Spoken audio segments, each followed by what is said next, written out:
Hello everyone. Hi, how are you guys doing today? Welcome to the BuffyCast, Season 4. This is Red Life, my name is Matt. Hello. BuffyCast, we're back in here again.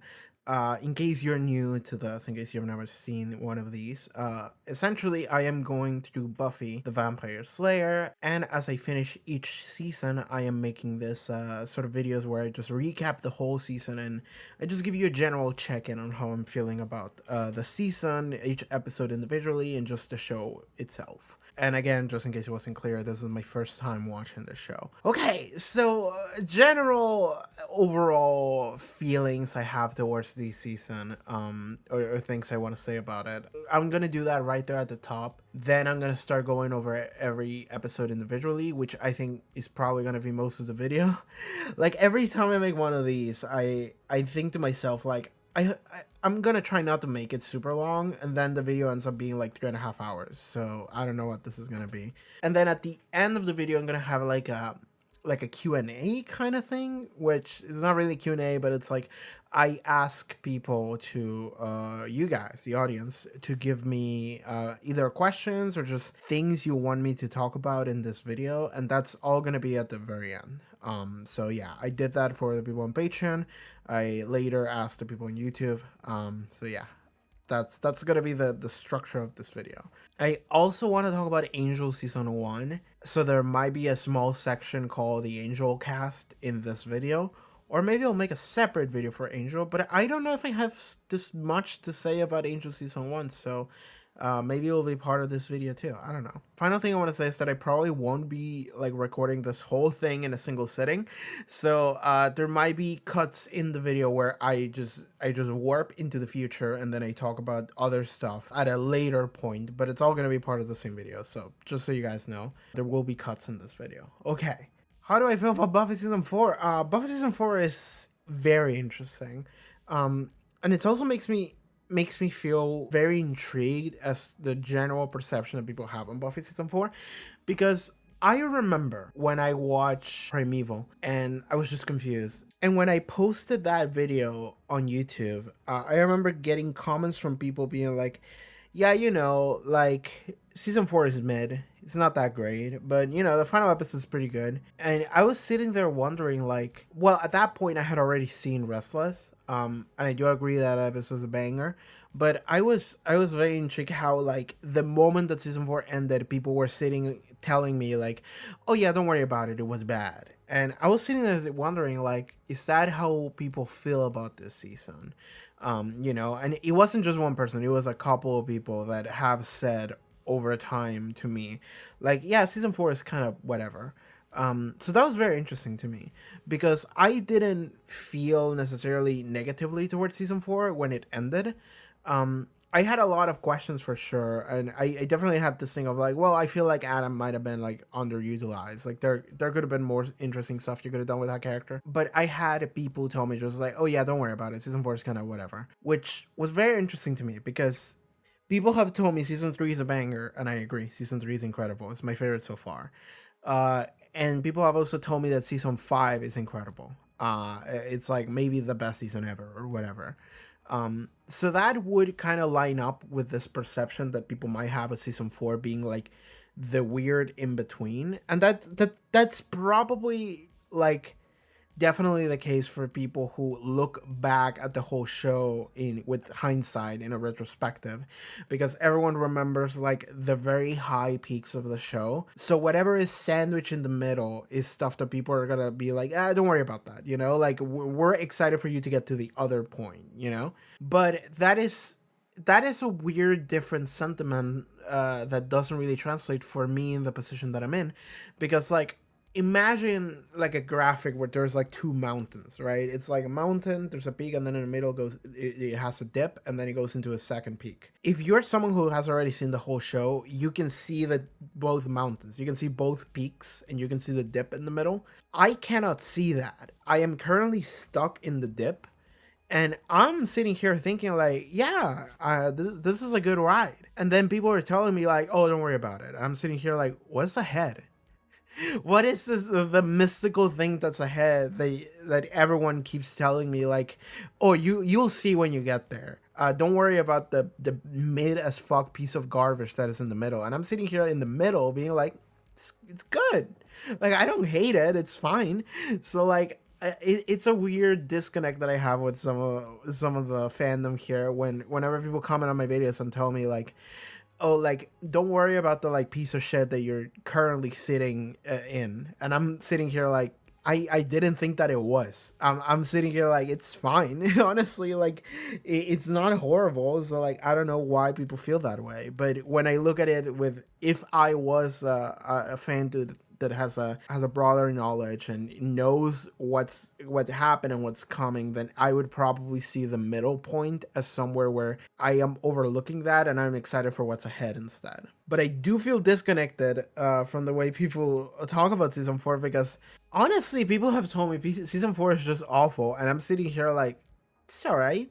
Like, it's not the best thing in the world. It's not season 3, but I'm sitting here like, it's fine. Like, I didn't hate it or anything. Like, I don't actually have many negative things to say. And in fact, I will say this, and it might come across as a surprise, but season 4 is so far my second favorite after season 3. I would rank season 2 lower. I like season 4 more. And I have reasons for that, and we'll probably get into that later in the video. And they are subjective reasons rather than objective. But that's fine. Subjectivity is most things, really. But I like season 4. Overall, I liked it. And it's gonna be weird to talk about because we're gonna go ahead and talk into every episode individually now in a second. And I'm gonna tell you right now, like, the first half of this season is kind of a blur to me. And that is probably a mixture of the content of the episodes, but also just the way in which I went through the episodes, because I feel like I'm a be real with y'all. Like, I think that my release schedule for these episodes, for recording them and releasing them, has been slower for season 4 than it was for previous seasons. I could be wrong in that, but I feel like that was the case. So when I think back to the first half of season 4, it feels to me like that was longer ago, and also there was a longer period of time between episodes than it was for something like season 3. So this first half of season 4, I was just looking at it. I was looking at the episodes individually, and I was sitting there thinking like, oh shit, like, yeah, this did happen. And that is partially because it was a long time ago, but also because a lot of the episodes of the first half of this season, or just this season in general, do feel like less impactful, but mostly the first half, because I feel like the second half is when things start to pop off and everything starts to like kind of come together in order to have a cohesive narrative. So that is easier to keep track of. But when it is stuff that doesn't really matter to that goal, it is easier to forget about that stuff. So that's how I feel about the first half of season 4. But in general, I do like season 4 because it did have a couple things that were very interesting about it. Well, the initiative and the relationships that we have with the initiative through Riley and through Professor Walsh. Adam as a character is a character that I like, but I feel like could have been a lot better. It ended up kind of falling off, but it was a really interesting concept that I liked. The way he carried himself and the things that he did, I feel like were really cool. You could have done a lot with a character like that. And just the overall existence of Tara. Just Tara, period. Tara in general is just the best thing that happened to the show. Also, just the way that these characters grew and evolved a little bit. Because I feel like even in season 3, like even during season 3, I feel like a lot of our main cast we had here, it's not that they were one or two dimensional, it's that they felt like they were still kind of attached to the original basic concepts that they were when they were originally conceived. And a big part of that was the fact that they were still all in high school. But now that we're entering college, which is this entirety of this season, there is construction happening outside. I'm sorry if you can hear some tools. I don't have any power over that. We're just gonna have to deal with that.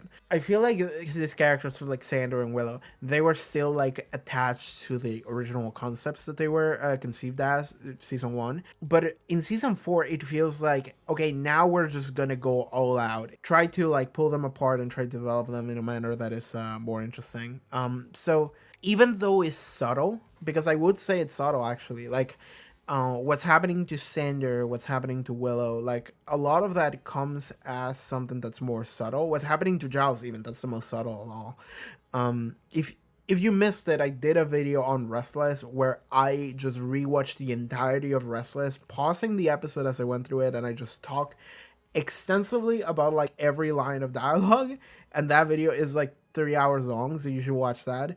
But I think a lot of these like changes and things that happen to these characters, like I think a lot of it is very subtle. It is happening in the background, but it is definitely happening, and it is the most change that it's ever happened to these characters. I feel like in season 3 this was present, but it was still like starting. But season 4, it feels like the entire season we actually did have all of these characters go through a lot of changes, and you could just see it happening in the background every episode. I forgot to mention I have new glasses, by the way. Hi. This look a lot better, and also they work, which the previous ones didn't. So, oh god, my video settings got kind of fucked up a little. Give me a second. I accidentally touched something that I shouldn't have touched. Is that okay? That looks okay. Sure, we're gonna roll with that. Might even have more color. So season 4, I ended up liking a lot because of those things. Because in the background, you actually do get to see a lot of different states of being for each and every single one of these characters. Because before we had high school, and that was like the setting, so you got to see these characters and it's like, well, they're students, and then Giles is the librarian, resident watcher, like all of this is just, we had a formula and we stuck to it. Season 3 starts to twist that in a manner that makes it more interesting, with like Giles deciding that he doesn't want to be a watcher anymore. We get Wesley. We start to question like, what does it mean to be the Slayer? Like all of that is really cool. But I think season 4, now that high school is over, now the whole formula of that we have already established is scrambled, and now we have to like figure out what to do. And ultimately that's what season 4 is. And I can see how that might be a little bit jank, and that might be a reason why people don't like that as much, because season 4 is like a weird transitional period. Because I don't know what the future of the show is going to be, but season 4 is that weird period after you finish high school that you don't know what the fuck you're doing with your life, and you don't know what's ahead, you don't know where to go. You are kind of standing in complete confusion. Not that I understand this period because I dropped out of high school, but I feel like I was still in a period of pure confusion when I did. But that's what this season is, and you get to see that for every single one of these characters and how different their life is and how that affects them. But it's very subtle, and it doesn't actually come into play until like the final like 2 episodes, or I guess 3 episodes, because 3 episodes, because that's when the fight happens.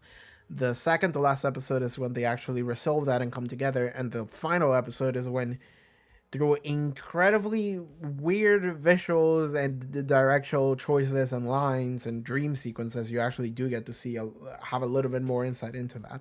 But anyway, that's what season 4 is for me, and that's why I like it, actually. So I don't mind season 4 at all. It's fine. It actually is fine. I've heard from a lot of people it's not like something that they particularly love, but I like it, honestly, because of what I just mentioned. Like, there's a lot of things with these characters happening in the background that is actually you actually do get to see them change, evolve, and grow. And that's not to say that that wasn't present before, but I think it is the most present in season 4, and it is never the actual like thing at the forefront that you should be focusing on, but it does come into play in a very heavy manner near the end of the season, which I think is very, very cool. Okay, so now that we've talked about that, I think we should probably start getting into these episodes individually. And again, like I just mentioned, these episodes they're kind of a blur to me. So, okay, I'm just gonna boot up every episode as I talk about them because I need a reminder. But first episode, The Freshman. Okay, Buffy goes to college. We got Pedro Pascal. He dies in the episode immediately.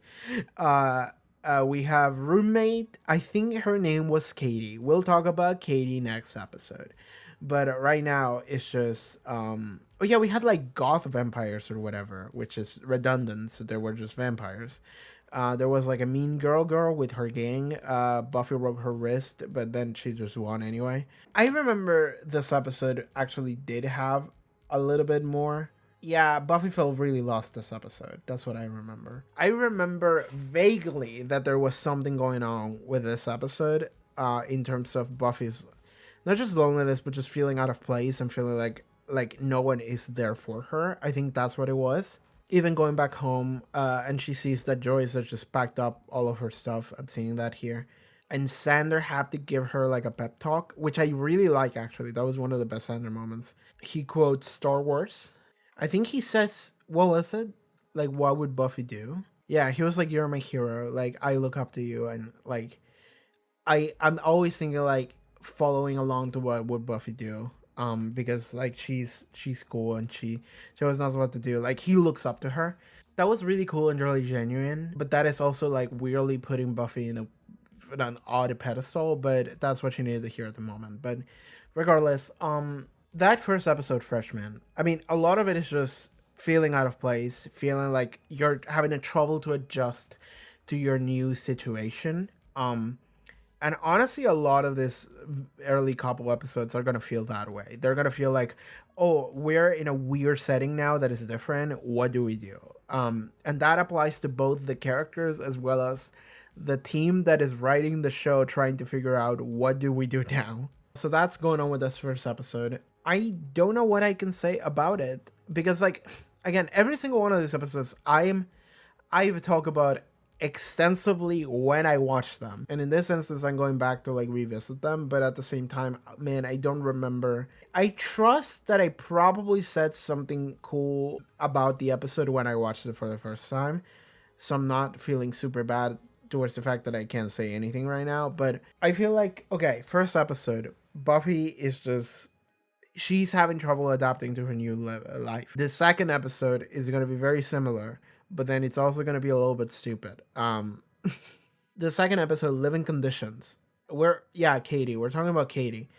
Katie is Buffy's roommate. And I remember when I watched this, I remember thinking to myself, because there is a twist at the end where Katie's just a demon, or she's like the daughter of a demon. And I remember thinking to myself, like, we just got rid of Katie, and I kind of would like if Katie stayed.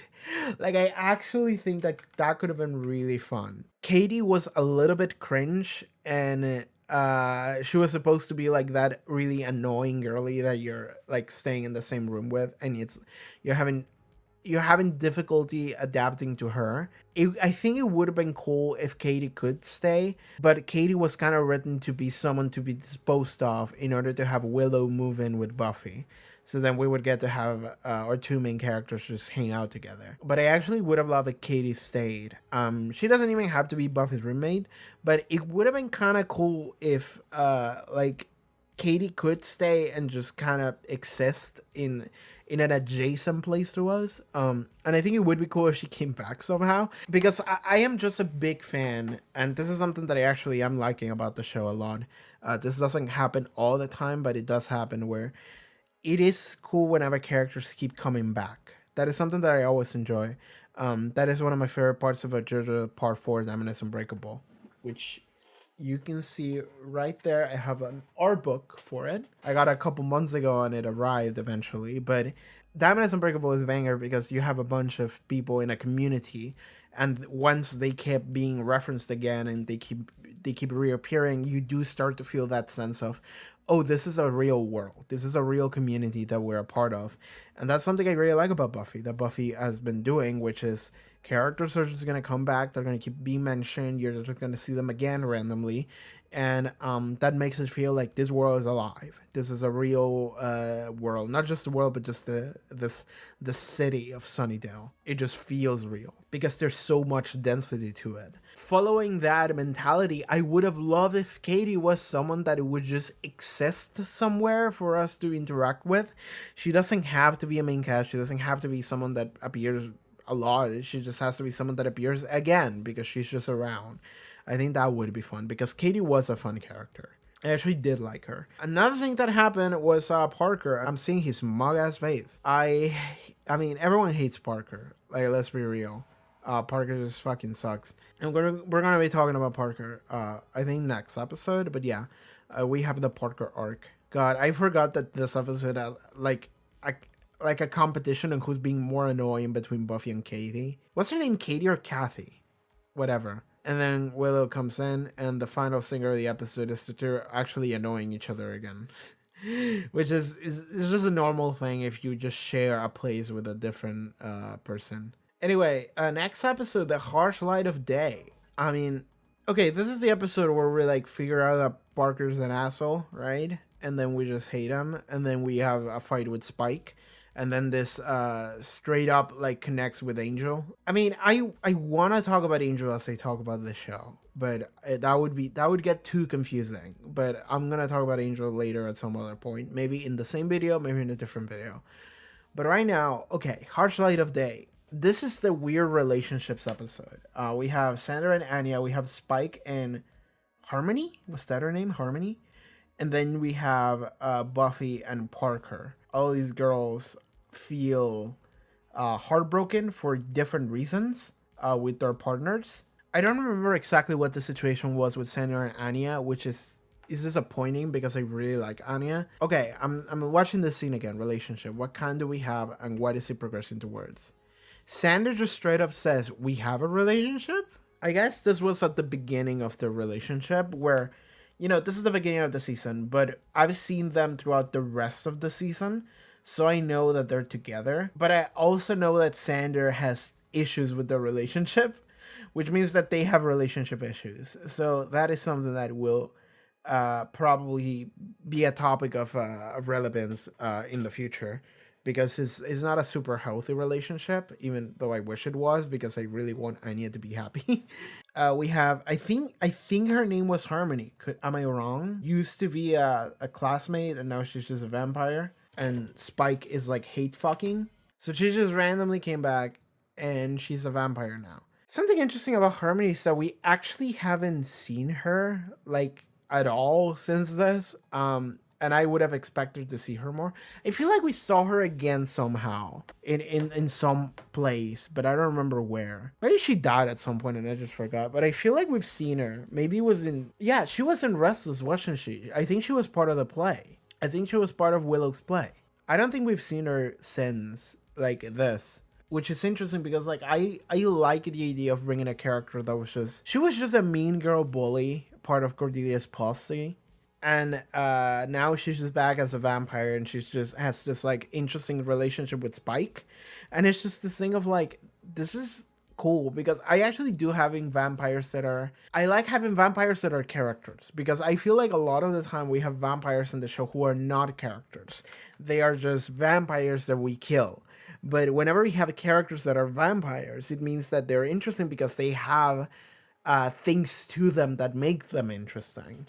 They have like a personality, which is something that is antithetical to a vampire, because what the show wants you to think is that vampires are just demons incapable of love or caring or any really positive emotions, so they're just de facto evil. But the show actually doesn't fully believe that, because they actually do want to create characters where you actually feel like there is something going on with them. The entirety of Spike and Drusilla's relationship and how it affects them, like that's something that is very unlike a vampire, based on what the show wants you to believe a vampire is. So that makes these characters interesting. So I do like Harmony for that reason. I do wish we got to see more of her.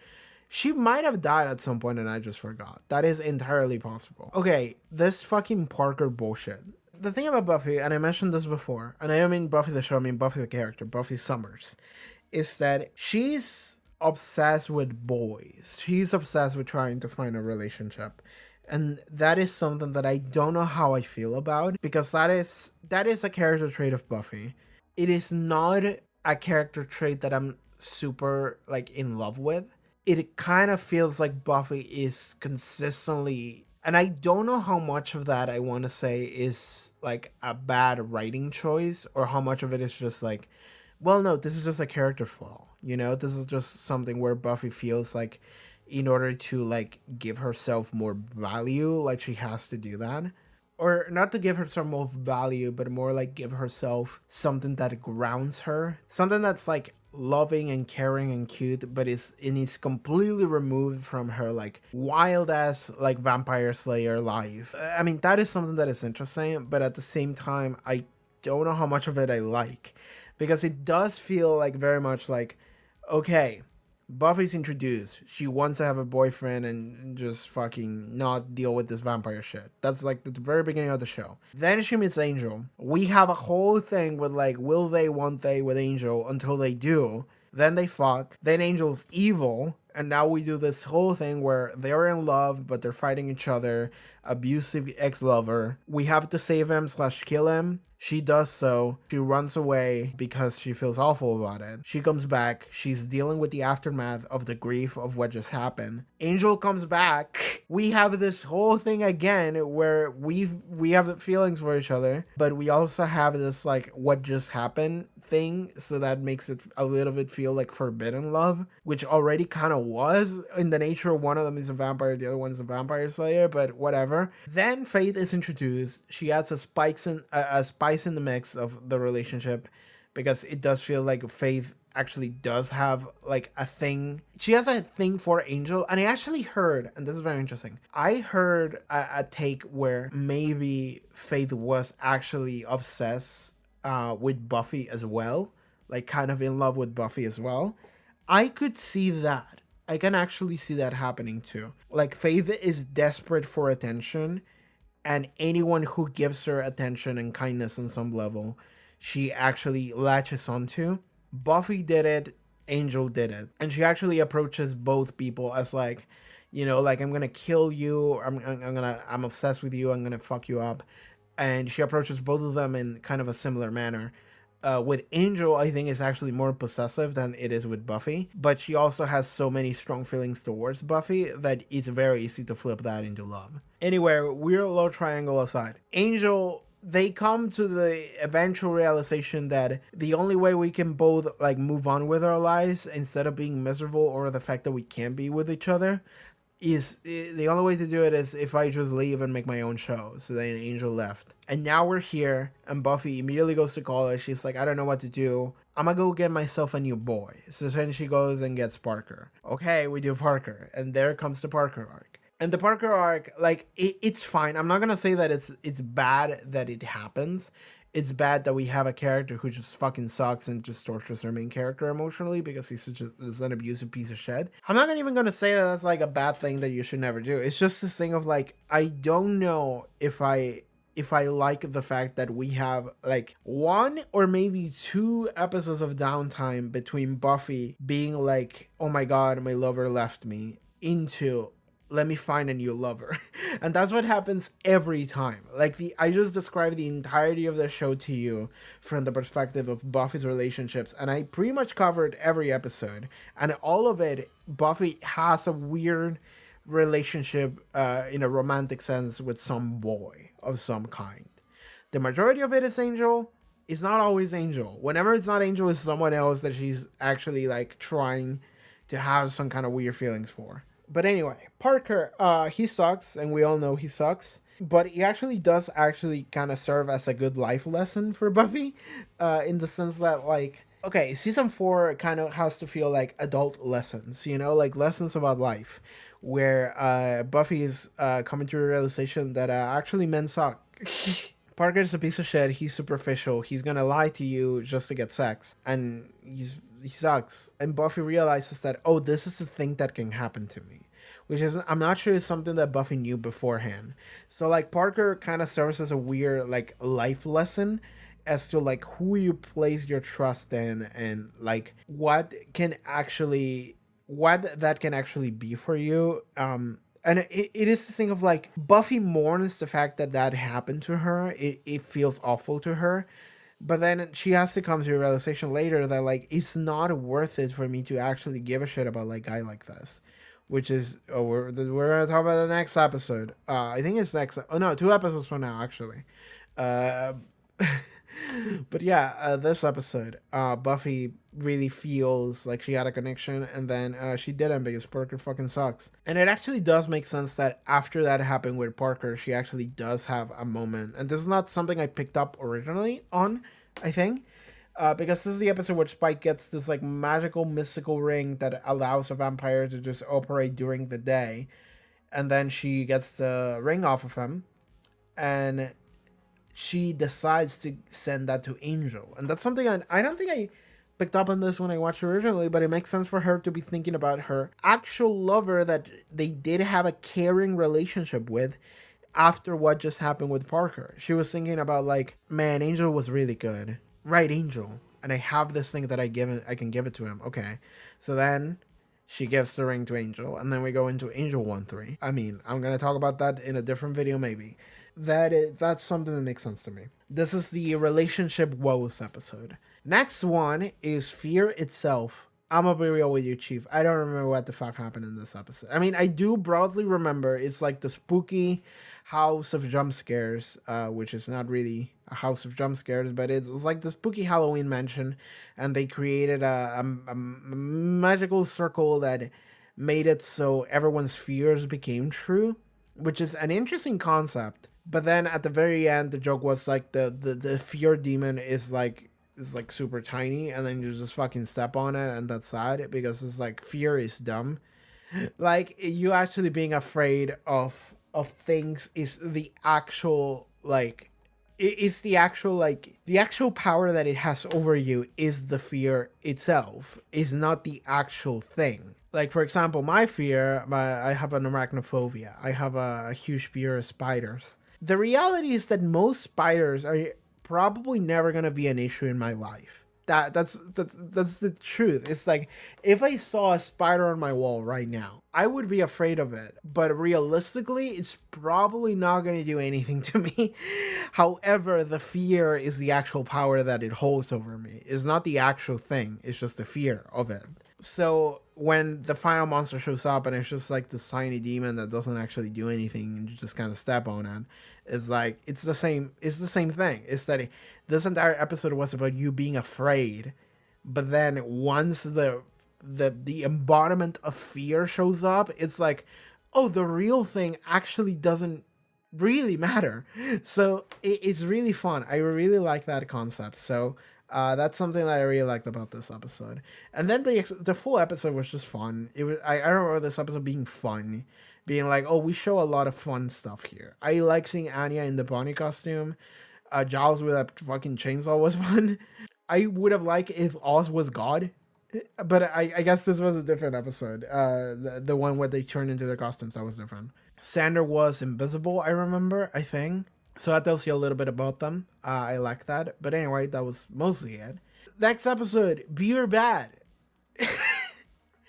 I remember something really interesting about this episode, something really funny about this episode, is that when I was about to watch Be or Bad, people on, like, when I released my reaction to the previous episode, Fear Itself, people on my Patreon who watched these episodes early, they just told me, by the way, next episode sucks. So don't come with your brain turned on. Just don't worry about it.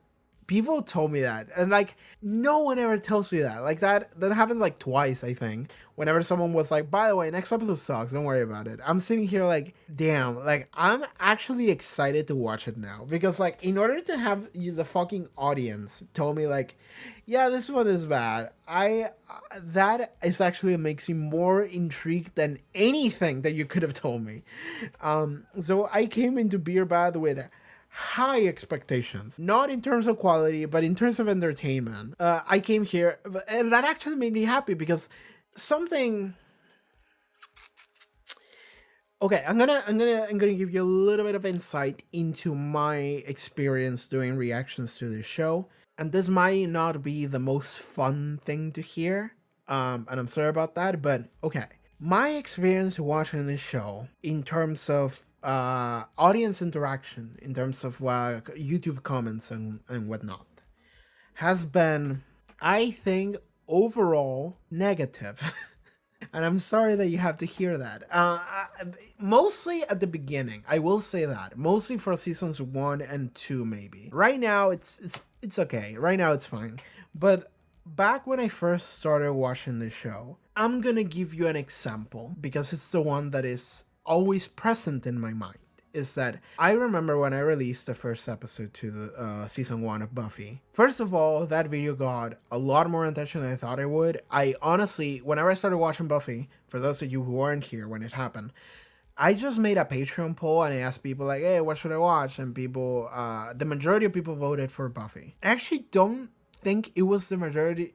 And if I remember correctly, it could be wrong, but I think it was something where another show got more votes, but then I looked at the actual information of the people that voted, and it was one person that created multiple accounts to try and trick me into watching a different show. So then I was like, by process of elimination, Buffy wins. Because I was like, somebody cheated, and I have to be more strict in how I run these polls. So I'm gonna do that in the future. But I just watched Buffy and I was like, oh yeah, like some people are gonna watch it. And then I posted that video on YouTube and I got like over 1,000 views in like a day. And I was like, that's crazy to me. That I actually wasn't expecting that. It was just a bunch of people that have never seen my channel. They just showed up. So I got a lot more attention than I thought I would from audiences that didn't know about me at all. That means that it was mostly people who didn't actually know me or the way that I talk, the way that I carry myself, the things that I say, and what I mean. So what happened was I'm watching Buffy season 1, episode 1, and I'm honestly just kind of having fun. And I'm just like, man, the show is like very trashy. And when I say trashy, I didn't mean it in a negative sense, because to me it's not. I actually do enjoy trashy, quote unquote, stuff. What I mean by that is just like, this feels lower quality in terms of like budget, in terms of like the era that this came in, which was 96. It was just a bunch of like practical effects that, to be fair, didn't really look that great. It was very American tropey, I felt like. And I didn't mind it at all, because like I watched that and I was like, this reminds you of like Power Rangers, you know, which is honestly a show that I love. It's a franchise that I love. I genuinely love Power Rangers. I love toku shit, you know, over the top, explosive, live action, whatever, which is episodic fight things, and it's just fun. I like that. I like just having fun. So whenever I'm seeing Buffy, that's what I'm thinking of, and I'm like, this is fun. I like this.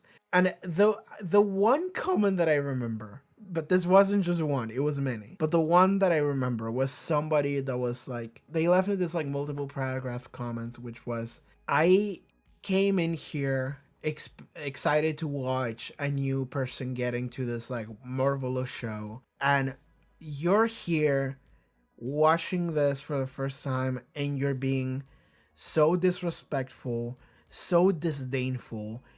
You don't seem to actually care or actually respect anything that the show is doing. And you don't even know how wonderful the show will become, how amazing and epic it turns into. And honestly, I don't think you deserve to know, because your attitude right now is so disdainful. Like, someone like you doesn't deserve to understand how good the show is. And then I saw that notification, and then like 20 minutes later, I got another notification, which was, that person subscribed to my channel. And I don't want to put that person on blast, but can you imagine if you watch a show for the first time, if you're tuning into the first episode, you're sitting here watching it and you're like, man, this is really fun. And then somebody kicks your door down and they start yelling at you and tell you that you don't deserve to know how good a show will become, because you are not enjoying it or appreciating it in the way that they think that is the valid way to enjoy a show. So fuck you for trying. You're a bad person. It was like so many layers of like, what am I supposed to do? And the reason why I'm telling you this story is because this is going to be really relevant to a lot of what I'm about to say about Be or Bad. And just forward into the show and a little bit into season 4, honestly, because I will say that my experience watching Buffy seasons 1 and 2 was not that great. And a lot of it was because of the fact that I was doing this publicly with an audience. And I actually do enjoy engaging with an audience. I enjoy talking and having people tell me new pieces of information that I may have missed that I can consider later. And it's like, oh, this is fun. This is interesting. Like, I enjoy that. Or people just giving me different contexts that I wouldn't have ways of knowing. That's fun to me. I like that. I like knowing things. I like learning. I like appreciating things. So the fact that I started having fun with the show right at the very beginning, and immediately the reaction was to just fucking punch me in the face and tell me that I'm a fucking piece of shit, that I don't know how perfect this show is, that immediately made me feel like shit. It did, to be fair, completely honest. It made me feel bad. It really did. And that immediately shifted my way of approaching this show. Instantly, overnight. And you can actually probably see it if you go back to watch those episodes. Because I think that the first, like, 3, maybe 4, no, 3, I think it was 3. The first 3 episodes of season 1 of Buffy are the episodes where I'm actually just kind of sitting and having fun. Because those are the episodes that I recorded before they went live on YouTube. Starting with episode 4 is when I immediately changed the way that I approach these videos, where I felt bad that I was like approaching the show in a manner where I was just trying to have fun. So people just started yelling at me that I was awful for doing so. So then I was like, well, okay, if people are saying that this fucking show is a fucking masterpiece and that everything about it is perfect, I am going to approach it with that mentality in mind.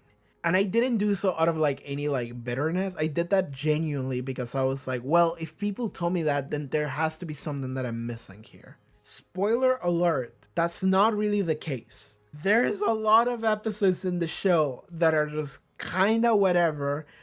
Some of them are bad, and a lot of it are just really trashy in a way that you should just have fun with them. Because, oh, what a crazy concept. Making an episode of a show for entertainment rather than making like a full-on 3 hours essay. You can do that. I've done that. Restless is a good episode. Beer Bad is also an episode that happens in the show. And it's not the only one. So when I started watching the show, I was like, oh, this is really fun. This is kind of trashy. I'm going to have fun with it. People immediately told me that I was a piece of shit for thinking so. So that immediately made me feel like, okay, this episode is a masterpiece. I have to lock in. I'm going to be incredibly perceptive and insightful because I have to be, because people demand that from me. And if this show is putting in 100% of its effort into doing so, I need to do the same thing. Otherwise, I feel like I'm failing here. So I need to do it. And then you watch Beer Bad, and it's like, no, fuck that. This show is fucking dumb. And that's not the only episode. And I will say that kind of half the episodes of this fucking show have been just for fun. And there's nothing wrong with that. That's something that people are afraid of admitting. The fact that you could have something that's just fun, something that's just entertaining. And it's like, that somehow like is something that detracts from it. No, it doesn't. And in fact, Buffy, I think, is a great exercise into a show that is silly and trying to have fun, and it's something that you will have fun with because it's trying to be fun.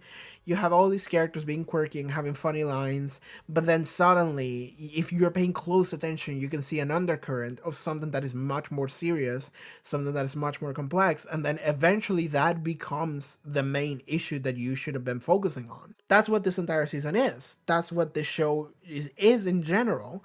So the fact that when I first started watching the show, people told me, fuck you for trying to have fun, not only made me feel bad, but also immediately made me approach this show in a manner that I shouldn't have. Because you should be having fun with this show. You should.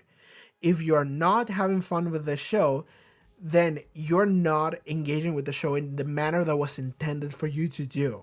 Because you shouldn't be making like video essays on every single dumb episode in the show. You shouldn't. You should just be enjoying it. And if you paid attention to a thing, you can draw a line. And eventually that will culminate into something that is worth talking about extensively. But in the moment, that is just supposed to be a fun thing for you to just enjoy. Because the emotional impact that the eventual culmination of the real thing will be will be much stronger because you were just having fun, and then suddenly when it shifts is something that you have to readjust, you have to readapt, and it's like, oh my god, this is incredible, the fact that they managed to make me feel this way and then they make me feel this different way, and now that recontextualizes everything. Oh my god, that's so good.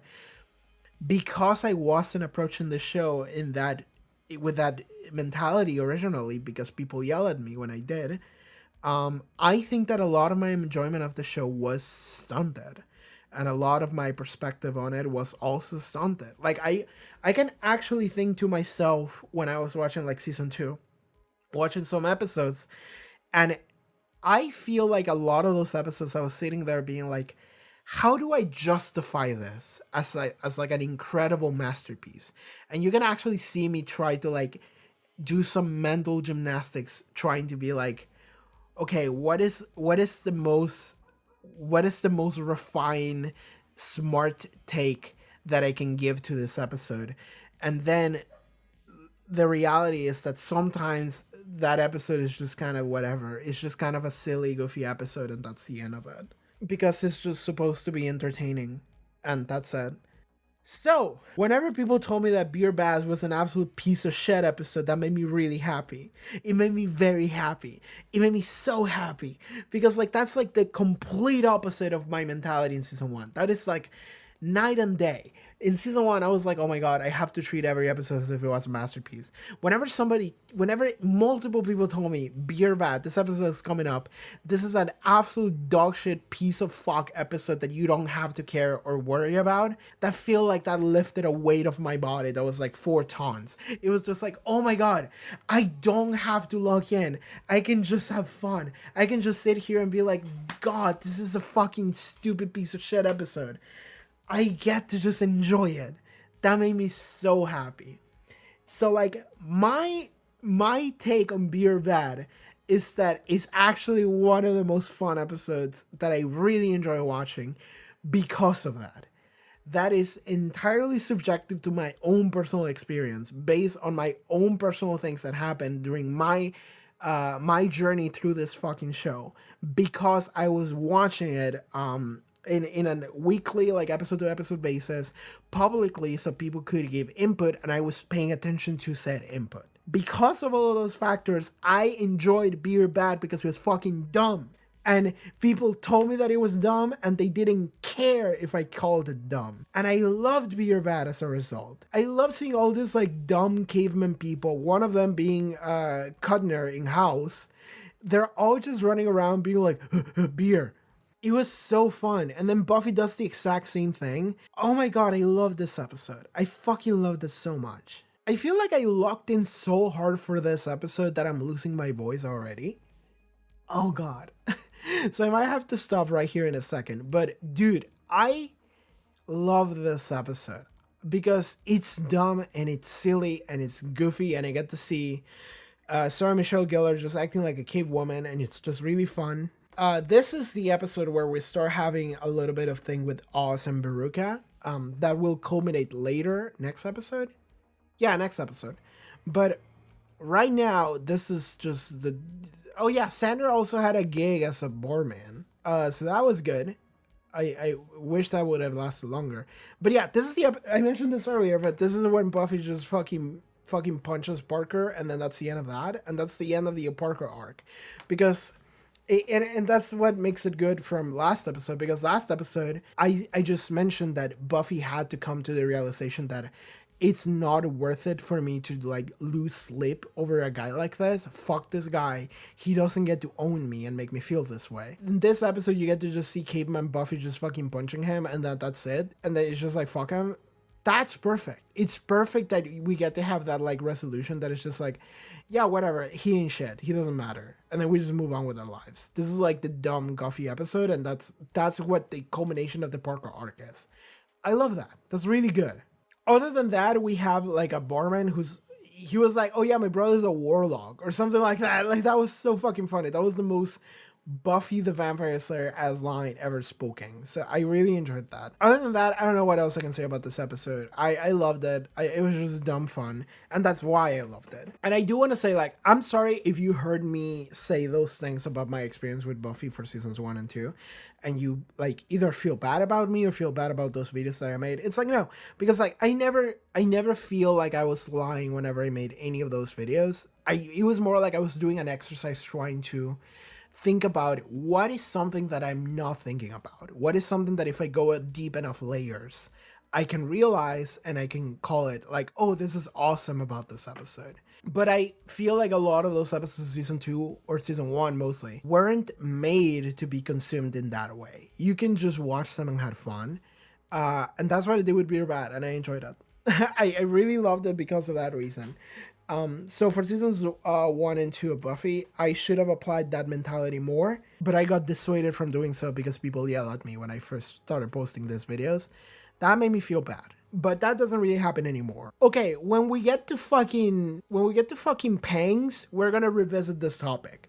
But right now, I would say that generally it doesn't happen anymore. I don't generally have people come in and just yell at me and make me feel bad and change the way that I approach a show. Right now, I think I mostly have like a concurrent viewership of the same folks showing up, and every time that they do, they're very respectful and they give me good information and context that I'm missing, and everyone is super nice by now. People aren't generally mean anymore. That mostly happened at the very beginning when I had a new audience that they didn't know me, but right now it's mostly okay. I also read way less comments now than I used to do before. But that's a different topic. I am losing my voice because I fucking got really excited about Beer Bad. But I am gonna stop now and I'm gonna resume this video later. Okay, see you guys. Alright, let's continue with the BuffyCast. This has been a couple hours. I had a break. Let's keep going. So I just talked about Beer Bad. I remember that. Now we go into Wild at Heart, which I feel is probably like the first episode in the season where it feels like things are really shaking up because we're getting rid of Oz. Harsh Light of Day might be an episode that feels like things shake off a little bit, but I would say it's Wild at Heart. And it's interesting because this is an episode that, to my understanding, like based on what people told me, the actor, what's his name? Is it like Seth Green?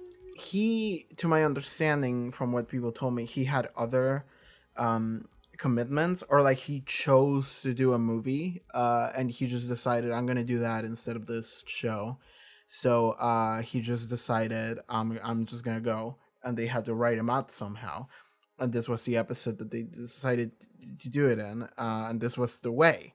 It's very interesting because when I watched this episode, I was sitting here like, because Oz is a character that I actually really liked for the longest time.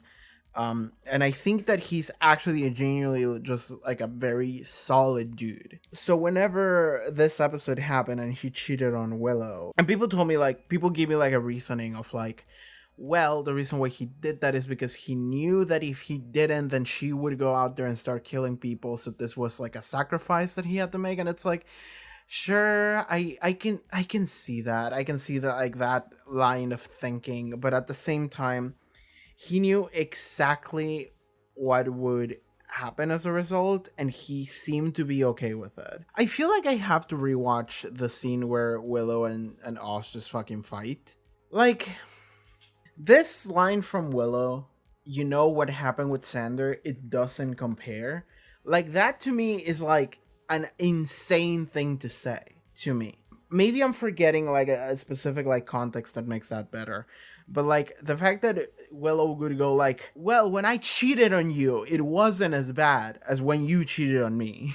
It's this thing of like, literally why? Is she saying that because back then it was like the heat of the moment, which it wasn't because it lasted multiple episodes, compared to Oz here planning this to happen, which is what he kind of did, that is worse? Or like Willow in that moment, she's believing that Oz has been cheating on her for a while, or has been planning to cheat on her for a while. So it wasn't like a thing where This is the first time maybe she's believing that this is something that has been going on for a while. I don't know what Willow believes in that moment, but it does feel to me like that is an insane thing to say to Oz, because Oz is like, bitch, you cheated on me first. And he actually does mention that in the conversation, but he doesn't do it from a place where he's accusatory of it. He just mentions it of like, I know how it feels, I remember. And then Willow is like, oh, so that's what this is about, huh? And it's like, well, it's fair that she reacts that way, but then she immediately says, well, when I cheated on you, it wasn't as bad as when you're cheating on me right now. So, this is worse. And it's like, bitch, what are you talking about? That's kind of how I feel about that. So it's interesting because, like, it makes me like both of them less. I don't see what Oz does as like a noble sacrifice that he's making.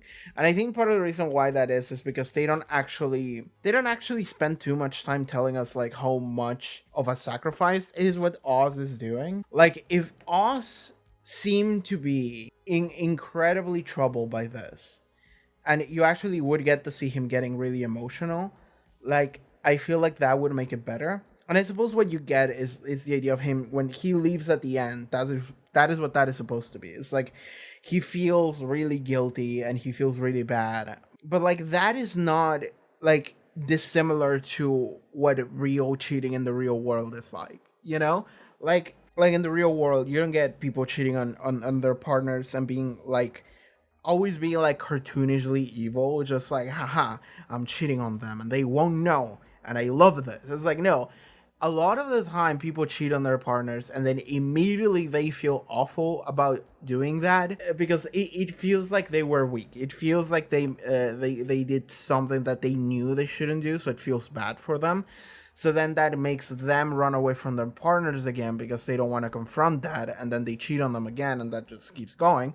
Like, that's how cheating works a lot of the time. So whenever Oz does this, it really comes across as that. It comes across as he in that moment was like, okay, fuck it, let's do it, and I'm okay with this. And then later, he's like, I feel bad that I did that. I shouldn't have done that. And it's like, if he had been more like if he had been like more regretful, more sad, if you could see how much it tore him up inside before the act, so it wasn't as much as like, oh, I feel bad that I made a mistake. It was more like, well, I know what I'm doing and I hate that I'm doing this and I really feel awful about it. Like, that would make it a little bit better.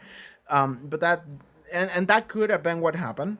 It just wasn't shown to us, the audience, very much. So because that is the case, I end up liking Oz less than I did before. And because of what Willow is saying here, I like Willow less than I liked her before too. Because like okay, when I posted this video, I remember I had people in my comment section. I think it was one of my regulars that shows up, like, has been showing up even before Buffy. But I think that it was actually multiple people that was like, Willow, what the fuck are you saying? Because like, you cheated on him first. So the fact that she feels like, oh my god, what you're doing is so much worse than what I did. It's like, no, bitch, it's like exactly the same. It's arguably better because there's like a level of justification that you could give to him. Whether or not you want to give that to him, debatable. But what Willow did is not debatable. What Willow did is not something that like we can look at and be like, oh my god, Willow was in pain or she was troubled or whatever. It's like, no, Willow literally just looked at Xander and she was like, god, I'm so horny, and then they bang, and then they did it again and again until it became revealed to the rest of the cast, and Cordelia almost died in a thing that I actually don't like as a choice as a writer, but it was kind of fun. And then that had repercussions, and the fact that now, like a year later, this is being brought up again, and it is brought up to us in a sense of, well, that wasn't that bad. And it's almost like the show itself is like, it wasn't that bad because that was a joke and this is real. And it's like, well, that's not how that works. So yeah, here with Oz, it makes me like him less because I thought that Oz was really cool before, and now it feels like he's less cool. I still kind of like him as a character, but I am glad that he's gone of the show for a couple of reasons. The biggest one being Tara, but for because I think that I wouldn't want to see him stick around after something like that happened. If he shows up at like a cameos every now and then, that's completely fine by me. But just I do want him gone after that what happened.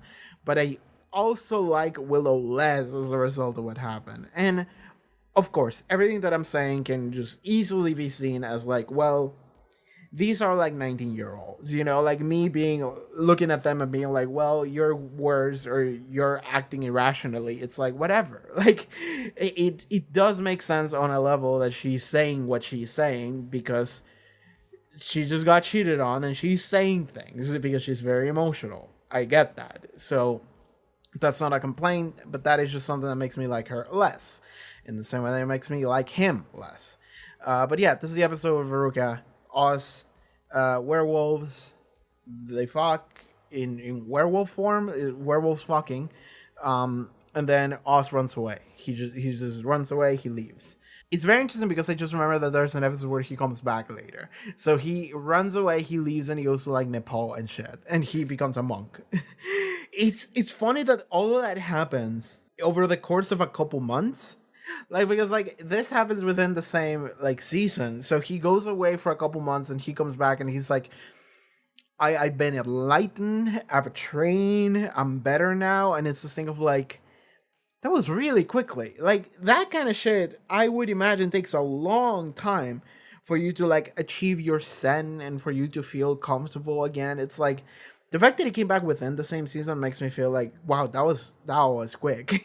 But yeah, anyway, that's for a different episode in the future. Let's move forward into, oh boy, the initiative. So this is the episode where the show, like, where the season actually finally kicks off.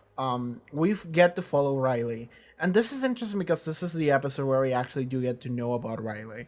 Because Riley before, he showed up as like the TA. Is that what it's called? Sorry, I'm not American. Like the teacher's assistant or a PA, professor assistant.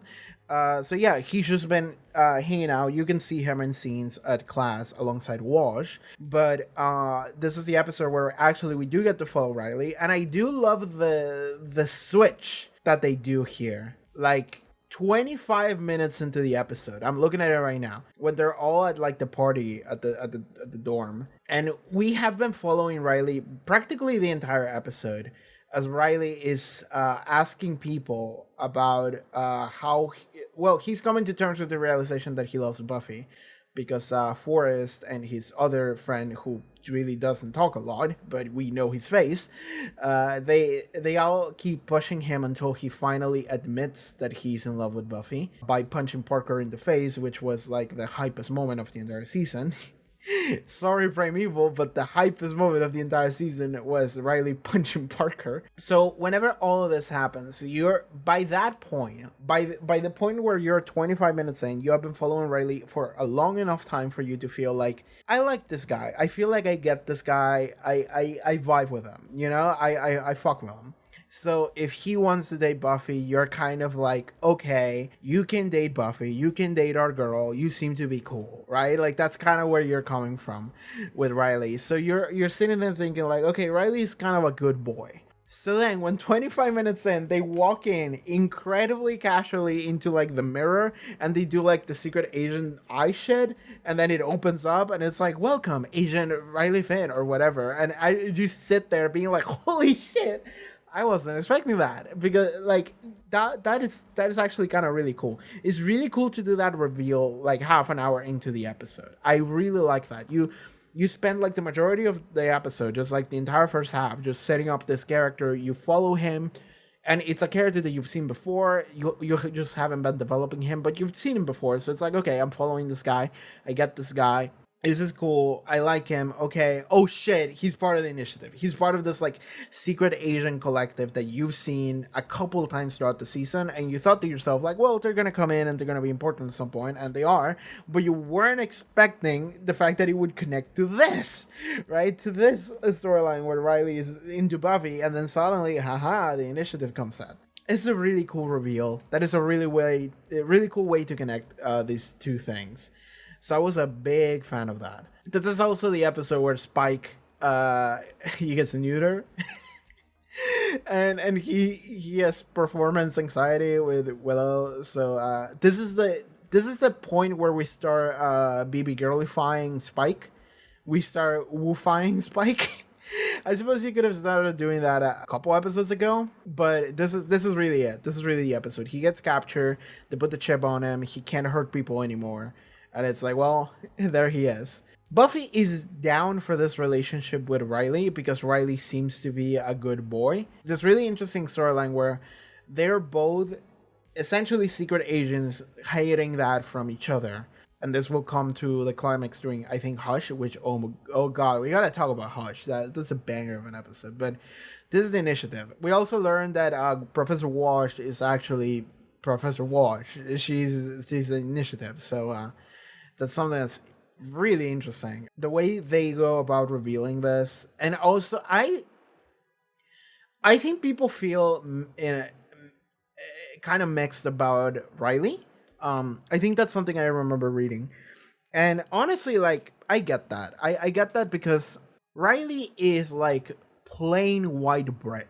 Like, that's kind of how I feel about Riley. And then they want to twist that in a way that makes them a little bit more interesting. But the way they go around doing it, is something that maybe isn't even particularly exciting either, right? The reason why I said that Riley's plain bread is because he's like a white traditional country boy. I think he's Christian, as he mentioned something about God at some point, but like he feels like the average Joe personified in the sense of what you would perceive the average Joe to be in America, as long as we're talking white people. Because I think that there was some kind of like research done that it was like the average American is not white. I think that that's something I read at some point. When I say American, I mean United States of America. I'm not fully sure about any of what I'm saying because I am not from the United States of America. Although I do agree that you should shoot Trump. That was a good idea that y'all had. You just need a little bit of a better aim. But Riley does feel like that. Like he's just the average Joe, but they put a bunch of drugs into him, which is something we're going to learn later. And they essentially like brainwash him into just performing perfectly. And it's like, it makes so much sense that he is like the lapdog of the government and the military. That is kind of a real thing, really. It is this idea of a country boy who really believes in the American dream, and he really believes in the country, and what he's doing is the right thing. You know, he really feels like, okay, the higher ups are telling me what to do. I'm doing this for the pride of my country. I'm doing it to protect those people around me and keeping everyone safe. Like, but the thing is that if you were to grab someone like that and put him in this position and kind of groom him in a manner where he would grow up to believe all of these things that you're feeding to him, he wouldn't challenge you, and then you would have like an incredibly powerful person who's just completely, fully devoted to doing what he's told to do. So that's what Riley is. That is kind of cool. That is kind of interesting. However, once we like kind of stop exploring that, Riley kind of starts to feel a little bit more plain, if you ask me. Because he's like plain at the start, but he's a good guy, and you kind of like him because he's good. He punched Parker, and it's like, okay, that's cool. But then he turns into, okay, he's working for the government. You're thinking to yourself, like, how much of that does he know? And it is later revealed that he doesn't actually like know a lot of things. He just does what he's told, and that becomes a point of conflict that he eventually has to break by punching his superior in the face and saying, "I'm an anarchist," which I really liked. Then at the end of Buffy season 4, I feel like Riley goes around into being a boring character again, to the point that when Primeval was happening, I was like, I'm expecting him to fully die. So when he didn't die, and it looks like we're gonna have Riley next season, I'm sitting here thinking like, he's gonna die next season. Because like, I don't feel like Riley is that interesting of a character, just like conceptually. There were some really cool ideas of what you wanted to do with him, but now that we have broken him free from the control of the government, he's aware of all of these things, it feels like his character journey is done, and now he's gone back to just being a good old country boy, and he doesn't feel that interesting of a character. Now, I'm not sure if many people feel that way. That is just the way I feel, and I've seen that sentiment before. So if that is the case, I will say that I am fully expecting him to die. I'm putting that on the record. If he dies next season at some point, I wouldn't be surprised if it happened like 5 episodes in. But if it did happen, know that that is what I'm already kind of anticipating. Just because I don't see a place for Riley in the dynamic, kind of. I think it would be cool if we keep like rescuing people and they become like strays in our main cast, you know, like the way that Anya is. If we could have Riley be that too, like I think that would be cool, but at the same time I don't see Riley just being enough of an interesting character in order to fit into the dynamic. Because if we're gonna explore the idea that if Buffy is gonna be a completely lovesick individual and that's gonna be like her thing, I kind of don't want her to settle for Riley. And that's not to say Riley is a bad person. In fact, he's a very good person. He had issues, but we kind of fixed them, and they were not up to him. So like, he's a good guy. He's a good kid. That kind of flatlines that whole drama about Buffy and relationships. So yeah. I don't think Riley is long for this world. That's kind of where I'm sitting. So the initiative, big episode. I love the reveal. The reveal is really fun for me. Okay, let's talk about fucking Pangs. Okay. So earlier to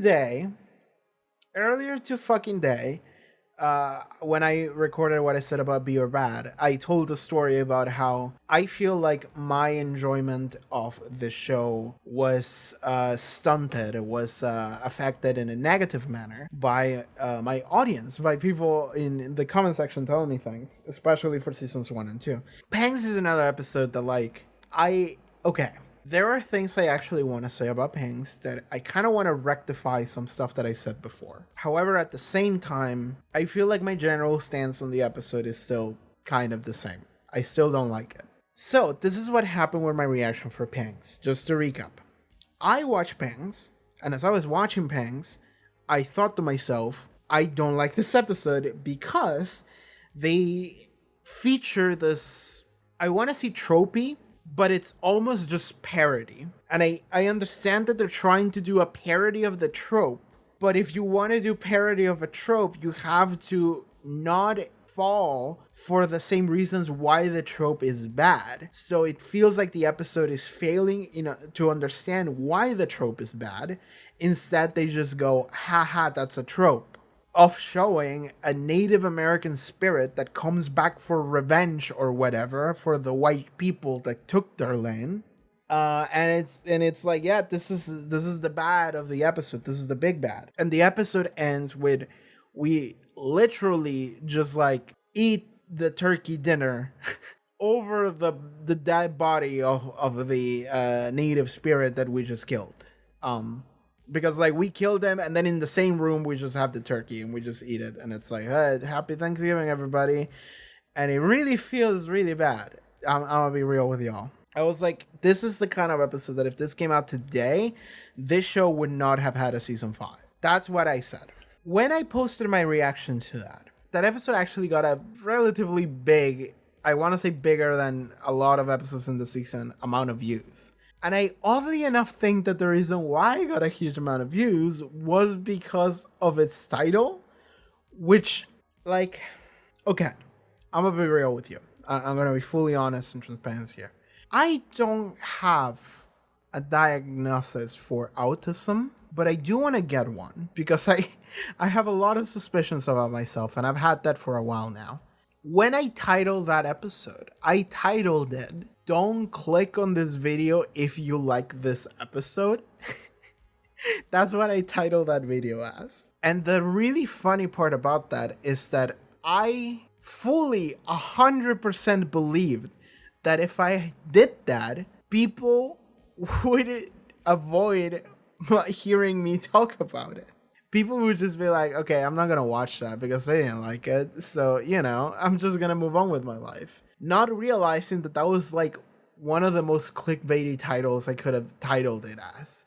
And also because if people yell at me over something that they feel very curious to hear my opinion on, that also boosts the algorithm. And those people will get curious about me title something like that because that sounds very intriguing, honestly. It really does. It sounds very intriguing to title a video of like, don't click on this. And then it's like, well, I want to click on that. I want to hear what this is. If he's like, if you don't like this episode, it's like, if you like this episode, don't click on it. It's like, ooh, now I want to click it. I wonder what's inside. I didn't think about that. I didn't think it that way. I was just thinking like, I'm just going to tell people not to click on it. I'm sure they'll listen to me. That was like one of the like top 5 more autistic moments in the history of the channel where I was just like, yeah, people are not going to click on this because I'm telling them not to. This is not going to backfire on me. This is absolutely what's going to happen. Everyone will be completely understanding of this being the choice for the video title. So what ended up happening is that I posted that video, it got a pretty substantial amount of views, and everyone yelled at me in the comment section telling me that I'm a piece of shit and I'm immature.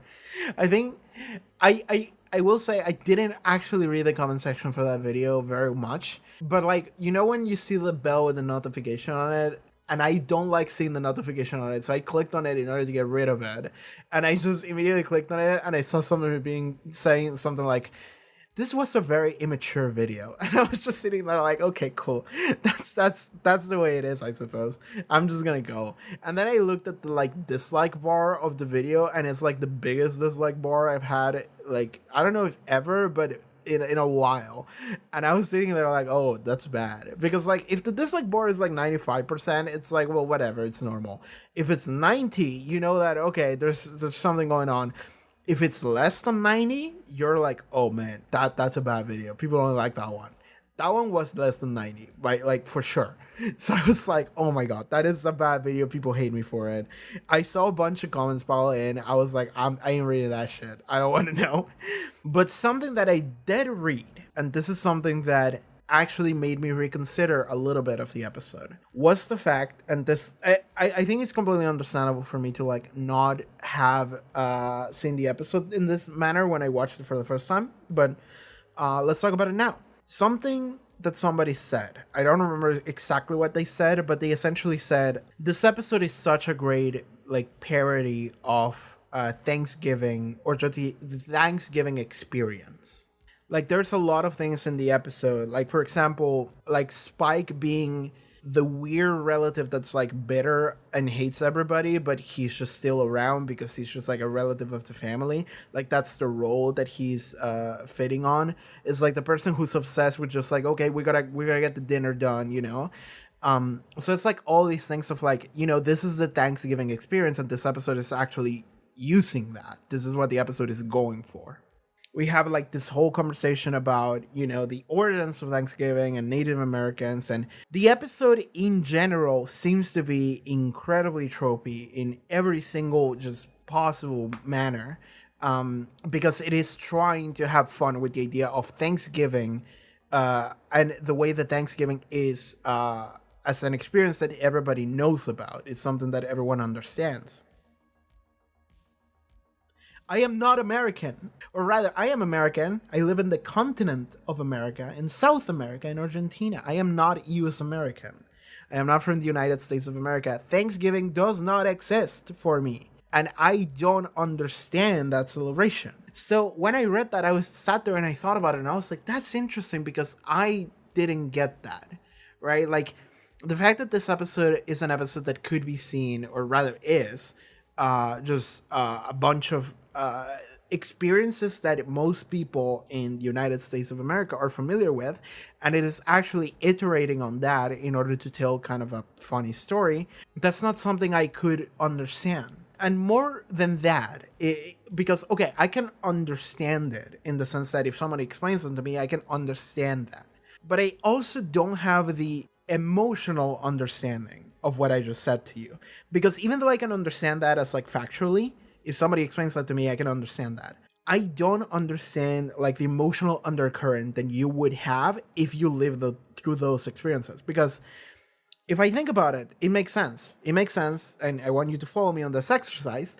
If you're American from the US and you live there for the majority of your life, every year you have an experience with Thanksgiving where you have your family, you have your relatives, you have a turkey, you have whatever the dinner or whatever the tradition is for you and your family.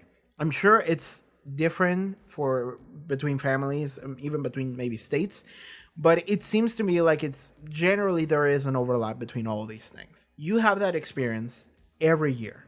If you live 20 years in the United States of America, you had that experience or a variation of that experience 20 times. And you have that every year. And it's not just the experience, it's also just the anticipation of it. It's the memories of it. Every time that somebody calls you and tells you, what are you going to do Thanksgiving? Or like every time you remember a memory of like, oh, this Thanksgiving, that happened. And if you are born into this culture, what happens is that you grow up into this event and you grow up into these memories that you have. And so Thanksgiving is not really super weird to you. It is actually something that you have memories of. You might have fun memories of. You have a lot of experiences tied to it. I don't have that. I don't have that. I am not US American. So what ends up happening is that an episode like this not only completely missed me by just not being something that I could understand, but if I were to rewatch it, I would still not like this episode because I don't have those same experiences that you do that would make you like the episode. Because like if you would have all of these experiences that would actually be the reason why this episode is actually kind of fun, the episode would be fun for you. It wouldn't be fun for me because I don't have those experiences. I don't relate to it. I don't get that reaction that I would have had if I was someone that understood. I think the most basic way of putting this is whenever you hear Thanksgiving, right? Like I'm talking to someone that is American. Whenever an American hears Thanksgiving, if you're American listening to this, you hear Thanksgiving, what comes to your mind is probably just memories of experiences that you've had with your family or with dinner or whatever. When I hear the word Thanksgiving, all I think about is, oh, the one where they killed a bunch of natives and somehow they celebrate that.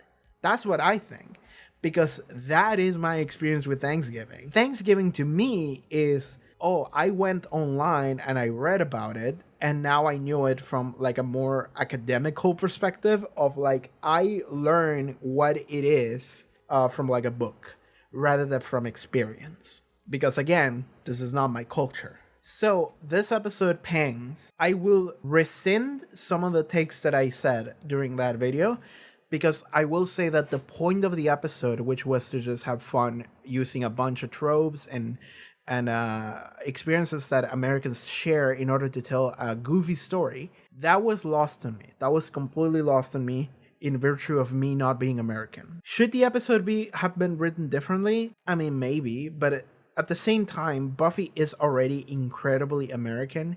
The reason why I can carry on with this fucking channel and this show is because I actually put a lot of effort into trying to pass as American.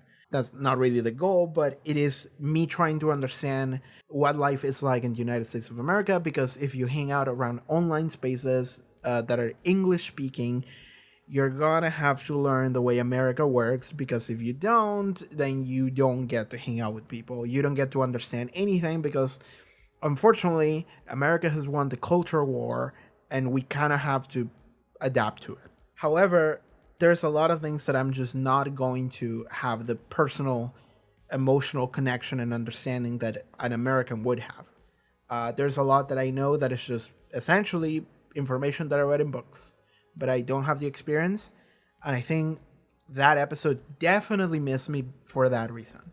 So I will say that that is kind of on me for just not being the target audience for that episode. However, I still think that it was incredibly in poor taste to do what they did.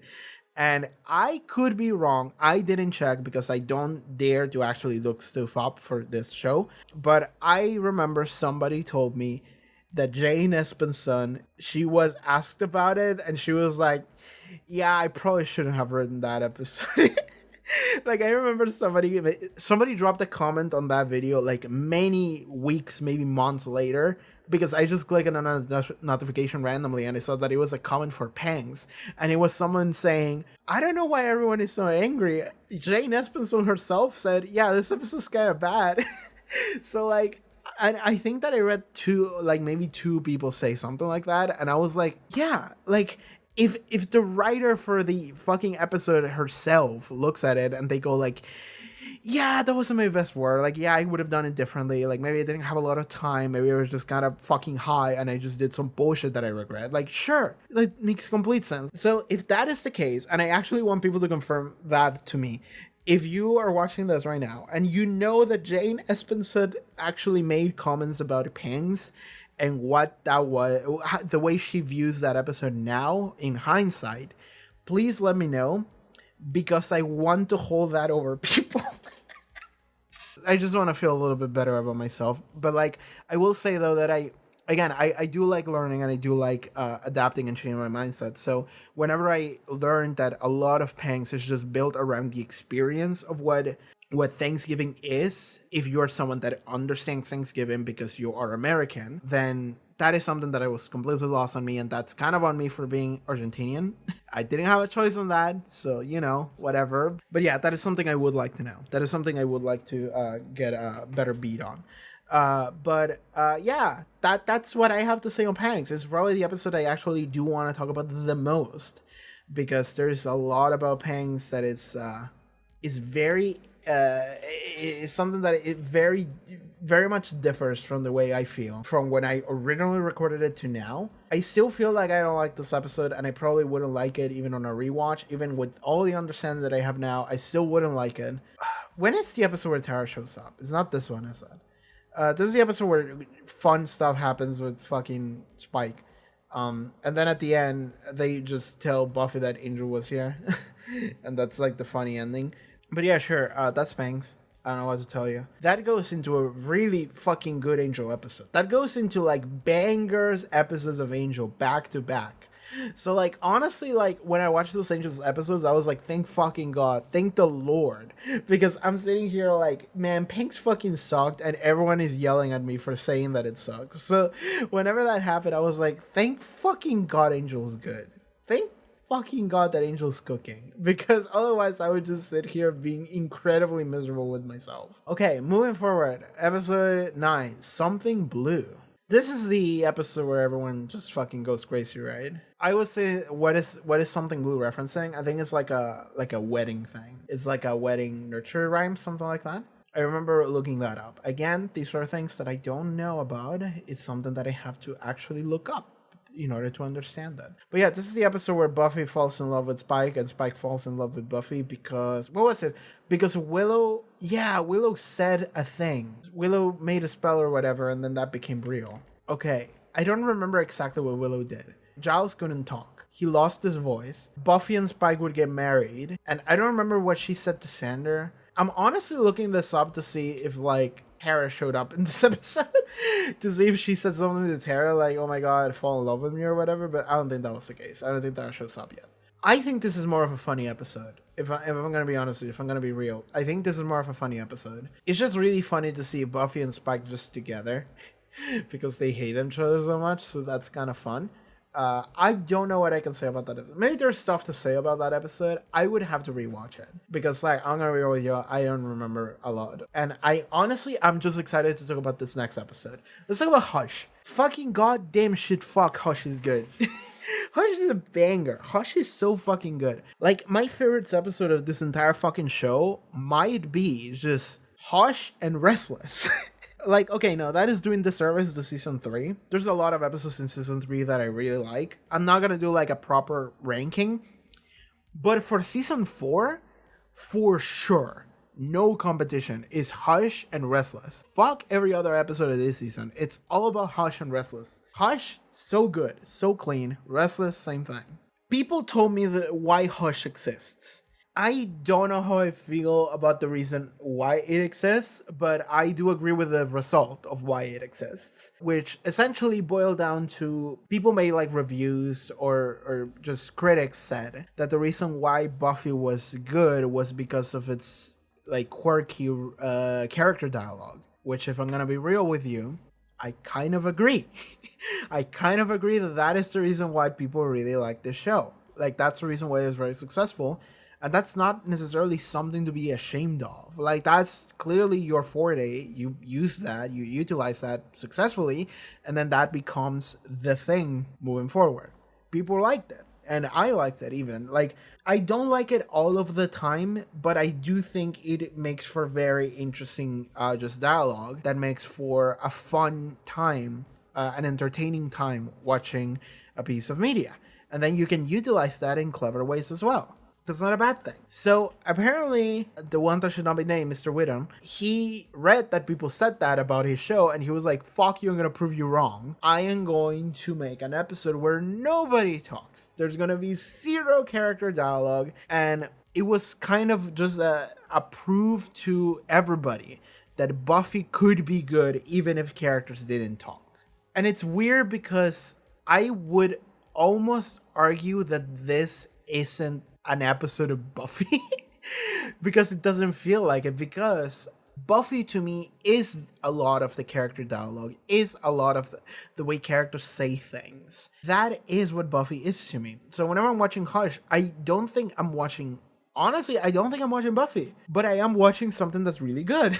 So I think that if he saw this as like a proof that like Buffy could be good even without character dialogue, you're wrong. I'm sitting here thinking like, I mean, kind of true, but also at the same time, what makes your show is the character dialogue to me. Is not anything else about the show. It's actually the character dialogue. That is what I think stands out the most about Buffy to me. And that's not a bad thing. That's just what it is. And even when I release these videos, I see people in my comment section be like, oh my god, the line whatever, and they just quote the line and they say like, that's my favorite line ever. Or sometimes people will say like, oh my god, I can't believe your video didn't include the line, and then they quote the line. And it's like, you know, that's the lines that these characters say are so important to the people that enjoy the show when they are like telling me, someone that makes content based off on the original thing that is not even the original thing, and they're upset at me for editing the line that they love out. And it's just like one line of dialogue for like a second, and they're like, fuck you, that was my favorite line. How dare you not include that into this reaction? And it's like, of course, we were really passionate about this lines of dialogue. So I actually don't think it's wrong to say that that is like what makes Buffy Buffy. However, just as a challenge of, I am going to make an episode where nobody says anything. First of all, that's a really fun challenge, and that is a really good execution. Hush is a banger of an episode. Hush is so fucking good. I loved Hush, and I don't know what I could say about Hush to like do it justice, because I almost can't. It's like, okay, so I really love the gentlemen. That's their name, right? I really love the creepy gentlemen. I love the way they move. I love the way they operate. I love the costumes. Everything about them was so cool, and it was also so weird. And that's what made it so awesome. It was very surreal. It was eerie, creepy, surreal, and it just felt so intriguing, so interesting. It was just a conglomeration of so many really cool ideas, and that's what made the episode so good.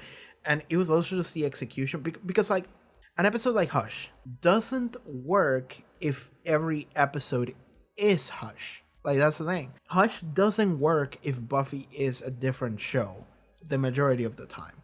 The reason why Hush works is because it is very unnatural for you to feel like you're watching something that's so different because it's so quiet. People aren't saying words, and the interactions are limited to just very like whatever you can do and sign to each other, whatever the expressions can tell. And I do have to say, like, I think every actor brought out their A game into just expressing things without saying them.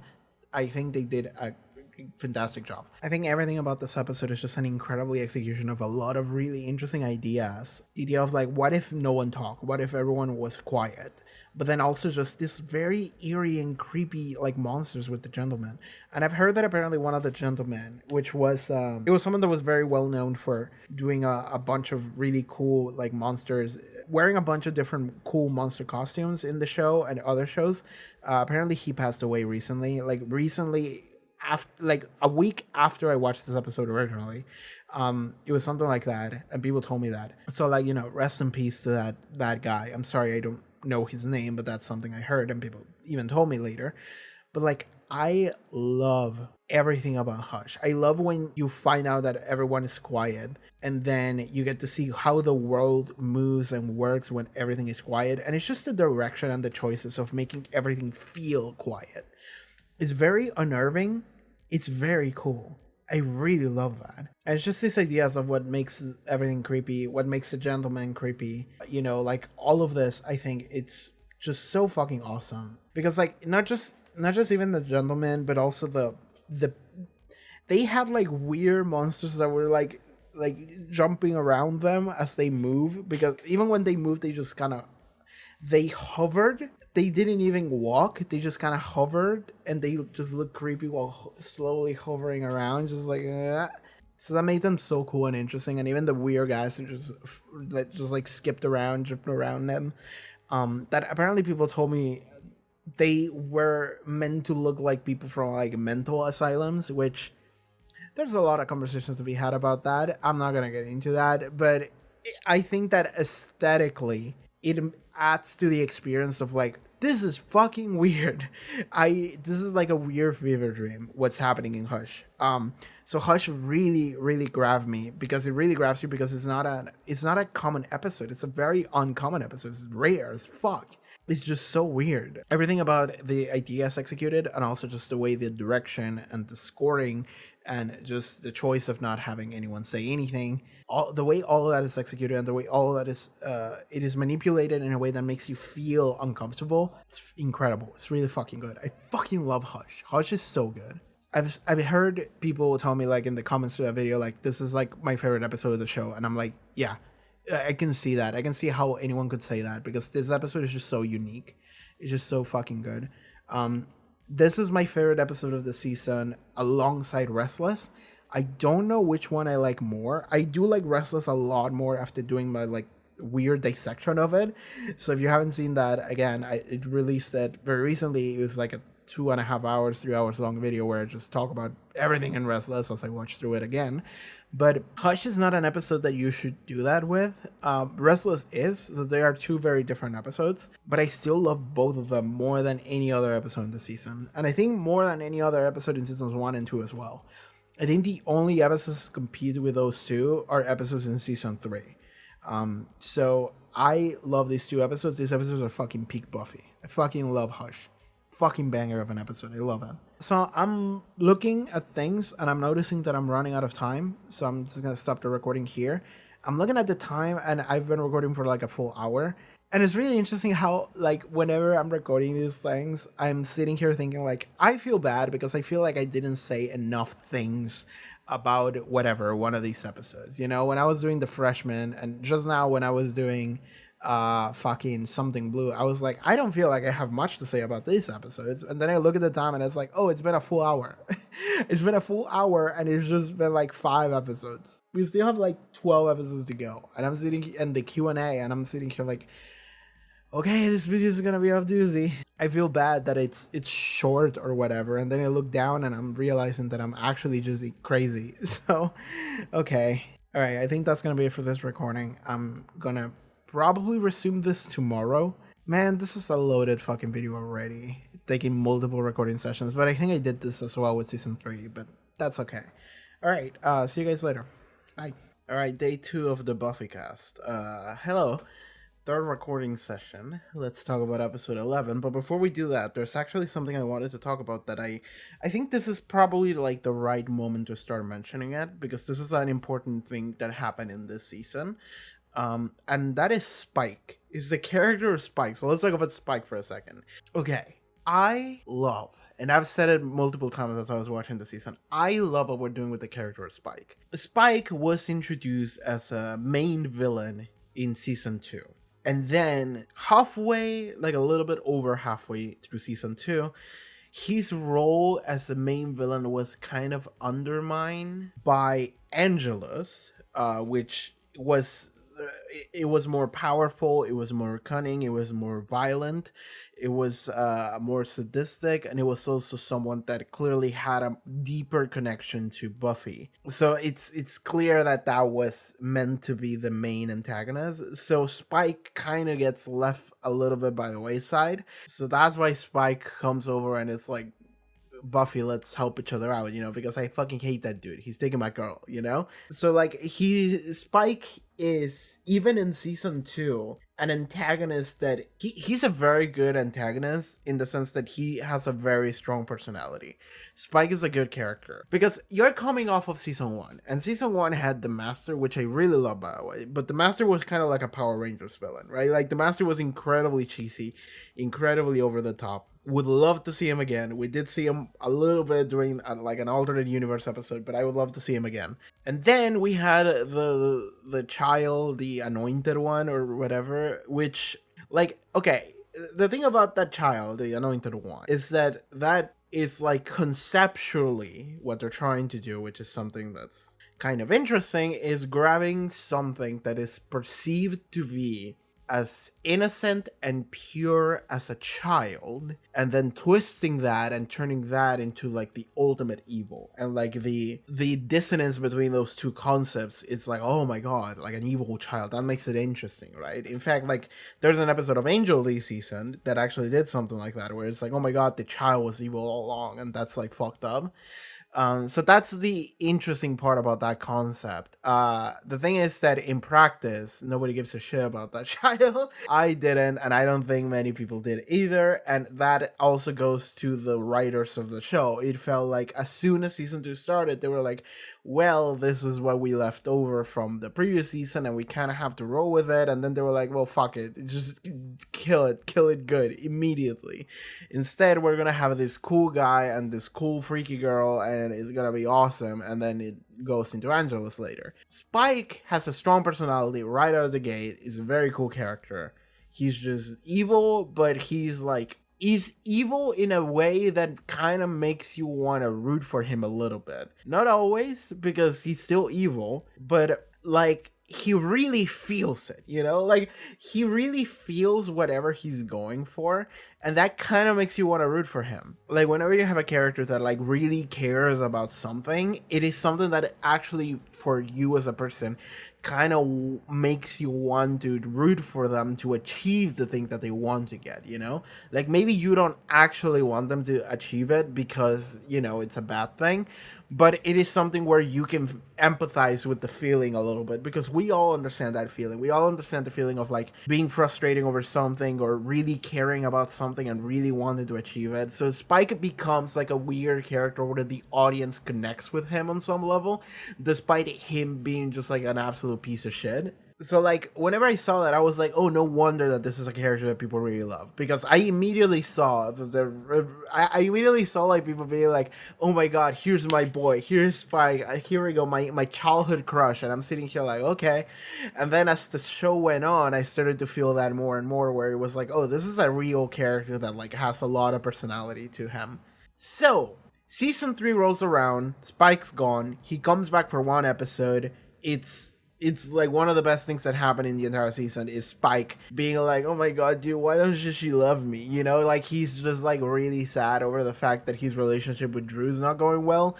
And again, grabbing someone that like really cares about something, and in fact he really cares about like his relationship, and that is kind of, I don't want to say endearing, because it is not coming from like a good place, because that is not a healthy relationship in virtue of both of them being evil demons, and they both talk like abusers on some level or another. But like Spike really caring about something like that really makes you feel like, look at this fucking guy, look at how pathetic he is. And that's kind of the vibe that he has in that episode. And then this season really goes for that. This season really executes on that. I mentioned this a couple times before. Like, I use Tumblr. That's like my favorite social media, because it's less of a social media site and more of a just a place where I can just yell into the void. And there's other people who do the same thing, and we just kind of vibe alongside each other because we all just say things that nobody cares about. And I remember I read a Tumblr post that said something like, I love James Masters because he just showed up and he was like, hey, gotta have some money, and they were like, sure. And then they just let him show up every episode. I didn't really get it, and then I started watching more and more season 4, and then I was like, oh, I get it. And that's kind of the impression I had as I kept watching season 4. It was like kind of like, I'm not sure how that worked, and it probably wasn't as simple as that, but it would be really funny, and actually it's kind of like my headcanon now, that James Masters just showed up and he was like, bro, I need rent, and then they were like, alright, you can hang out, you're like a cool character people like, and then he was like, oh, thank God. So he just showed up every episode, and that's what happened to Spike in season 4. That's kind of like the way I see him, because it's just really funny. But like, that's the character of Spike this season. Spike is just really fucking funny. And like, they're grabbing all of the best things about Spike. Like I'm not sure if this was like a mega calculated on their end, but everything that I just explained to you about Spike and what makes him like really fun as a character that people like is that he's very relatable. He's stuff that like you see someone really care about something, you see someone fail, you see someone like really like go for it, and because they care, that makes you care as the audience. And no one cares about everything more than Spike, I feel like. Spike is consistently the entire season just screaming about something. He's screaming about the fact that he can't kill people. He's screaming about the fact that people don't take him seriously. He's screaming about the fact that he hates fucking everybody. And it's just really funny because he really comes across as like a house cat that is just yelling at you the entire time. And you just kind of go like, yeah, whatever, dude.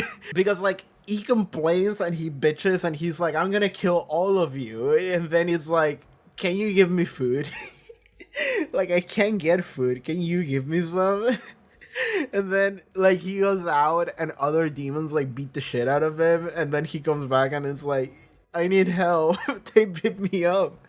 So like, Spike is so fucking funny. Like, he really, the fact that they decided to make him the most like soggy, wet, pathetic piece of shit dude, so that like you look at him and you don't feel threatened by him, it really just comes across as like he's all bark, no bite. It's not that he didn't have bite before, because they forcibly took it out of him, but now that he doesn't have that, now he really is fully no bite, and you just kind of like enjoy his company weirdly because you're not afraid of him. You just kind of sit there and you go like, well, Spike is just fucking saying shit now. He's just really angry and annoyed at something, and that's just really funny.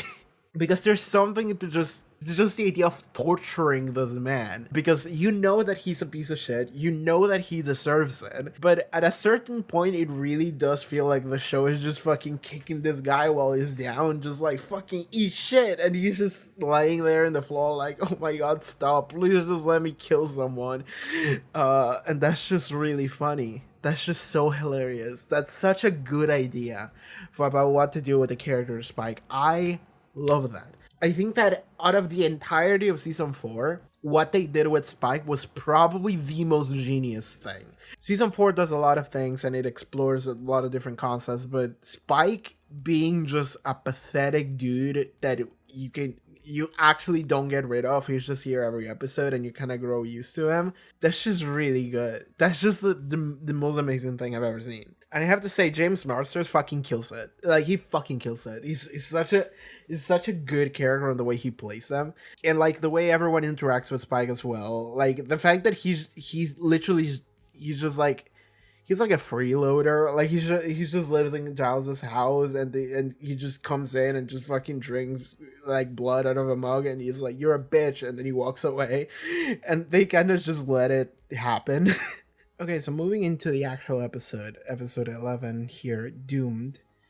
I'm not gonna lie to you, I didn't remember this episode at all, and I was just skimming through it, and I actually did run into something interesting about Willow running into Percy at a party, and Percy being like, oh, she's just like an egghead or whatever, and then Willow was like really heartbroken about it. She was like, made me feel like I was right back in high school, you know? And she was very self-conscious about just not having been a nerd for a long time, which really ties to the Restless at the end of the season, which we'll talk about again later near the end of this video. This episode was just a lot about the relationship between Buffy and Riley, and how they feel about one another, and like they're discovering what the other one is, and how do we maneuver around that. And also Spike realizes he can kill demons now, so that's when he kind of becomes a quote unquote good guy, even though he's not. Him with the Hawaiian shirt is just really funny. Oh yeah, this is the episode where like we just break the rules of gravity. Like I pointed it out when it happened, and then the comment section just told me like, yeah, don't worry about it. It's just funny. Whenever Buffy jumps into the hole, like, okay, so there is a guy that jumps into a hole first, and if that guy reaches the bottom or whatever, it's the end of the world. And then Buffy jumps behind him seconds later, and then she pulls the guy back out, and it's the thing of like, wait, how did she get to him? How did she fall so much faster for her to reach him enough to grab him and pull him back? Just ignoring the absolute feat of strength that would require, just like focusing on the gravity aspect of like, how would you even do that? And then I remember I said that as it happened, and people were like, don't worry about it, it's dumb.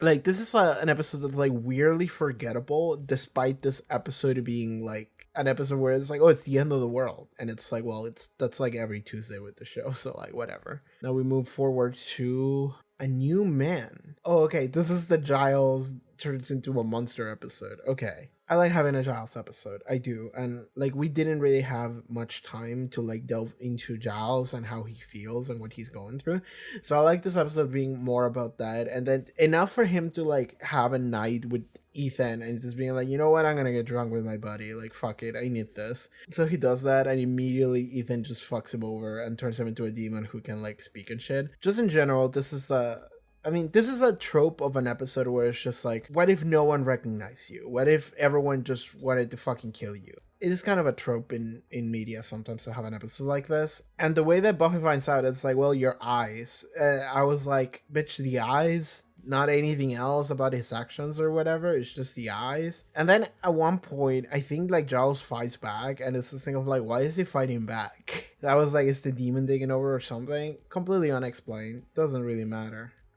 Ultimately, we just kind of move, like, this is an episode in order to like, for you to get more insight into Giles and to actually follow him. That's kind of what the episode is to me. And it's also just kind of funny to see Giles just stumble around as a demon, and it is also really funny to see Spike like driving the car and shit. That's just really good. He has a conversation with Maggie, Dr. Wash, Professor Wash, whatever, and like he immediately hates her, and it's like, okay. And this is when we see that there is foreshadowing as to Adam. So we're just gonna move into the next episode now. We're gonna move into the I in Team 413. Yeah, I like this episode. I love this episode. Like everything that happens in this episode, this feels like the episode where the season like fucking kicks off.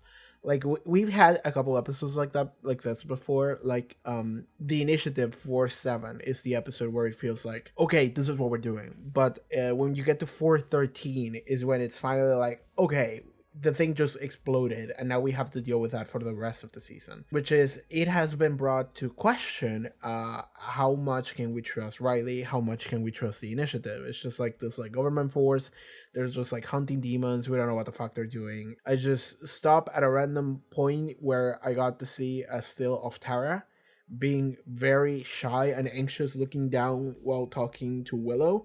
She's just like doing this, and I want to watch this. Yeah, this thing, it was my grandma's. I found a long time ago in my attic. I want you to have it. Oh no, I love this scene. I remember this scene. I remember this scene a lot. That's really sweet, but I can't. It's like a family heirloom. Tara looks down. She interprets that as rejection, and she immediately gives up on whatever this is. You know, like she clearly wants Willow to have this very special thing about her. Willow says, "No, I can't. It's really special. I just wouldn't feel comfortable having something that's special."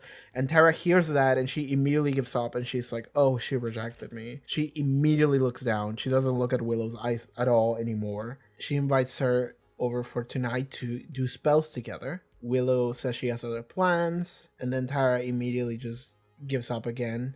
Oh my god. Sorry, this is just the Tara appreciation hour again. It's like every hour here at this house. She has this thing where like Willow says like I can't have other plans, and Tara does this thing where like she looks down, clearly feels hurt over this, and then she goes, "Oh." She does this like weak smile, and then she looks down again and it fades away, and she's like pretending, and she goes, "Okay, that's okay, another time." She looks away, like clearly not looking at Willow at all. And then Tara's just like, "I better get to class," and just runs away. Just runs away. Willow is like, "I'll see you later, okay?" And Tara doesn't even say anything. She just kind of weakly nods and runs away. I love Tara.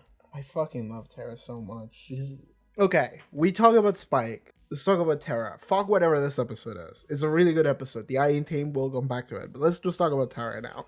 Oh my god. I think actually no. This is something we're gonna talk about later. But Tara might be the best character in the show, but that's not objectively speaking. That is subjectively speaking from my own personal opinion. I love Tara. She's just so good. She's so cute. She's so shy. She's so awkward. She runs away. That's like her number one trait. She just runs away. She gives up. She's so self-defeated. It's like there's so many aspects of Tara that are aspects that very specifically cater to me as a person. So whenever I saw the character of Tara, and the more we kept seeing those little things that she does, and how clearly she's obsessed with Willow, how in love she is, and she just is trying so hard to like reach out to her, but she herself stops, and then she just runs away. And that went on for several episodes. Like that was the height of the show to me. Like that was the best. Like just those small scenes of Tara just doing that's the best thing the show has ever done. Like genuinely to me, I don't give a fuck about anything else in the show. Those scenes where Willow and Tara are just talking, and Willow says something that is not meant to be dismissive, but Tara interprets it as if it was dismissive, and then she immediately just in her mind she just kind of goes like, of course she wouldn't want to be with a freak like me or whatever. She just like runs away, and Willow is like, no, let's do something later, and Tara's just kind of leaves. That's peak Buffy. The addition of Tara to the show, and there is like a ton to say about it, and I'm probably not the best person to ask about it. I'm not. There's a lot to say about Tara. I'm just gonna tell you from the perspective of like me and how much I like the little things that this character has, and how much I just love her as a character. That's like a me thing. But then there's also a lot of conversations to be had about like, okay, Buffy's doing like a very clearly openly queer character here, and how impressive that was for the time that this was airing on. Because like even like years later, there's a lot of shows that are not super down with shit like that. And that is on networks being like they're very conservative in what they allow themselves to show, because they're afraid of the perception that the attention that that's going to bring to that specific show in that specific network, which will then translate into what the shareholders are going to say and how much funding we're going to get. So it's better if we just play everything safe. We're never going to make any explicit statements that might or may not affect our reputation, because everything needs to be kept squeaky clean so we can keep making money, bro. That's how that shit works. And like it's really upsetting because it is essentially grabbing something that is just like human nature. It's just like the fact that two people can be in love, and just grabbing that and using that as like, well, we don't want to show that because that's like political, you know?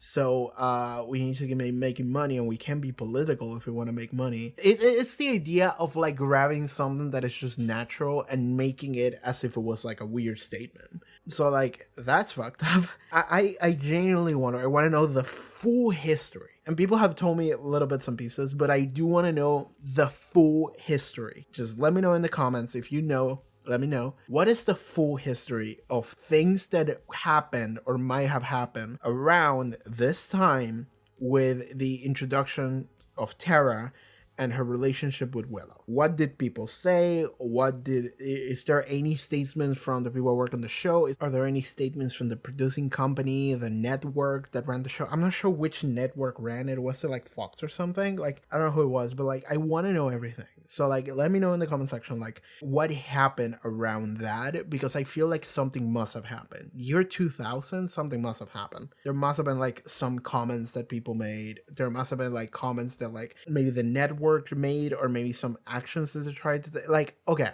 If I tune in next season 5, and I see less Tara because like maybe the network was just fucking told everyone to tone it down. If I see that shit happen in my Buffy, I'm giving up. Fuck the show. Fuck this stupid ass piece of shit show.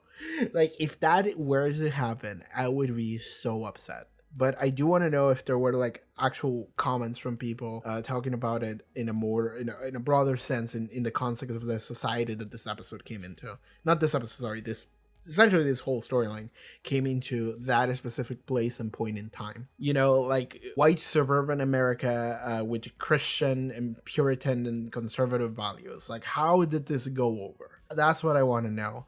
And specifically, like, what comments were made, if there were any, about it from the people that work on the show and the network that had the show, etc., etc. That would be something that would be very interesting for me to understand.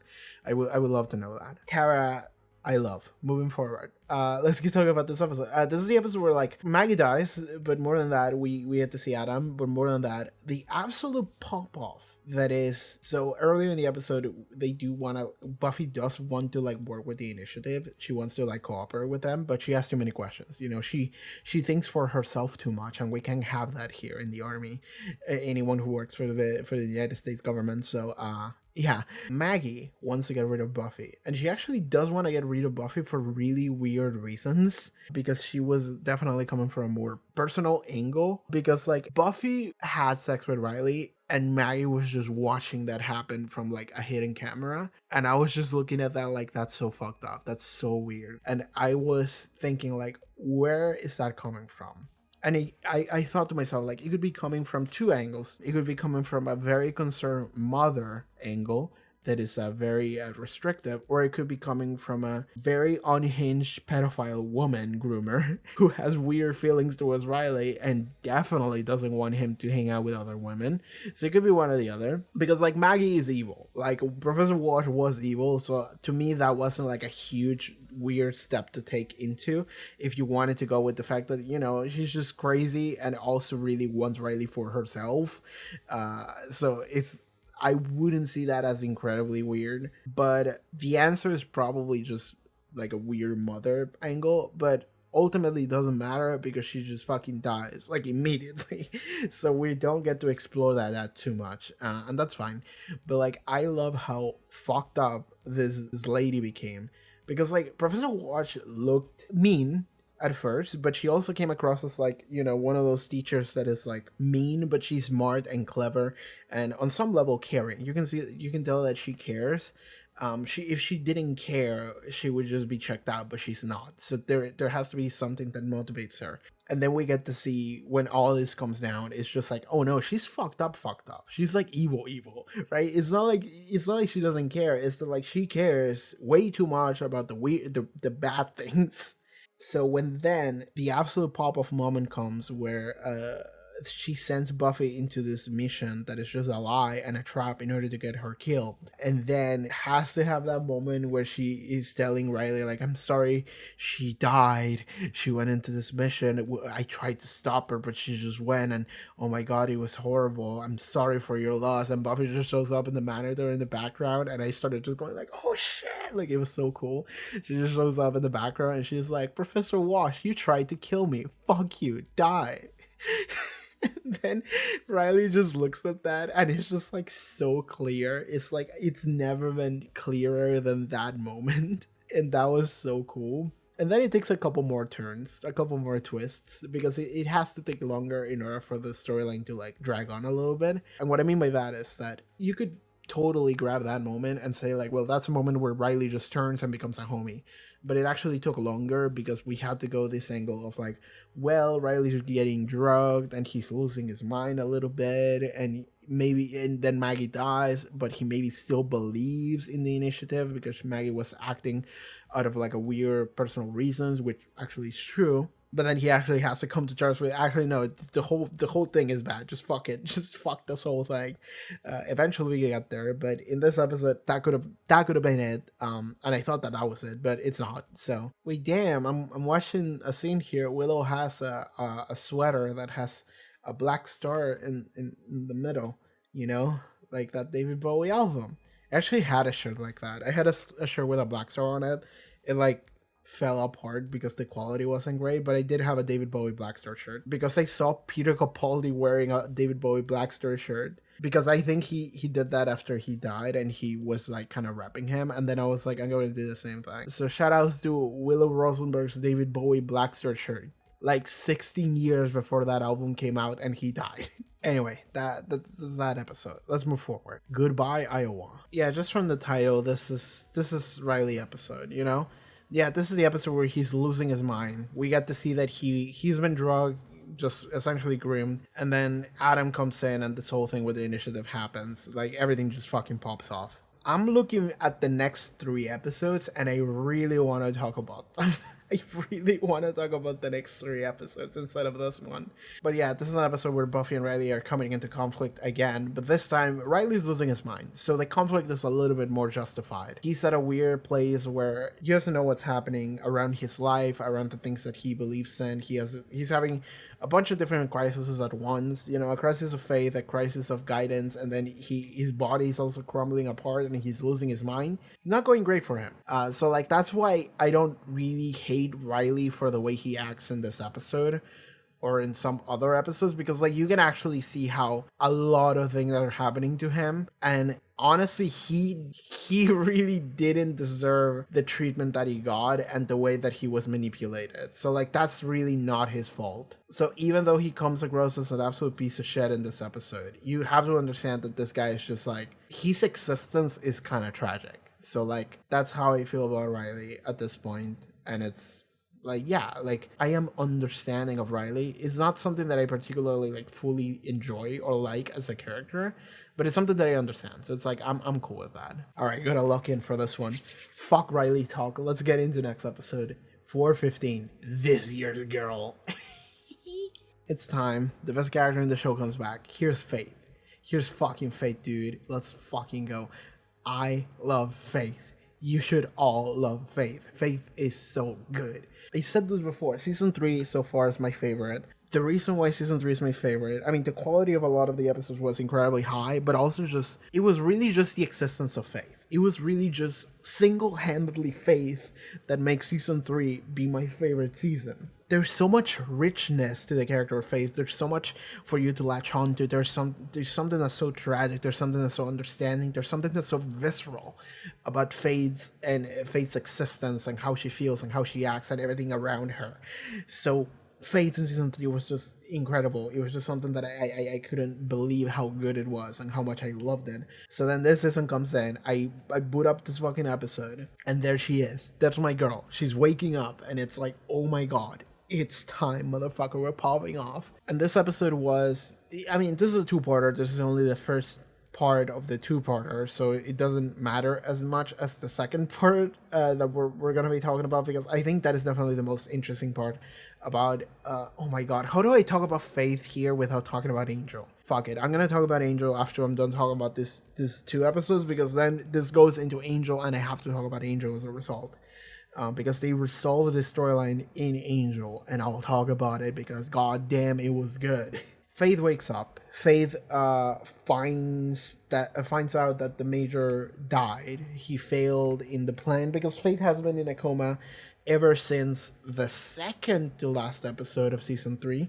So she missed the finale, and she missed the giant snake demon thing, and the fact that the high school blew up and the Major died. So she comes back, and so she realizes all of this. And I love that the relationship with the Mayor is still as strong as it was, because of course it would be. But the relationship with the Mayor was a very like weirdly heartwarming relationship where, like, yeah, the dude was evil, but he really did care about her. And I remember when I talk about that, people before told me, some people in the comment section told me, like, well, he's like controlling, he's like not actually good, he doesn't care about her. And it's like, no, I think he really genuinely does. He's that controlling evil piece of shit, but that's not to say that he doesn't care. Like, those are two very separate things. Like, we're grabbing and we're kind of making him a weird stereotype, the Mayor, but that's not how people work, and that shouldn't be how you treat characters either.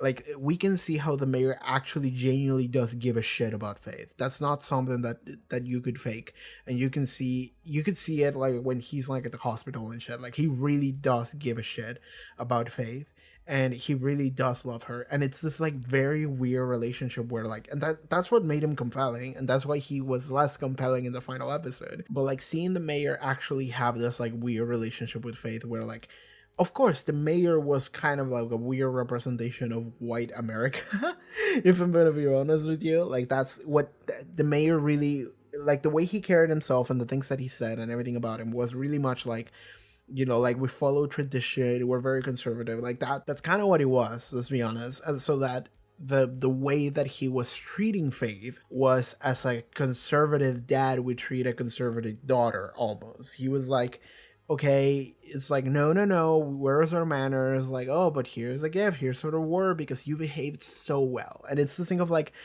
it's not that he didn't care. And I almost feel like, and I think I said this before, I feel like he definitely thought to himself, like, oh, I have the power of a slayer under my command. Hell yeah, I'm gonna use this girl. But like a couple episodes in, he started to like really get into the idea of like, I actually do kind of like her, she's kind of cool. And then when we started getting to the end of the season, like, he really did give a shit. He cared a lot. Honestly, he was role playing as a dad that maybe was kind of fake at the beginning, but like, he really fell for it. He was like, no, this is kind of what I want. And Faith was role playing as a daughter, and that's kind of like what she actually wanted too. So whenever we see that video of the Mayor come in, and Faith just uses that and grabs that and is like, okay, you know what, I'm gonna go on a rampage, fuck Buffy, fuck everything, I'm just gonna go and destroy everything. Like, sure, that makes sense. For the character that Faith is, that makes absolute complete sense. She's Vriska mentioned. And it's the thing where, like, Faith comes in and she has this encounter with Buffy, and she sees how Buffy is in college and she has a new boyfriend, and it's just like all of these things are just changed, and Faith is kind of still stuck in the past, and she comes in and it's like, what the fuck is this? Like, what is this? Like, you're telling me that your life kept going while mine died? You're telling me that you killed my dad and you just kind of moved on with your life? You're telling me that you fucking dumped your boyfriend that I wanted it to be my boyfriend and you just moved on? You really did that. It's the thing of like, of course you would feel enraged over all these things. And something interesting I want to mention about that is that I read, and I'm not sure if this is true, I actually would like to get some confirmation from you guys in the comment section. I love doing these videos because I do like just essentially talking my mind and just having interaction with the audience. I would like to know if there was like some kind of mention or anything about like a relationship between Faith and Buffy, actually. Because like, now that we have the hindsight of season 4, we can actually look back and be like, okay, they maybe thought about that before. Not so much from Buffy's angle, but from Faith's angle, where Faith actually, because like, okay, I talk about how Faith was a little bit obsessed with Angel. I think that's true. I think that's just fully true. That's just a fact. And the reason why I said that, and I said that that was something that happened, is because Angel was the only person that actually did have that moment where he was like, it's okay, I understand how you feel. I feel the same way. I done fucked up shit. And she just is angry at him, and she's like, oh, I'm gonna kill you. And it's like, well, it's fine, whatever. Like, it's like this thing of like, you're being violent towards me, and that's okay. Like, I understand where that violence comes from. I understand that you feel afraid, you feel cornered, you feel like you're irredeemable, you feel like you did fucked up shit, you feel like all these things that you're a failure. And it's like, you know what, that's fine. Like, I don't blame you for it, I forgive you. It's the ability to look past that like violent persona that she's putting up front and just still being like, it's okay. And that really got to her. And if it hadn't been for fucking Wesley that came in, that we will then talk about this later in Angel, but if it hadn't been for fucking Wesley that just came in, that probably would have been where the topic ended. That probably would have been like the moment where it's like, okay, you know what, Fate's cool. Maybe would have taken a little bit more than that, but that really felt like they were getting to each other there. So that's when she started to become a little bit obsessed with Angel. Then we had a full episode where she tried to like take Angel's soul back, and then the ninja that was Giles' friend saved us or whatever. But yeah, that's where all that comes from. And something that I'm thinking about is that Buffy was also someone that genuinely did care about Faith. Like, when no one else, like, okay, because Faith is a loner. Faith is someone that lost everything and everyone.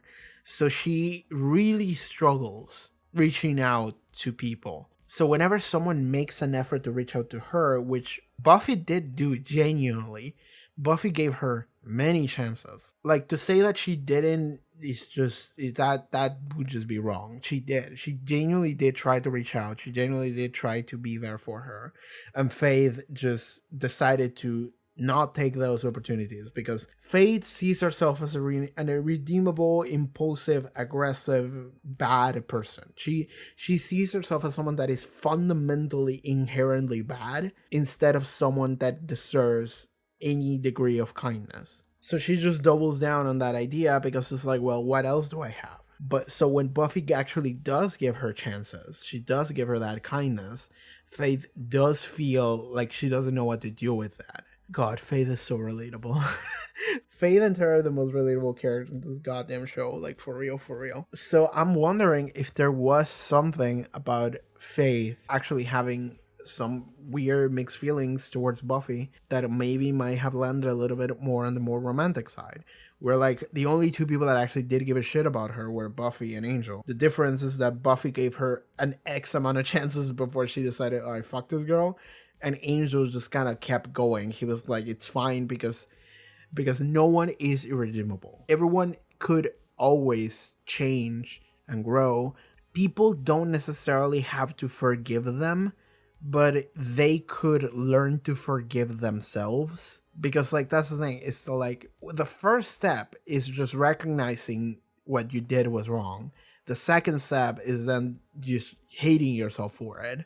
And then the third step, which is the step that is the most interesting, and it's where everyone fails, is you have to learn how to forgive yourself, how to deal with yourself and be like, it's okay, I can live with this. I hate this feeling, but I have to just fucking take it and keep going. Work towards a greater understanding of yourself, the world around you, and actually doing better. Not just for yourself, but for everyone else as well. Because the alternative is doing what Faith was doing, which is just doubling down and being like, all right, fuck everything, I mean, everyone. You either do that, or just kind of like decide that you hate yourself and just fall into depression and just live alone in a ditch somewhere, which is what Angel did for like 100 years. Or you get back on your feet and try to do something better out of yourself, with your life, and towards everyone around you, because you at least owe them that. And that is where Angel is at in life, and that is where Fate eventually ends up. I'm getting ahead of myself here. Let's talk about next episode. I already talked about this one. Let's talk about Who Are You? This is the second part of this two-parter, and I love this fucking episode. I love it so much, because like, this episode, when it comes in, this episode, Who Are You? The setup from previous episode was, oh my god, Buffy and Faith switch bodies, oh freaking Friday. And I was kind of just sitting there and thinking to myself, like, how much is Faith gonna ruin Buffy's life? There's a lot of things that could go wrong here. There's a lot of things where, like, we just saw how much Faith hates Buffy and she hates what happened, and she's just sitting there like, oh, I'm gonna fucking destroy everything. So in my head I was thinking, like, this is gonna suck, like, this is gonna feel awful. And I remember watching this episode, and like the first like third half the first half of the episode felt like shit, because the first half of the episode really felt like Faith was abusing Buffy's body essentially and just doing a bunch of like awful shit. That also kind of like taps a little bit into the feeling that I had while watching, what's the name of it? A New Man? Yeah, with Giles. Which just the idea of like everyone around you just hates you, everyone around you just leaves you behind. Like all that fear of like no one understands you, everyone thinks you're awful, and everyone hates you. And it's like the nightmarish idea of people who you assume are gonna be on your side suddenly are not. So like seeing Faith do that to Buffy's body, and you see all these characters that you're used to them, and you assume that by default they're gonna be sticking together and they're gonna be good to one another, and suddenly Faith throws a wrench in that, really feels to me viscerally like something like a violation that makes me feel sick. So watching the first half of this episode really felt like, oh, fuck this. Like I hated it. I hated watching the first half of this episode.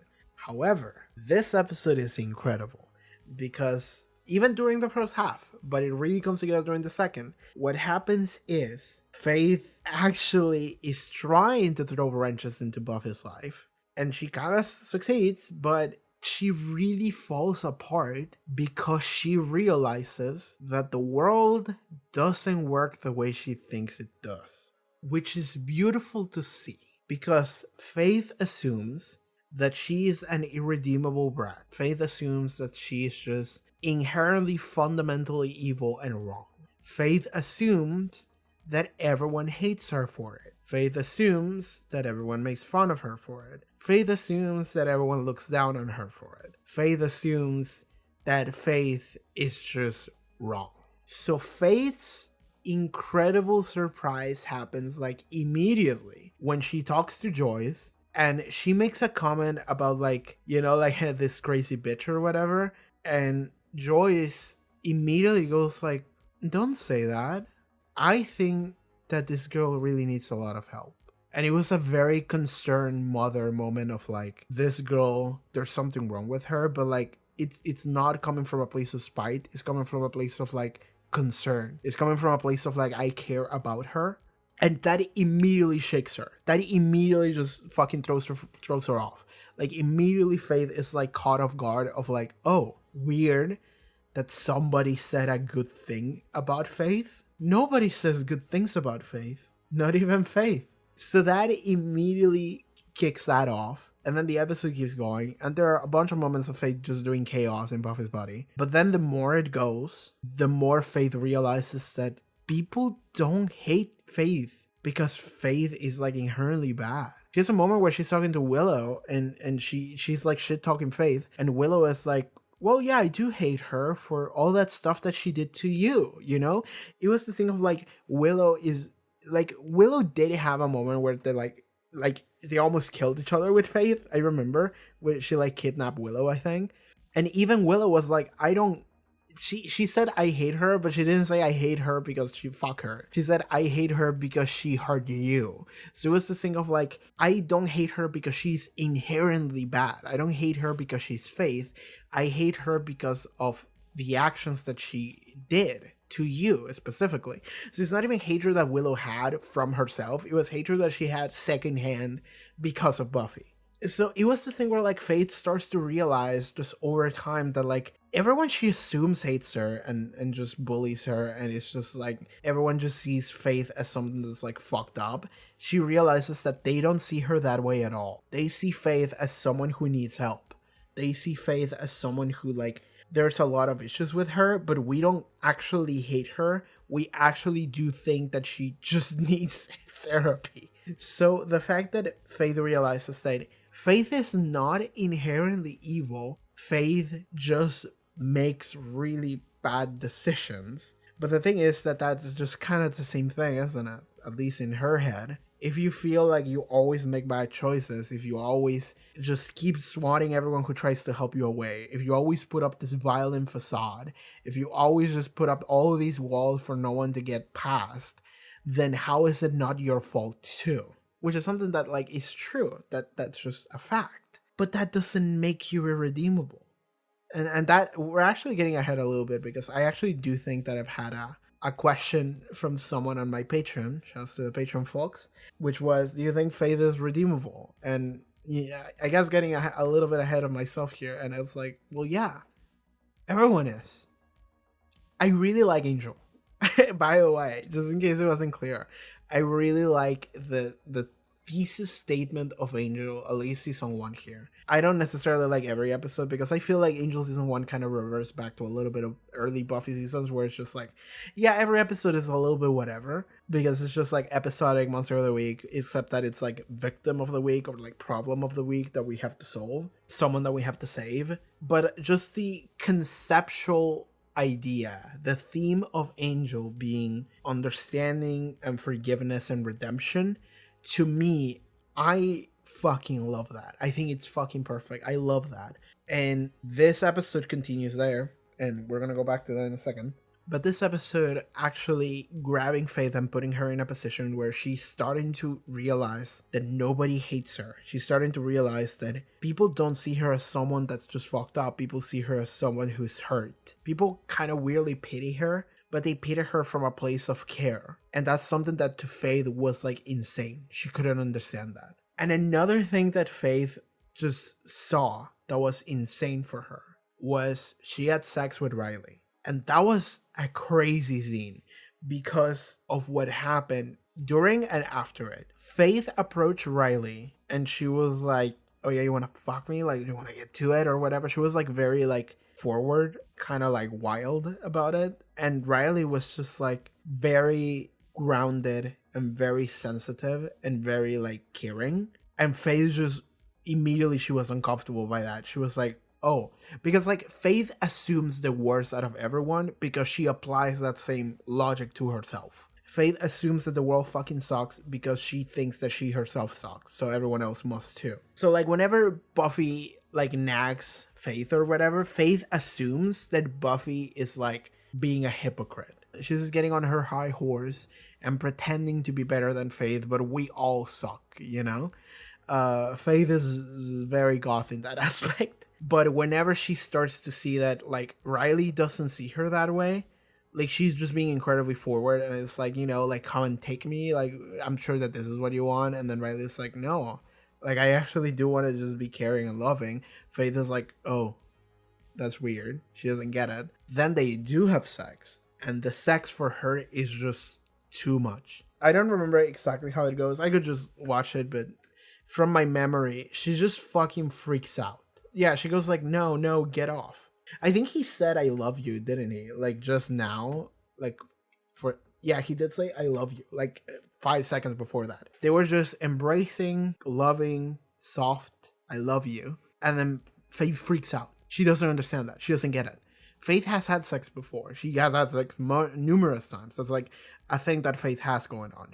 Faith is actually a sexual character. She fucking fuck Xander, and then he was like, all right, fucking get off of here. The difference is that Faith has never been in a place where she feels like she understands. Faith doesn't understand what a relationship is. Faith doesn't understand what like caring and loving another person is, or feeling like somebody cares and loves you. She doesn't get that.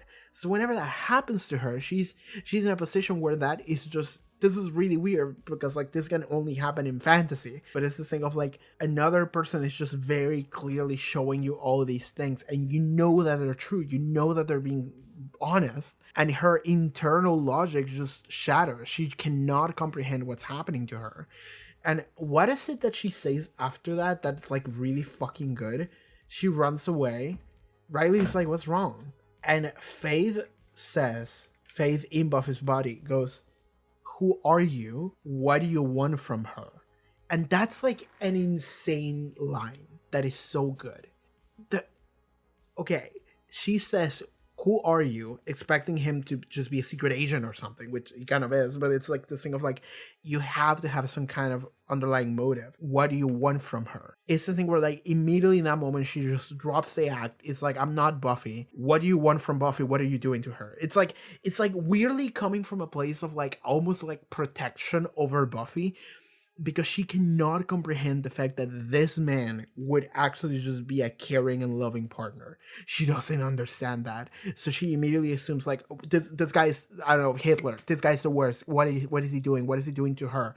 And it's like a weird like thing of like abject refusal to a reality that is in front of her, because in her mind it doesn't make any sense, but actually a little bit of her true feelings, where she actually does actually care about people, comes through when she asks, what do you want from her? Because like she just drops the full act and just says like, what are you doing to her? Like and it's so good. It's so good because it tells you so much about the way she sees Riley, the way she sees the world, but also the kind of person that she is underneath like 7 layers of like bullshit in front of it. One of the best scenes in the entire show, that line. Just fully honest. And then Riley actually comes forward, goes, you're shaking, covers her with like a bed sheet, and he goes, shh, and just hugs her and asked her what happened, just like comforting her. And Faith her brain is melted. She doesn't get anything. She's completely lost, which is why then she's just like, I'm just gonna go. I'm just gonna run away, because that's what she does. She runs away. Oh, I love characters who run away. I love characters that just get too inside their own heads. They don't understand feelings and they just run away because they feel like the situation would be better if they weren't there. I love that. So Faith runs away. She's just like, fuck it, I'm going on a plane, I'm leaving. And then the whole thing where like, I don't know, there's a shooter in a church, which is just a couple vampires in a church or whatever, happens on TV, and then everybody is like, oh fuck, we gotta go stop that. And Faith actually sees that, and she has a genuine moment of like, I want to be a good person, and she goes that and decides, I'm gonna stop it. Because I think at this point in the episode 2, she actually knows that Buffy cannot go, or she believes that Buffy is like yeah, they got Buffy or whatever. So she's like, okay, I'm just gonna go, and I have to stop it because it is my responsibility, and it is like I can't just walk away from that. Like that, I actually do feel like I want to help. And like, again, Faith is a good person. She just doesn't believe that that's the case.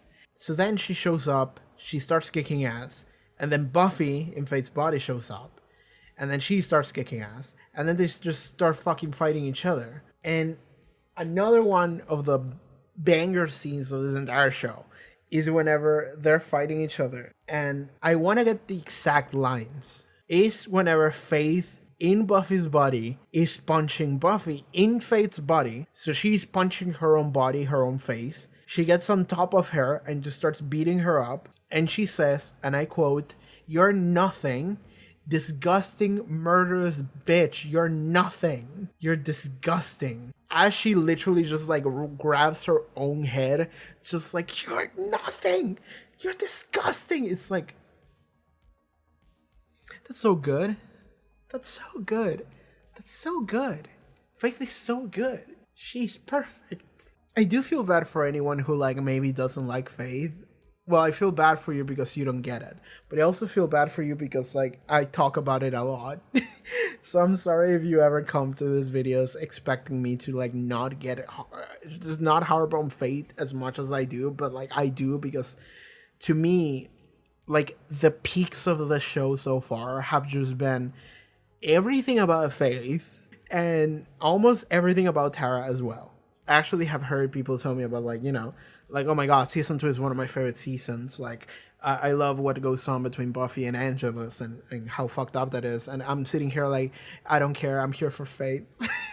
I'm sorry. I'm here for Faith. That's the only thing I care about. That's kind of where I'm sitting. That's how much this character does for me. So like seeing her herself just fucking talk shit to herself, and that is just a very visceral moment where all of her feelings about herself come through finally, and she's just calling herself disgusting, calling herself an ugly, disgusting, murderous bitch, telling herself that she's nothing, that she's worthless. It's like, oh my god. Oh my god, I love you. I love you.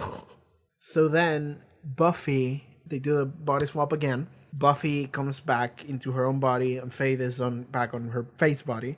And then she just runs away. She runs away. She just runs away again. And she just fucking leaves. And we don't see her again for the rest of the season. Unless you watch Angel. But like, oh my god. And the best part about it is that there was like a moment of understanding. Like you could see it in their eyes where like when they change bodies again, it really did feel like Faith truly understood how Buffy felt. And I feel like maybe Buffy also understood how Faith felt. Though if you watch Angel, maybe she didn't. But like there was a moment of understanding where Faith just fucking got it. And she just ran away. She was just like, I don't want to fight these people. They're good people. What am I doing? And then she just ran. And you can see there's like a final scene where she's just, I don't know, at the back of a cart or something. And she's just like, she looks very just absent. She's just like completely gone. She doesn't know what to think. And she's just gone. Perfect fucking episode. I love this episode. It's so fucking good. And I guess now we're going to turn into the Angel cast. Temporarily. I actually do want to talk about like every episode of Angel on a separate section or video, but I guess I do have to talk about Angel now here. Like desperately I need to talk about it because I need to talk about Faith. I'll try to do it in a more shortened version. I'm not even gonna go and look at like skim across the episode or anything. I'm just gonna talk about it from what I remember. But we have a Faith two-parter in Angel. So we're dedicating 4 full episodes to Faith. Perfect. I wouldn't complain if it was more. But we're essentially dedicating 2 episodes to Faith in Buffy and 2 episodes to Faith in Angel. And if you haven't seen those Angel episodes, first of all, why not? They're good. They're fantastic, actually. They're better than like most of the episodes in this fucking season of Buffy. Those 2 episodes of Angel are fucking bangers. But the reason why they're bangers is just because they're Faith episodes. If you're not a fan of Faith, then I don't know what to tell you. Just, I guess don't watch it, but I will. But the first episode is an episode where Faith shows up. And she's being hired by the whatever law firm, Barnes and Noble, whatever their name is, Wolfram and Hart, I think. She's being hired by that company in order to go and assassinate Angel. She shows up and taunts Angel a lot and shoots them and whatever, and they have like a bunch of like chatter. She grabs Wesley and kidnaps him, and then she ties him to a chair and fucking tortures him and shit. Wesley, I feel like Wesley's approaches to Faith have been bad and then arguably worse. Wesley has never been right about his approaches to Faith because Wesley originally in her approach to Faith, he fucking doomed her last season. And then now in Angel, he actually defies Faith and talks shit about her, which to Faith is not gonna go over well. It's really not. So that is just fuel for Faith to just keep being gross and disgusting. So then she keeps doing it. I mean, Wesley just gets tortured. And it's the thing of like, I think Wesley's he just misses every time. Like, he doesn't know how to deal with this teenage girl. Like, just don't talk to her, dude. Just leave her alone. Just don't try to be the guy who helps her out. You always fail at that. You don't get her. But yeah, she kidnaps Wesley, fucking tortures him, and then Angel shows up, they fight, and then in the middle of the fight, it becomes very apparent that it's not a fight. Angel is dodging every hit. Angel is not fighting back. He's just taking and dodging, and Faith just starts just screaming at him for him to just kill her. She just starts screaming like, fight me, kill me, kill me. And it was like a very clear moment where it was just like, yeah, this whole episode was just an act for her to just essentially commit suicide by cop. She was just like, I want him to kill me. Like, I just want him to end me. Like, I don't deserve to be alive. And I think the only person that should just kill me would be Angel. It would be fitting. I fucked his life up. And I wronged him as much as I wronged everybody. So I want him to kill me. That feels good to me if he was the one to end me. And it was just so sad. It was so fucked up. And I love Faith. So whenever that happened, it was just so fucking emotional. It was so good. It was like, again, one of the best scenes in the entirety of Buffy. And Angel completely understood. Angel immediately just completely knew. And he was just like, I'm not going to fight you. Like, I'm not going to kill you. Because Angel believes in saving. He believes in redemption. He believes in forgiveness. Because Angel, like, who understands that better than Angel? Angel is someone who was like the most fucked up like demon on earth for a while, and then he regained a soul, but he still remembers doing all of that. It feels like he did it, even though he wasn't, but he feels like he was. And then he's like, I hate myself. He went into like 100-year long depression where he just ate rats off the floor. And then eventually he was given purpose, and he was like, I'm gonna like fully dedicate myself to this purpose. Because like I can just not do anything forever. I can just fucking fuck off and just live in a fucking trash can eating garbage like Danny DeVito until I fucking waste away. Or I could actually try to do something and actually make a difference. If I made a bunch of wrongs in the past, maybe work towards making a couple of the good things so I can maybe start balancing things out a little bit more. And because he fully understands this, he sees Faith, and he's not afraid of Faith. He's not intimidated by Faith. And he actually, I don't know if he even pities Faith. Maybe he does on some level, but there's also a level of like, he's not looking down on her because he understands the crushing weight that Faith feels. And he's like, yeah, that's me too. So it's like a moment of like understanding someone who's in the exact same position as you. Exact same. Angel sees Faith, and he never sees someone that is just like, oh my god, this like violent like monster that is just gonna kill us. He sees Faith, and he's like seeing himself in a mirror. So then the second episode comes in. Faith is just taking home with Angel, and Angel is just like, yeah, I'm gonna take care of you, just like you can hang out or whatever. Faith tries to run away. Angel is like, no, you're not running away. Faith just insults him, calls him a bitch, punches him or whatever. And Angel is like, no, I'm not gonna fight you. Angel is not intimidated by her. He doesn't see her as violent. He's just like, I get it. And Faith just, I guess she just stays. That is like what gets to her, is when you finally find someone who, even though you put up all of those walls, that person can still come through. Because Angel is completely unshaken by whatever the fuck Faith is doing. Even though Faith just rejects everyone, she runs away from everyone, Angel is like, no, it's okay. I got you. And that is fucking brilliant for the character of Angel. That's why I love Angel, dude. That's why I fucking love Angel. Like, that's why I loved Angel. Like, the moment we started learning about him, I was like, he's cool. He's really cool. I really love him. So, like, whenever we started watching the show Angel, I'm, like, kind of excited for, like, what are we going to be doing? And this is it. This is peak fucking Angel. This is peak Angel, the show, the character, like, everything. The way he treats Faith, the way he saves Faith. This is what he does. He fucking saves people. I get that he's Batman and he fucking punches problems away. But, like, more important than that, he's someone that, like, understands and cares. I love that being like the main trait of this main character. But enough about Angel. Back to the FAITHCAST. Buffy shows up later in that episode, and Buffy feels betrayed. She's like, oh, you're going with him or whatever. There was like a weird love triangle thing happening again. She's like, whoa, that bitch fucking took my body and fucked my boyfriend or whatever. And it's like, fuck Faith, I'm gonna kill her. And then Angel is like, no, it's okay. Like, Faith is good now. And you actually do follow that because, like, you had been following Faith up until this point, and you understand and you know that Faith is good now. You're like, Faith is good. Like, so when Buffy shows up, you see Buffy, and Buffy is like weirdly the antagonist of the episode here, until the like Three Stooges show up and try to kill Faith again. But like Buffy kind of becomes someone in an antagonistic role because at this point you kind of are following Faith. You understand Faith, you understand Angel, and you want to help her. So then Buffy shows up and she's like, fuck her, I'm gonna kill her, I'm gonna send her to the police or whatever. It's like, okay, that's when a really interesting conflict comes across where the main character of the goddamn franchise shows up and you're like, fuck her, shut up, Buffy, I don't give a shit about what you're saying. I'm here because I want to take care of Faith, which is what the argument eventually ends up becoming at the end of the episode, where Faith essentially turns herself over to the police.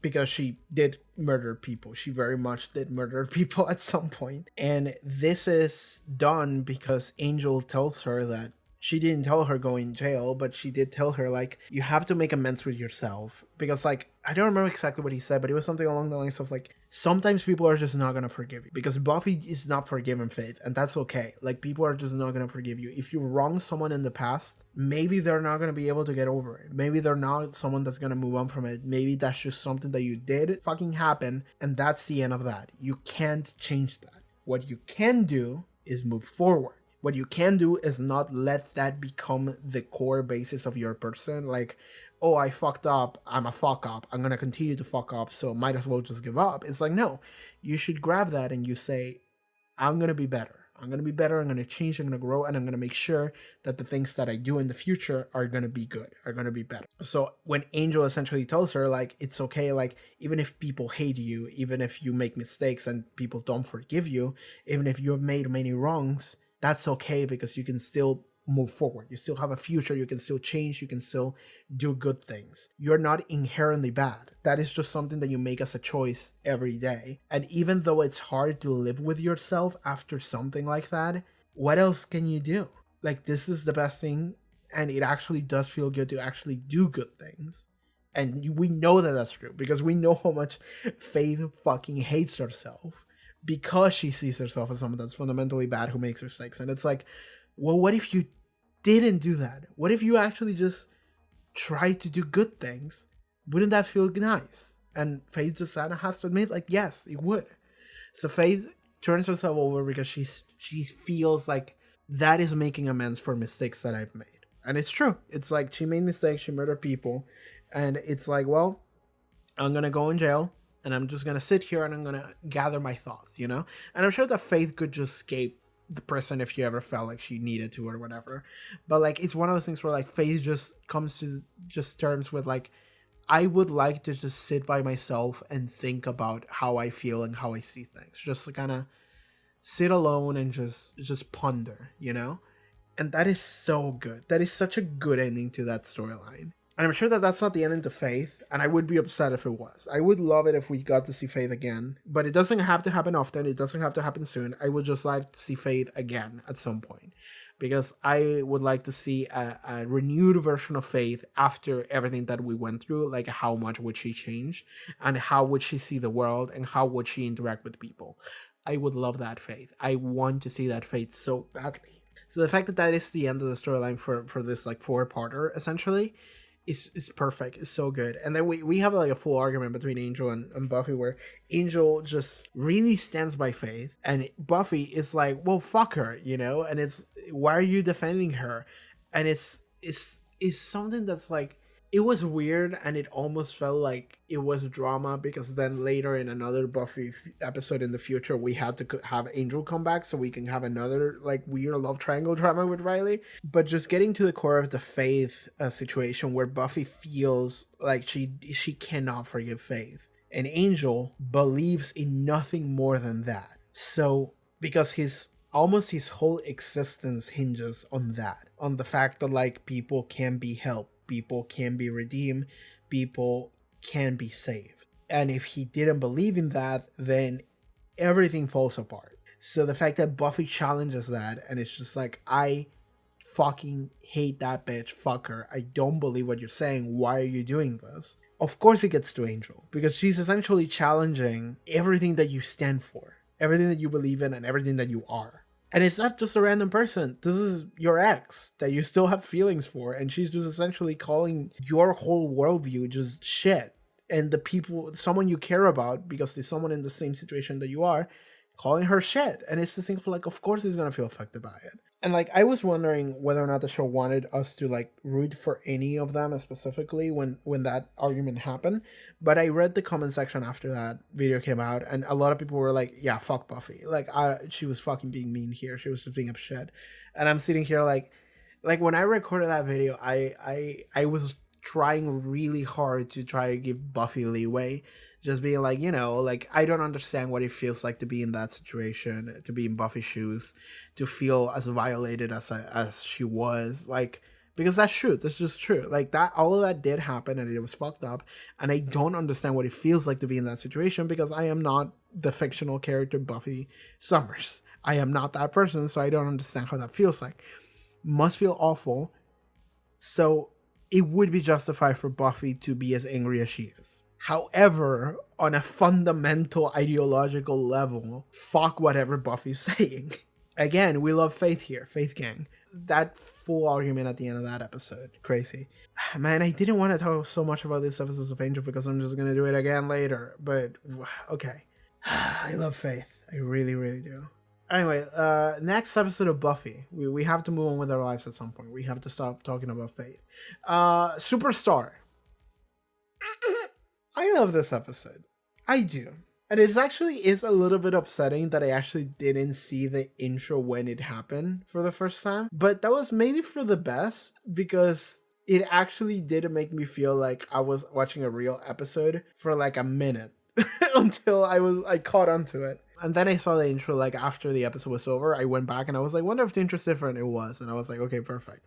But like, I love Superstar. Oh my god, this is one of the wildest fucking episodes of the show. This is the kind of like shit posty ass episode that I would make if I was in charge of making a show. I would just be like, what if we had an episode where like the fucking dumbest, most throwaway fucking chump ass character came in and he was the main character?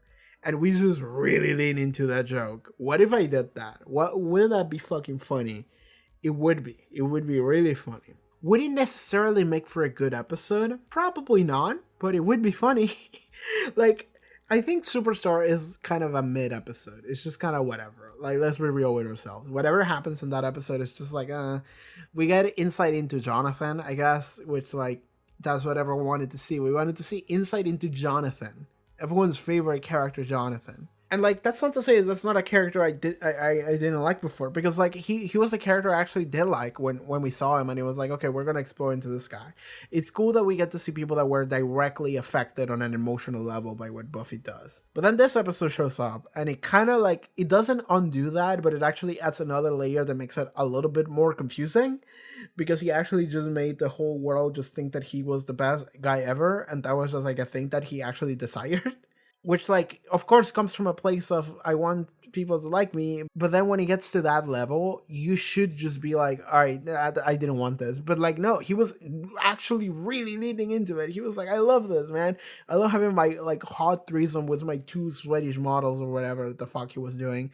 Which, by the way, that's rape. That's what that is. Jonathan, that's not cool from you, my guy. So, like, and the show is not concerned about talking about that, but you know, that's what it was. Just because it's like a weird fantasy spell or whatever doesn't change the fact that that's what it was. But anyway, I think that the concept of this episode is one of like the most genius ideas that we've had in this show.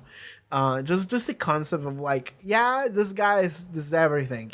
Everyone loves him, big Jonathan, and it's so funny because Jonathan is also just not a character anyone would give a fuck about, like not just the audience but also even the characters. But like the way Jonathan looks, the way Jonathan carries himself, it's like funny. It's like really funny because like he kind of comes across as a comedian. He kind of, I don't know, he has like a Nathan Fielder energy, Jonathan. So like he's like awkward and like weird, but then when you see him and he's like carrying himself as if he was a mob boss, like when the military invites him and all of the military are a bunch of like really tall athletic dudes, and Jonathan walks in and it's just like this really short, whatever, average looking guy. It's like, that's just funny.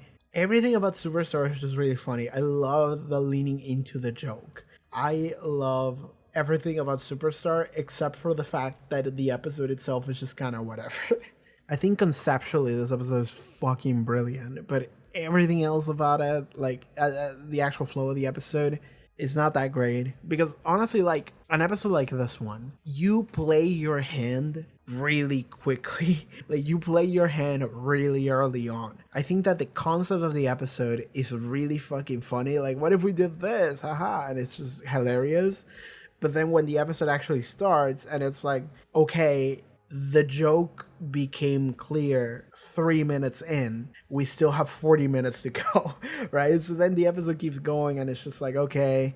It's like, I do like that the joke keeps like they keep going hard and harder and harder on it, where it's like in the background you see like posters of like Jonathan like dunking a basketball or whatever, and it's just like everyone loves Jonathan, and that's like all of the set dressing and stuff in the show for that episode is just really funny. But beyond that, the episode is just not particularly interesting other than, hey, that's the funny joke.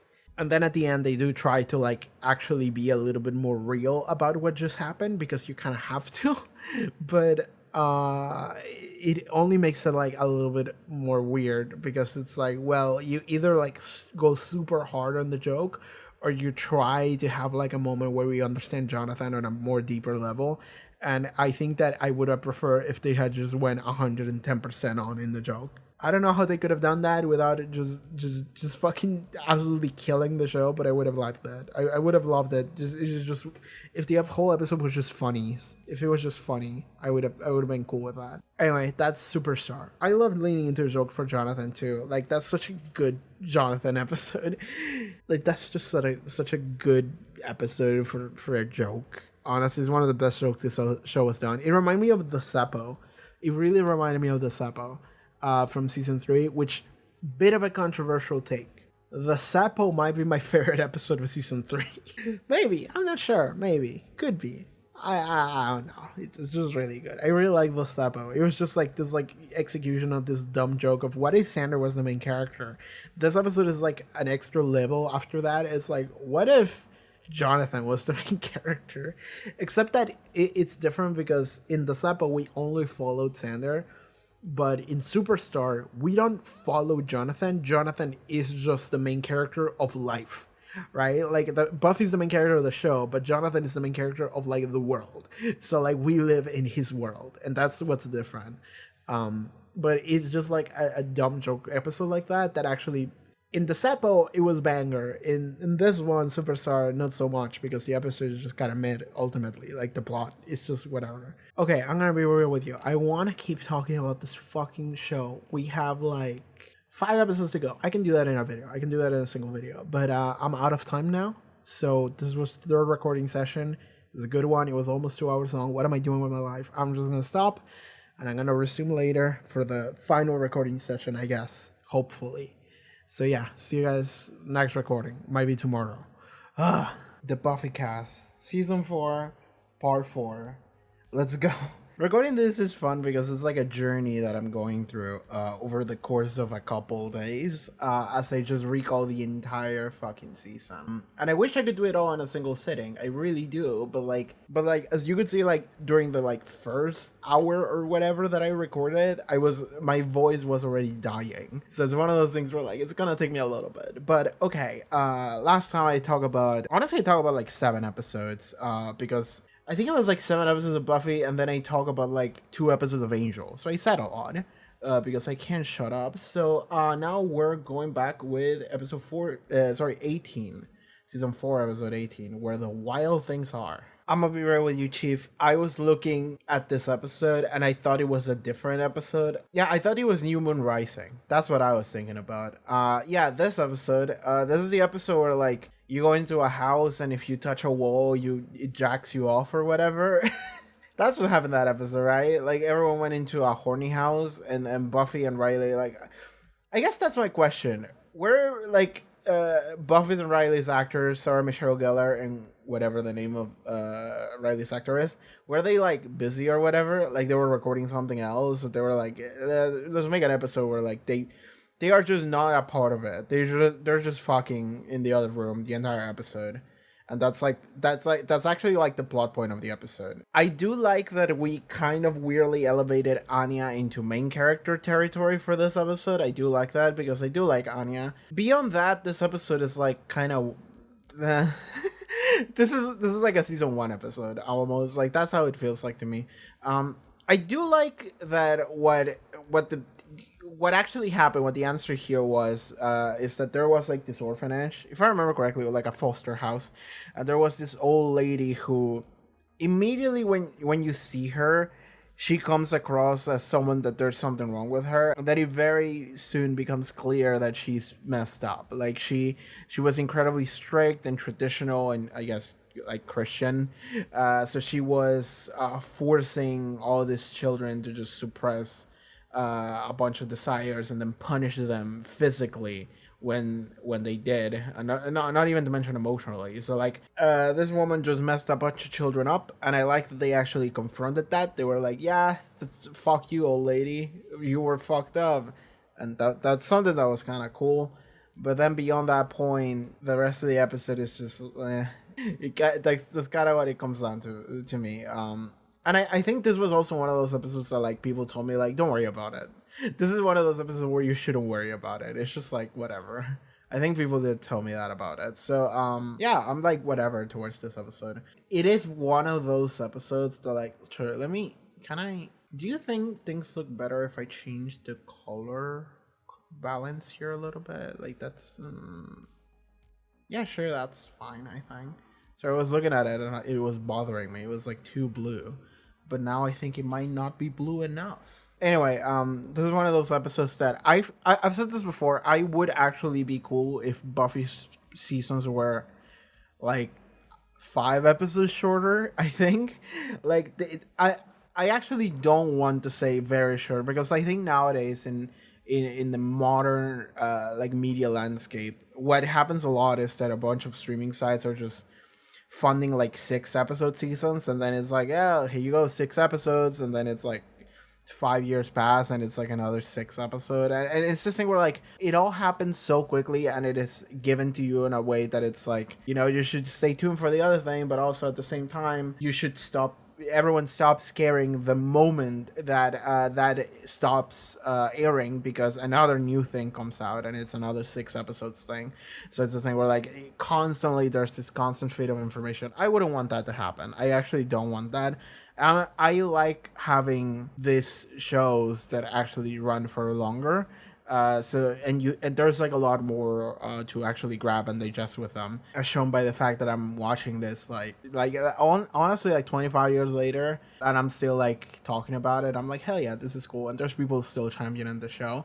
But at the same time, I feel like every season has had a couple of episodes where I'm like, we could do without it. You know, just like that is an episode that if I had missed, like if I was watching the show on TV and I had missed that week, I wouldn't really have lost anything. I would have just been like, yeah, that's fine. So this is one of those episodes where like I feel like it wouldn't make the cutting floor. This would just be gone. Anyway, let's move forward. New Moon Rising, episode 19. Okay, so this episode actually there is stuff to it. This is an interesting episode because this is the episode where Oz comes back, which is I mentioned this when he left earlier in this same video that you're watching right now, but I was talking about like how it's like a little bit like weird how he like left and he had this like whole like monkly journey to like Tibet or whatever, and then he comes back and it all happens within the same season, so it's only like a couple months later. So it's something where I'm looking at it and I'm like, he went through like an entire life journey and it felt like it was really quickly. Like I would have been cool if this was something where he was gone and then he came back like next season or 2 seasons from now. But at the same time, I feel like this episode does actually give him like kind of closure. If Oz is gone for the rest of the show, I wouldn't necessarily mind it, because like I feel like this episode actually does serve as an ending to something. So if Oz is just gone, if whatever the name of Seth Green, I think, if he's just gone for the rest of the show, he's like, I'm never touching Buffy again, like it would make sense, because this episode wouldn't make me feel dissatisfied. It actually works. So, okay. This episode does actually give closure to Willow and Oz, which are 2 characters that at some point we cared about. That sounds really mean, but it's the thing where like, yeah, they are 2 characters that at some point were main cast. Willow still is, but Oz no longer is. But you know, like it makes sense for people to still care about Oz on some level. I think that the longer we go without Oz, the more that sentiment dies, especially since he essentially got replaced by a much better character. Though that is subjective, I will say that is subjective, but I have gone on record about how I feel about Tara, and I think that Tara is incredible, and I love her. So like, I don't really miss Oz that much, and that is coming from someone who actually did like Oz until that episode happened. But I did like Oz, and I thought he was kind of a cool, chill dude, and he was like very down to earth, very grounded, which it felt like a very good balance slash contrast to everyone else in the show, because everyone else in the show is like either too active or too anxious, or they get lost in the woods sometimes. Giles overthinks stuff a lot of the time. Oz feels like he was the most cool guy, and he wasn't cool in the sense of like, look at me, I'm a cool guy, but he was cool in the sense that he was very level-headed, and I really did like that about him. And that didn't make him superior to anyone, but that just made him like a very nice contrast, where if you had a cast where everyone else was just going crazy, you could trust that Oz would bring the energy down a little bit. And that is something that I really enjoyed about his character. He was very smart, he was very level-headed, and he didn't really take the spotlight from anyone because he wasn't like a genius, but he was someone that actually did kind of calmed everyone down. So yeah, I liked Oz. I really did. He was a very cool character. So I do like having an episode that actually does allow us to have something else for Oz and for Willow, so we can have some level of closure if this is gonna be the ending for him. However, this episode also serves as essentially just completely cementing, solidifying, just we stop tiptoeing around, we stop pussyfooting around here. We're just gonna go in and we're just gonna directly address the fact that Willow and Tara have a thing. They have been having a thing for a while now, and this is the where they finally like solidify it. Like, yeah, these two girls are dating. And I think Oz even says it, right? Like, they don't look into the camera and say it, but like, people in real life don't do that either. Like, you don't have to do that. This was an episode that I remember watching, and I was editing it, and I was like, I want people to tell me like what was the landscape when this episode came out, and like the response to it. Like, that's something that I'm so curious about what it was like in the year 2000, because this is the episode where like if it wasn't clear already, if you were like the blindest person in the world to stuff like this, which I'm not necessarily like, you shouldn't harp on anyone for just not noticing something like that, because like at the same time I watched Hannibal, the show Hannibal, and it was until like I want to say like halfway into season 3 where I had a moment of pure clarity, and I was like, wait a second, is the person who made this show gay? and in hindsight, that's probably the funniest moment of my entire channel. Me watching Hannibal like 30 episodes in and just being like, hold on a second. I think that the person who made the show might be gay. And it's like, yeah, he is. Not that I didn't see the relationship between like Will and Hannibal as something that had that undercurrent going on, but it was a moment where like I was like, wait, I'm looking a layer deeper, and like I can actually see the lines in the Matrix now. That is starting to make sense to me now, and it's funny that it took me like over 30 episodes to get there. So I actually don't want to make anyone feel bad in case when they watch Buffy season 4 it took them a while before they realized what was going on with like Willow and Tara, because like I don't know, man, maybe you're just watching the show with your brain turned off, which I wouldn't blame you for it. We just talk about this episode called Where the Wild Things Are, and I too would have had my brain turned off. Let me move my camera a little bit lower. I think that's better. So yeah, I wonder what the landscape was, because I feel like this is the point where that becomes just unavoidable. You cannot ignore it anymore. Like, even if you were willfully ignoring it, you wouldn't. You wouldn't be able to do it because it's just so overt. So this is where it finally becomes clear. So basically what happens this episode is Oz comes back and he explains how he has been keeping his wolf's transformation on a full moon essentially under control. And I actually do like this explanation a little bit because it ties back to what I said earlier. He essentially just keeps himself calm, and he's able to shut it down on an emotional level, which like you can argue like that's kind of dumb, and it kind of is, but at the same time it goes really well with a character like Oz, because that's Oz as a character. So it's this thing where like maybe most people in the world would never be able to achieve that, but Oz was already like so zen that he was like, okay, I'm gonna become turbo zen, and he was able to accomplish that, and it's like, hey, that's cool. So it's like it makes sense for Oz's character for that to be the way he was able to conquer that. However, in this episode, Oz comes back and he wants to reignite things with Willow, patch things up, and maybe we go back to being together again. But that is very uncomfortable for Willow because Willow has issues with the way she feels, not just about Oz, but the way she feels about Tara, which is, this was very interesting to me because when I was watching what was happening with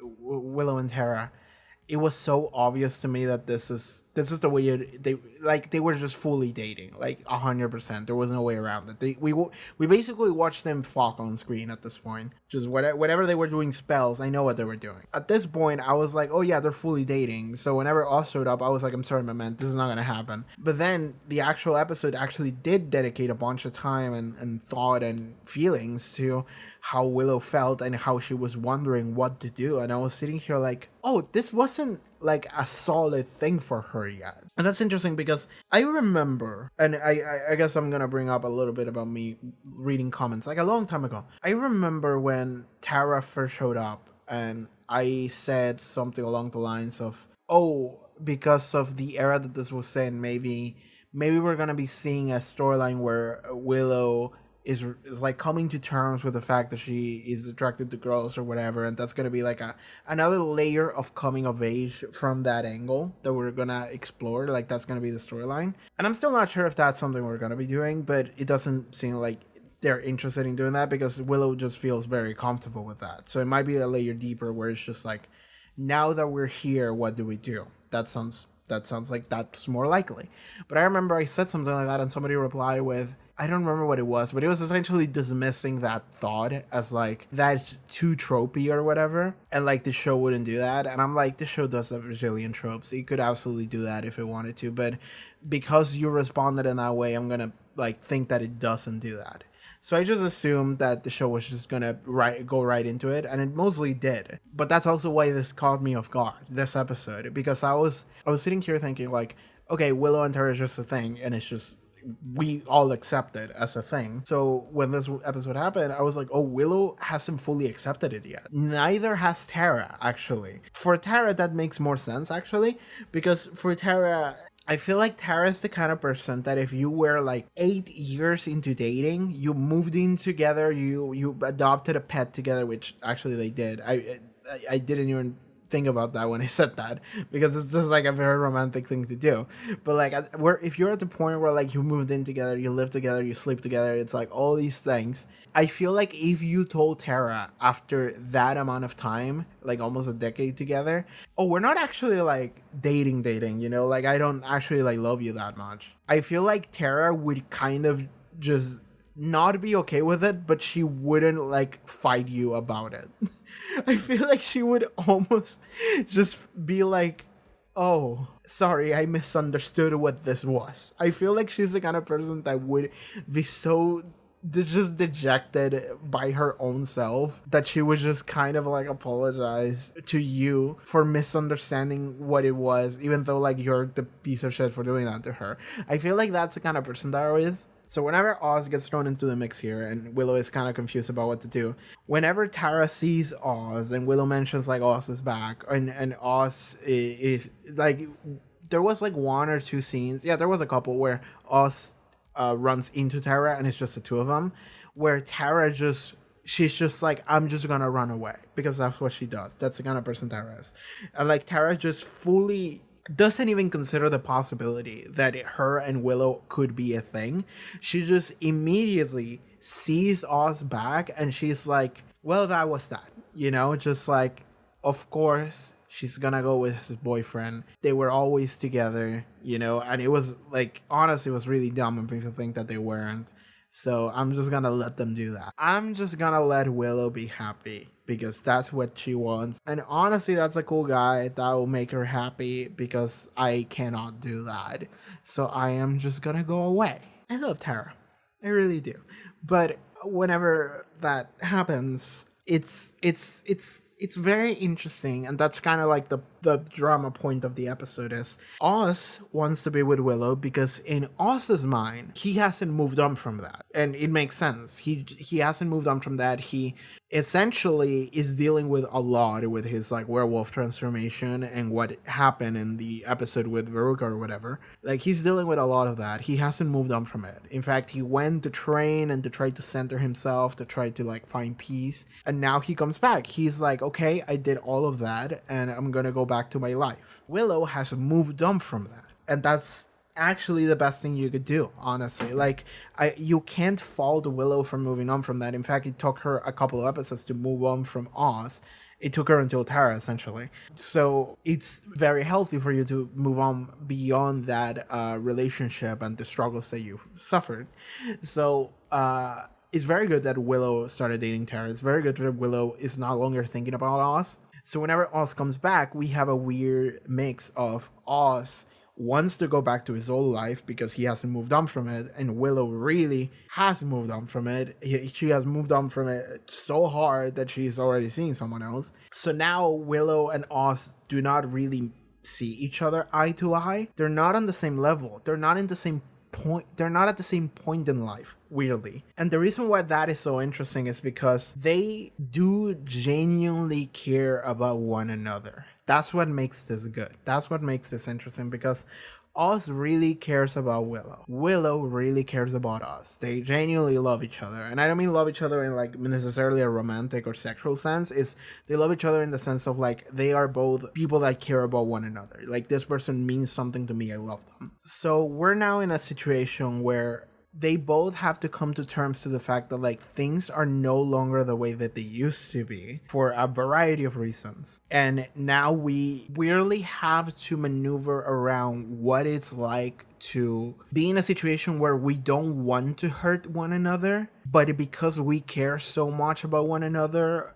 there's gonna be some hurt happening. Like that is unavoidable because Oz wants something that Willow cannot give him. So ultimately, there's gonna be some heartbreak here. And it is essentially down to Oz having to understand that this is the way things are now. He doesn't know that yet when the episode starts, and he learns it in the middle of the episode. And that's when actually like he breaks his like concentration on shapeshifting and he actually transforms.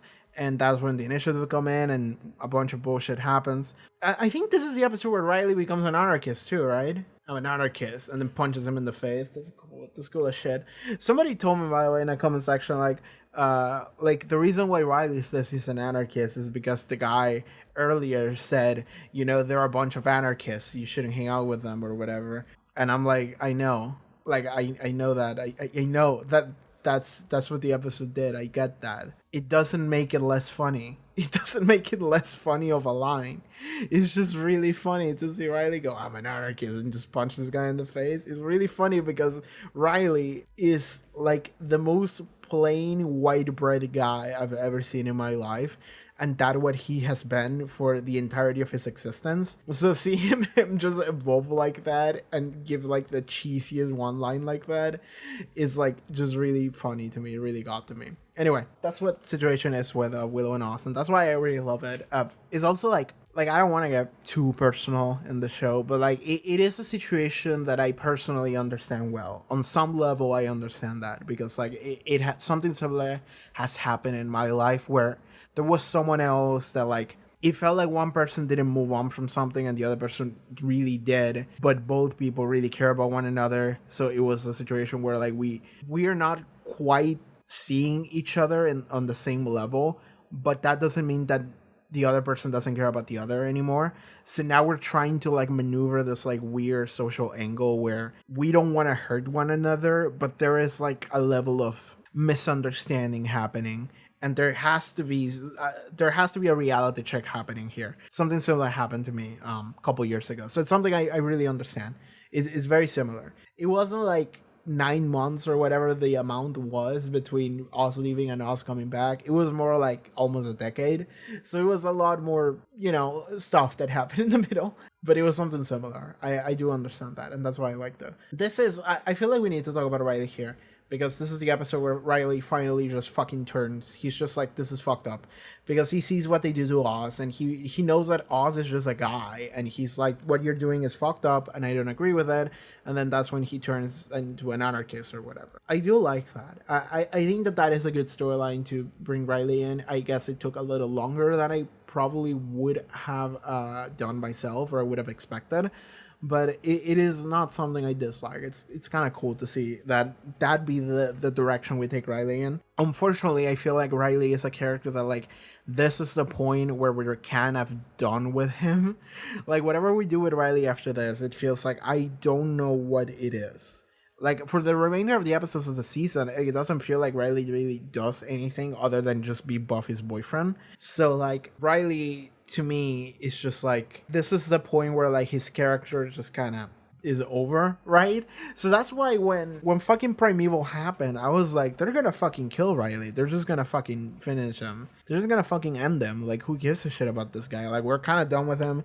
We're just gonna fucking kill him and like raise the stakes and make Buffy feel like shit, because that's what we do every season. So that's what's gonna happen. And then it didn't. And then everything wrapped up like incredibly nicely. Everything was fine. And I was just sitting here like, what? I was just so confused. I was so confused that we had such a like nicely wrapped ending. I was like, what the fuck happened? So then when Restless happened, I was like, oh, that's what happened. A bunch of nonsense. Yeah, but like, that's how I feel about Riley, honestly. Like, I feel like that's the most I can say about Riley. Just, I was going to say at this point, but I guess this is just in general. Riley's relationship with Buffy is kind of one of the main points of the season. And I didn't dislike it, but I also didn't much care for it. I guess that is the answer. It was like a solid 5 out of 10. It's happening and I'm watching it happen, and there's not a lot I can comment here. It's just like, I don't know, like, poor old farm boy hangs out with Buffy. He believes in his country and he believes in his government and the, I don't know, he believes in the status quo. He believes in just following the rules and following the right thing, because as long as you do what you're told, then you're doing the right thing, because you're working towards a greater good, because like it like fully believes in it. And then we get to see all of that just crumble under him, and then he has to come to terms with it, and he has to adapt, and now he has to follow the actual good, which is not necessarily following orders. It's actually just fighting for your actual beliefs and ideals. That's cool, but that's kind of like, how do I explain this? That's almost like the introduction to a character, right? Like, if you had a character in like, I don't know, in D&D, you could just make a character and like, that's the backstory. And then it's like, where do we go from here? And because I don't know, because it's all blank, Riley to me feels like a character that either he could be, there's so much shit that could happen to Riley, like that he could like go into or develop, and that would make him really interesting, or we just kill him off. Like, we're done. Like, that's it. That was enough, Riley. That's the point I'm at with Riley. It's difficult to ask me, like, how do I feel about him, or like if I like his character or not, because it's like, yeah, he's fine, I guess. Like, that's it. There is not a lot I can say. It's like, I don't dislike him. There are some characters that I might not like. Riley, I do like, but I also don't like him much. It's just like, yeah, he's like a solid like 6 out of 10. Which is in general overall a positive, but you know, that's kind of where I'm at. I do like the struggle, but at the same time, the struggle wraps up, and now what do we do with him? And that's where I'm at. And the relationship he has with Buffy, it was interesting to have. Essentially, just like secret agent means vampire slayer, and it's like we're both keeping secrets from each other, and then we both find out that we're both like fighting all this like supernatural shit, and it's like, I don't know, it's like kind of cool to have that dynamic. But then that just, we explore that a little bit, and then it is resolved, and then we move forward with it, and now we completely flip, and now Riley is just one of us. So now that interesting dynamic that happened at first is just completely gone, and it's just like, yeah, Riley's just white bread man, and now he's just chilling with us, and it's like, cool, but like that's all we got. So those are my feelings on Riley. I don't know if people necessarily agree with me or feel the same way. Let me know if that's the case. Let me know how you feel about Riley, at least at this point. I guess we can talk about Tara a little bit, which I already have talked extensively about Tara. I did so the last time I recorded this fucking BUFFYCAST. So, like, there's a lot I already said about Tara. I don't know what else I could say. But this is the episode where I'm like cheering. I'm like fist bumping the air. I'm like applauding. It's like, yes, this is perfect. This is beautiful. Let's go. Like whenever Willow goes to Tara and they just are happy and they like what is it? They put the lights on a candle or whatever, and it looks like Tara's just so happy that this is like a real thing. Like that makes me so happy. Seeing Tara happy makes me happy. Like genuinely. Like if the show did that like at least 5 more times or whatever, that would be enough for me to just keep watching the show. Just to see Tara happy. That's all I want to see. Everything else is secondary to that. So I love this episode because of that. Because Tara just completely gives up on the idea that Willow would ever want to be with her rather than to be with Oz, because clearly Oz will make her happier, and also why would she like me?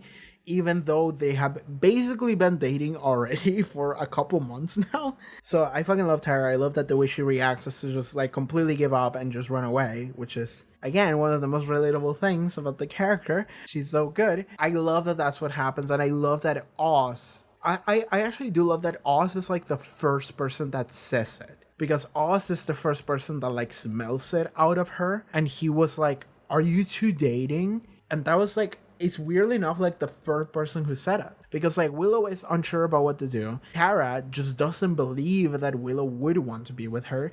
And Oz, being the person that's kind of in the middle, he's the wrench in the middle of this relationship. He's the one that says it. He was like, you two are dating. And it's weird to have the third person in the triangle be the confirmation for the other two. But like, it's so fun. I do like that a lot. So I do like that Oz had that moment with Tara.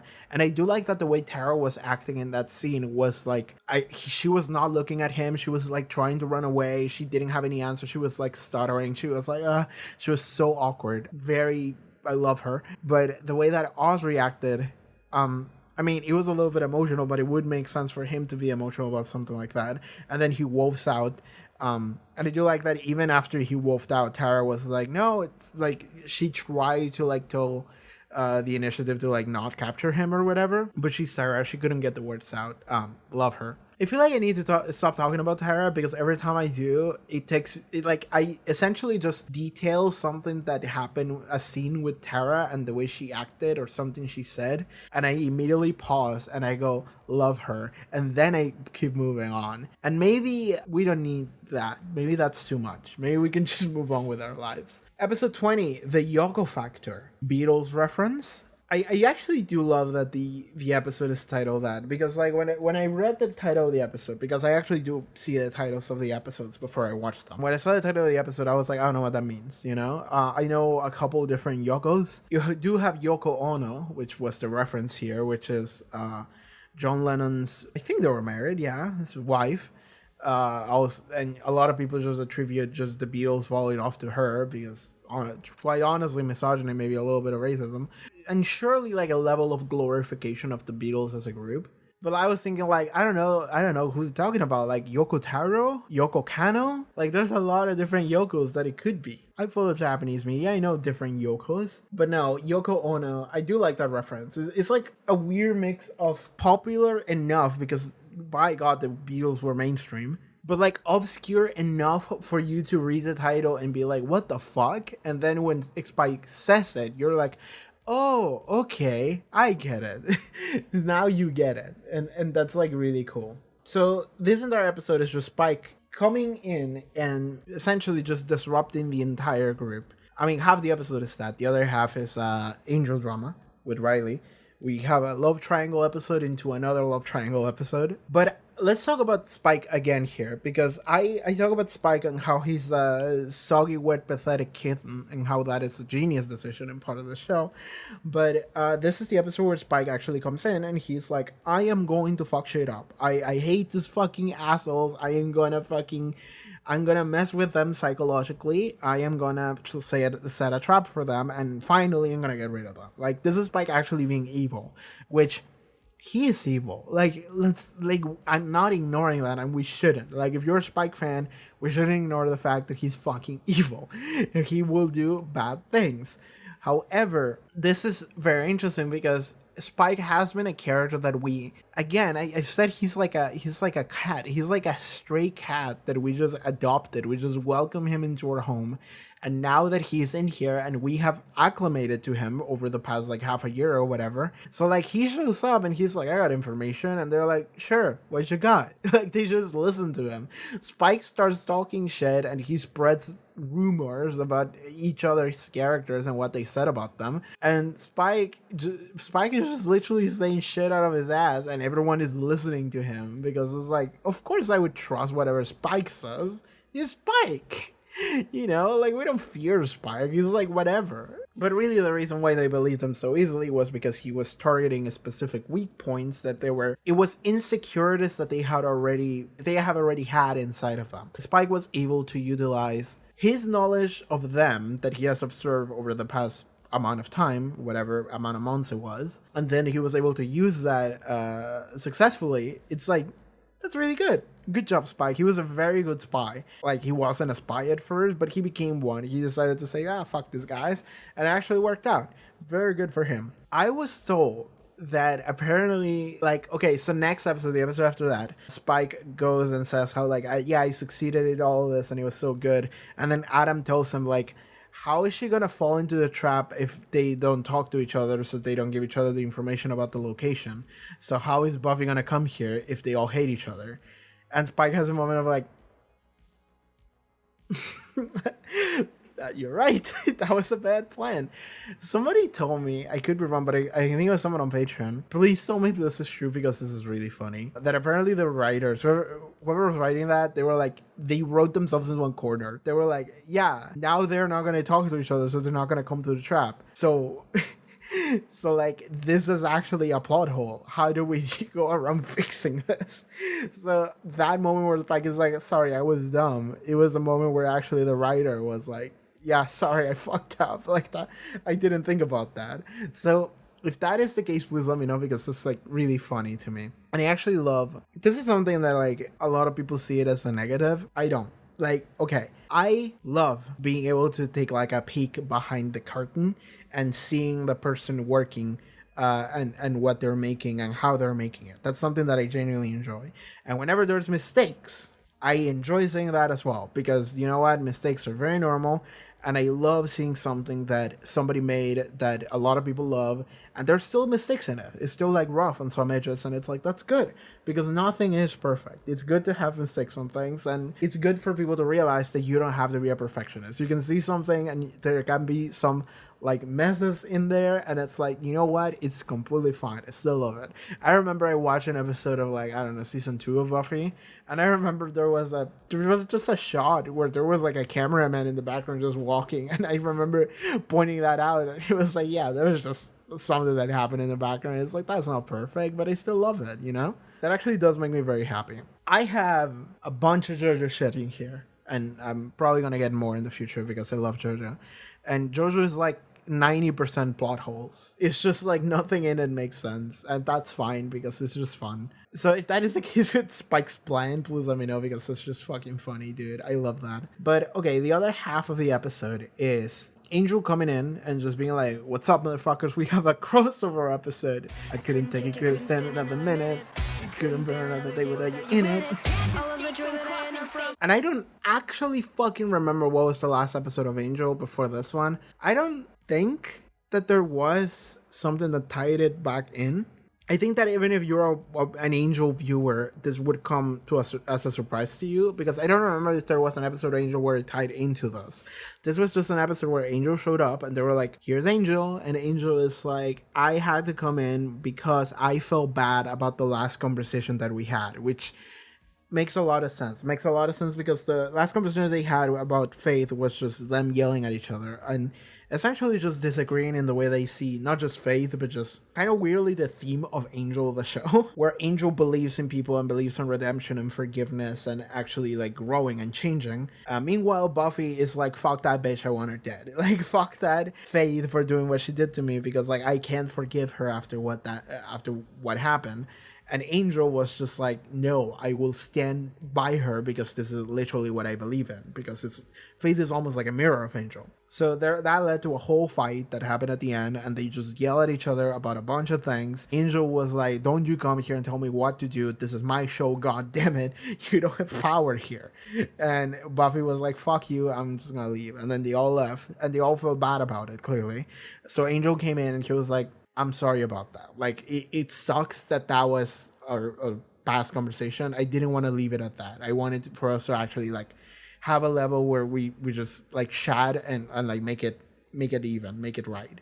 So they had that, and that was cool, and that was, I think that is a good justification to have Angel back here, just for a little bit. But ultimately, that's just kind of an excuse for you to remember that there is a show called Angel that you should be watching. I think whenever a crossover episode happens like that, I'm sitting here thinking like, oh yeah, you should be remembering that Angel exists. If you're a Buffy viewer, you should also go watch Angel. I think I was told that, like, as the show goes on, there's less of those episodes, like crossovers. So Angel stops kind of relying on Buffy and just goes and does its own thing, which I love that. I love knowing that. I prefer that. But yeah, there was like a full thing where Riley and Angel meet each other, and Riley is like, "Oh my god, this fucking guy, I'm gonna fight him." And Angel is like, "Oh, you're the new guy, huh? I'm gonna fight you." And then they just fight each other, and they're just about to kill each other. And then Buffy is like, "Fucking stop, you dumb motherfuckers." I think the funniest scene probably was when Riley thought that Angel was evil because he was just clued in into the fact that if he attained true happiness, then he would return to be losing his soul, and the way to attain true happiness was through fucking. And so he's getting really in his own head. He's like, "Oh my god, the ex is back in town, and oh my god, they were together or whatever, they fucked because he's evil, and he's being all this like initiative man, so clearly he's back and he lost his soul, and that's because he fucked my wife." Whatever he's thinking, like, that's the conflict. And then Buffy steps in and she's like, "What the fuck are you two doing, motherfuckers?" The funniest bit is whenever Riley says, like, I mean, he's evil, he lost the soul. And then Buffy is like, "No, that's him and normal." And then he was like, "Seriously, that's him and normal?" That was just really funny to me because Angel really is just like Batman. He just like shows up, he doesn't say anything, and then somebody is like, and then he's like, and then they just start fighting, and then he's like, he doesn't actually make much of an effort at actually trying to have an understanding with someone. He just kind of like weirdly just comes in, says some cryptic brooding shit, and then they just start throwing hands. There's like zero attempt at trying to like diffuse a situation. It's just like, okay, we're doing this, and then they just go. Angel is not a character with a high charisma. He doesn't have a high charisma. He's very bad at it, and the way that comes across is he just doesn't talk. He just throws hands. It's like, all right, I guess this is how we're talking. This is the way we're resolving this. So it's really funny to have Riley just comment on that. Just like, seriously, that's him at normal? That's him good? I saw him like he was beating up like 20 guys, and as soon as I showed up, he started beating me up. But it's all a misunderstanding. Everything's good. We lower the testosterone levels from the room. And then Buffy comes back and it's like, "I'm sorry, guys. Like, I had a whole love triangle situation going on. I had to diffuse. What's going on?" And then immediately, as soon as she walks into the door and says that, everyone points at her and it's like, "You hate me, and you hate me, and you hate me, and you ain't bitch. And what the fuck have you been saying behind my back?" And Buffy's like, "What?" Spike is just like dancing in the background or whatever. That's my memory of this episode. Spike is just fucking doing he's doing like a Fortnite dance or something. He's just really happy with the way the situation worked out. So anyway, this is at the end of this episode, a conflict that has been brewing for a while, but we haven't really addressed. I have addressed multiple times in the recent times. I made like a 3 hours video on fucking Restless. Go watch it.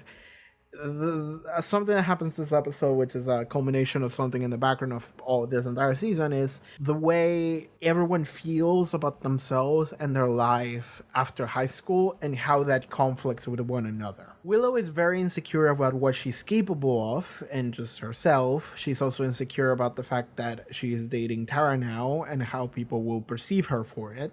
Sander is very insecure about, he feels like a mess, he feels like a fuck up, he feels like people don't, not just respect him, but they also don't like him. Like, they just deal with him. So he's very insecure about himself. So whenever Spike brings up, like, just insinuations that people are talking behind his back, he just gets really upset about that because he gets really disheartened because he feels like, oh, that is a confirmation of what I already thought to be true. Giles feels like he's been left behind, like he's not part of the group, like he used to be someone that they listened to, paid attention to, and now he's not anymore. So all of this just comes together, and it's what happens at the end of this episode, and then that goes right into next episode, which is Primeval.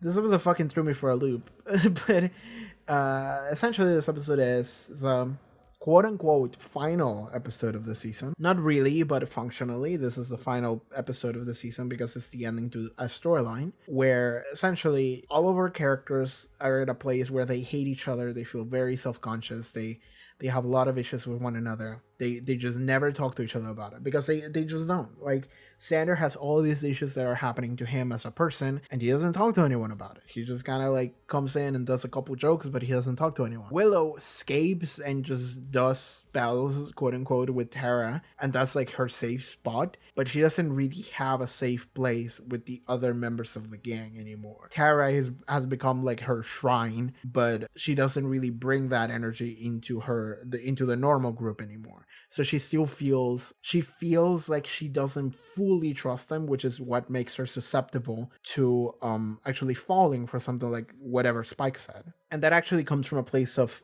self-doubt rather than doubting them. And Giles feels like he's just been slowly fading away. Now, this episode Primeval, everyone is feeling that way. Everyone has been disconnected with one another. And then it feels like for the first like 30% of the episode, no, I would say half the episode, the characters have to like weirdly like reconnect with one another. They actually are talking about some of the issues that they've had with one another and how they just walk it back. And it's like, you know what, I do trust you, I do love you, like let's take care of one another. They're all hugging and they're all going on this mission together, and it's all very wholesome, and that goes very well with what they're gonna do here, where they all pooling their powers together in order to defeat the ultimate evil. I've said it before in season 1, and it's still true.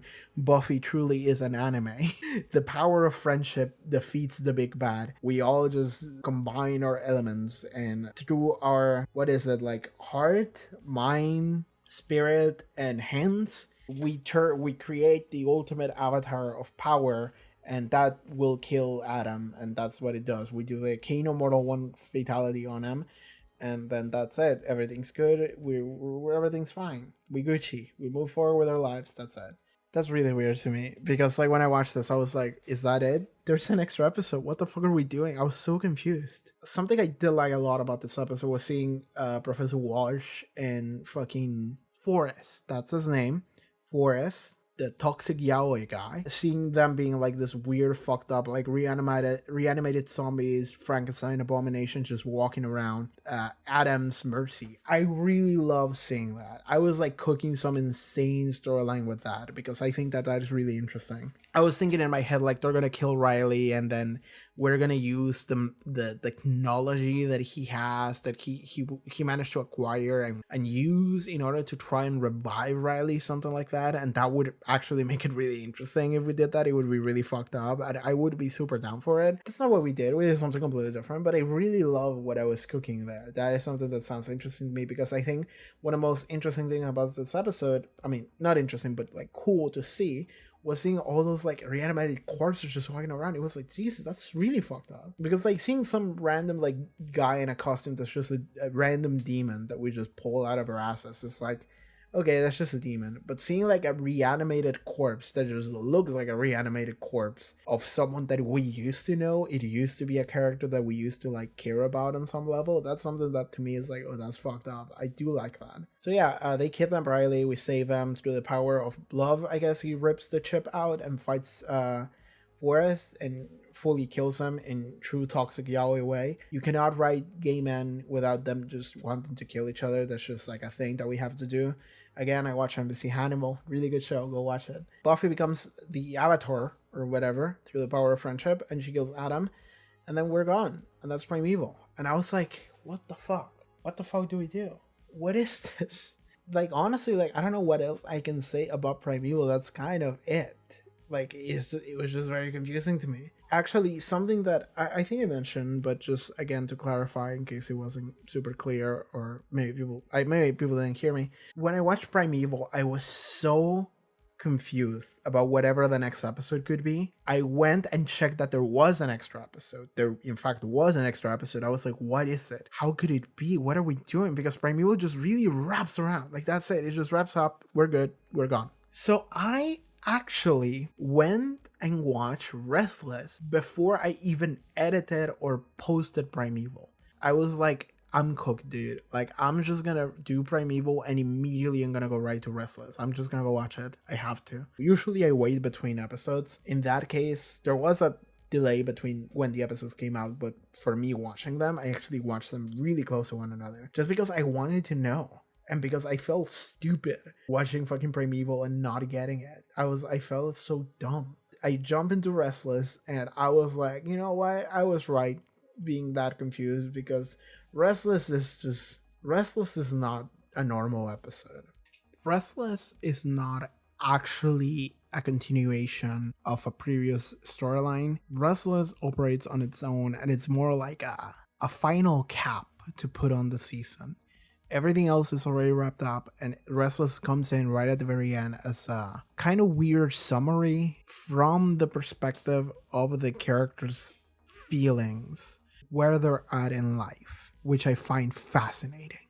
If you're watching Restless and you're like completely confused and you don't know what the fuck's happening, which is all of us, but if you kind of gave up at that point, there is a lot of meat in Restless. There's a lot of like really interesting things about characters and how they feel and what they're doing internally. Maybe a little bit about extra context about who they are and where they're at, and also about where they might go. There's a lot about that in Restless, and I'm gonna be honest with you, it's like past 2 a.m. for me, and I don't think I can just go on a huge tangent about Restless anymore. I already did that. There is a video that I released before this one. Just click on it. I don't know if I can like put something like here, if you're gonna like press that button. If there is a button there, then if there isn't, I'm sorry, but there should be a button that will take you to me talking about Restless for like 3 hours.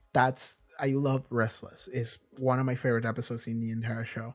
There's so much to it. There's so much density to it. It's all about these characters, and it does so much for them, and it does so much to like deepen your understanding of them. It's like before and after you watch Restless, is like you were asleep and then you became enlightened. Like there's so much that went inside your head after you watch and understood, maybe not fully but partially, Restless. You were like, oh my god, there's so much here. I get it. It's like there's so much. Okay, even though it's like 2 a.m., we're just gonna knock this off really quickly. We're just gonna finish this goddamn video. I was thinking about stopping and then coming back later, but no, we're just gonna do it. I want to say so many things about Restless, but I already said most of them. I just love it to death. One of my favorite episodes of the entire fucking show. So what I'm going to do now is that now I am going to go to questions that people have left me for Buffy Season 4 as well as Angel Season 1. I'm going to talk about them. Okay. Thank you to anyone who may have left me questions for Angel and Buffy. So, okay. I have a question here from Sinidra on my Patreon. Hi. I'm one of the few who really like Season 4, my third favorite season overall. Just have a basic question. What order would you rank the first 4 seasons? My order would be Season 2, Season 4, Season 3, and Season 1. Looking forward to Season 5. That is the question. Thank you, Sinidra. Honestly, like, this might come off as a surprise to folks. I mean, this is not a surprise, but Season 3 is top 1, for sure. Absolutely. But I actually like Season 4 more than 2. I do. So my ranking would be 3, 4, 2, 1. That's the way it would go. Like very like definitely. Like maybe if I rewatch season 2 that would feel different, but right now to me, I did mention earlier in this video that my experience watching seasons 1 and 2 of Buffy was maybe not as great as it would have been if I had watched it offline without having to like post videos and read comments, but I still like enjoyed them on some level. The storyline of Angel being like, okay, we have this like love drama, and then it's like, oh, he's evil now, so now there's the extra sting to the love. Like, that's not something that I'm necessarily the biggest fan of. But I did love everything about Spike and Drusilla. I thought they were really fun characters. But now we have Spike back, and he's even more pathetic than he was before, so that's really funny. So I actually do like season 4 more than that. Like, season 4 feels more consistent to me than 2. 2 still feels like half of it was just like whatever, we're just fucking around. It's just like another like a bunch of episodic monster of the week that really feel like not that great. Season 4 feels more consistent because also season 4 has a shift in dynamic for everybody. Everybody in the show changes in season 4 because season 4 is a transitional period after high school is over. Season 2 feels like more of the same. Like season 1 was establishing something, season 2 is just like a continuation to that, and we explore further. But season 4 feels like, what do we do? Where do we go? It feels really like they're trying to figure out where everyone is at. And that to me is more interesting. About how I feel about the whole storyline with the Initiative and Adam and Riley, I don't think it's super good, but I do like the dynamic of it all. I do like how everyone connects with everything that's happening and how they feel about it. If I'm gonna be honest with you, like one of the like the only thing I remember from season 2 is Angel killing the teacher, whose name I already forgot, that was dating Giles. That's the only thing I remember. Like Angel is killing her, which was like fucked up. And then whenever Buffy has to kill Angel, that then gets undone later. So it's like that. Those are the only things I remember from season 2. It hasn't stuck in my mind as well. So season 3 is definitely my favorite. Season 4 is below it, and then season 2, and then season 1. Season 3 is just a banger because he has so much faith in it. Like Faith is peak Buffy. So Faith is number 1. So season 3 is number 1. And then we get to see season 4, and then 2, and then 1. That's my ranking. Next question from Quiver. What do you think of Riley as a love interest for Buffy after Angel? Do you have any predictions for the relationship as we go into season 5? Thanks. Thank you for the question. What do you think of Riley as a love interest for Buffy after Angel? Boring. No. He, as a character, he's not boring. I mean, he is, but what they did with him wasn't boring. But on its own, so like, now that we have stopped the trauma, now he's boring. As a love interest for Buffy, specifically, like the relationship, I think it was very interesting. It was really fun whenever they didn't know what the other was. And then when they find out, that was also interesting. But then where it went from that point became less and less interesting. Then it became more about Riley as a character himself going through a lot. That was interesting for him as a character, just developing him, just essentially grabbing a character that would have been really boring and then pressing his buttons in a way where his entire worldview is challenged. So now he has to adapt to that. That's really fun. But after everything that happened here, I already mentioned like a couple episodes ago, like it feels like I don't know what do we do with Riley anymore. So predictions as where the relationship is going to go in season 5, Riley's going to die. That's where I'm at. Like, okay, no, they could just break up, but like I'm thinking like some kind of tragedy or disagreement is gonna happen, and they're just gonna stop dating because I feel like Riley is not interesting enough to keep in the show, but they could make him more interesting, but I don't know how you would go around doing that. So I feel like maybe there has to be some kind of like disagreement, or he's just gonna fucking die because like Riley is done to be like a too good of a character, but he's also like a little bit too traditional. I feel like too much of a lawful character, so I don't know how Riley would fit into the gang as we move forward. What I think a prediction for what might happen to the relationship later into season 5 is like he's gonna fucking die, which was my same prediction that I had like 15 episodes ago. I guess there's like very little chance where I see the relationship going well. I actually see like that not lasting. Those are my thoughts right now. All right, so next question coming from Robert Torres. How do you rate Adam compared to the other main villains for the first 3 seasons? I've always loved Adam, and he was my favorite for a while, but I was surprised to learn a lot of fans don't care much for him. What is your analysis of Buffy and Riley's relationship? Do you think they have any healthy relationship by the end of season 4? How does Angel compare to what you were expecting from the show? Is it pretty close to what you imagined it to be, or is it drastically different from anything you could have predicted? I also asked people to give me questions for Angel season 1, by the way, so I will be answering that here, but I will also be talking about Angel in a different video, I think. First question, how do you rate Adam compared to the main villains from the first 3 seasons? I've always loved Adam, he was my favorite. I'm surprised a lot of fans don't care for him. I like Adam conceptually. I like the idea of Adam, and I do like everything about him and the way he carried himself and the things that he said. But ultimately, he just died like a chump, and that's the main problem with Adam. If you watch my reaction to Primeval, you can see how I'm watching Primeval and I'm thinking like, what's gonna happen? Why does it feel like everything wrapped up so neatly? And then I cook for like half an hour, like melting my brain thinking, what was Adam's plan? He's gonna come back from this. Like, he probably like planned something ahead of time, like for sure. Like, that's what I was thinking, because in my mind I was thinking like, first of all, I don't know what's ahead, and second, Adam was like too clever. He was too cool. There was a lot of things about Adam that to me feel like they don't necessarily like end up fitting together. I'm like, it doesn't make sense. So there has to be something else that I missed. There has to be something.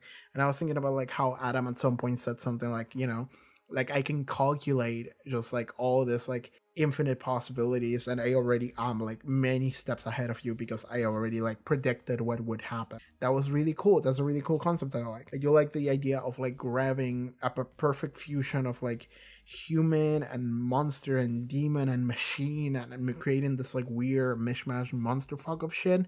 And I do like how he was like, he spoke like a fucking charismatic leader. He was like the Obama of the monsters, of the demons. Like, he was rallying everybody. It really felt like he definitely had that charisma to him, and everything that he said felt like, oh, this is a cool guy that I want to listen to. Like, I want to listen to what he's saying. So the fact that he literally just came in and he was just like, I'm a big demon, I'm an evil bad guy, rah, and then Buffy just ripped his heart out, and that was the end of it. Really feels like, all right, they just kind of gave up with Adam. Like, they made him cool, and then they were like, whatever, fucking just kill him. And that's something that's disappointing to me, because I do like Adam as a concept. I think Adam is really cool. So I'm with you, Robert. I'm with you. I understand why you would like Adam, because I actually too did like Adam, and I was surprised to see him just go like that. So I get it.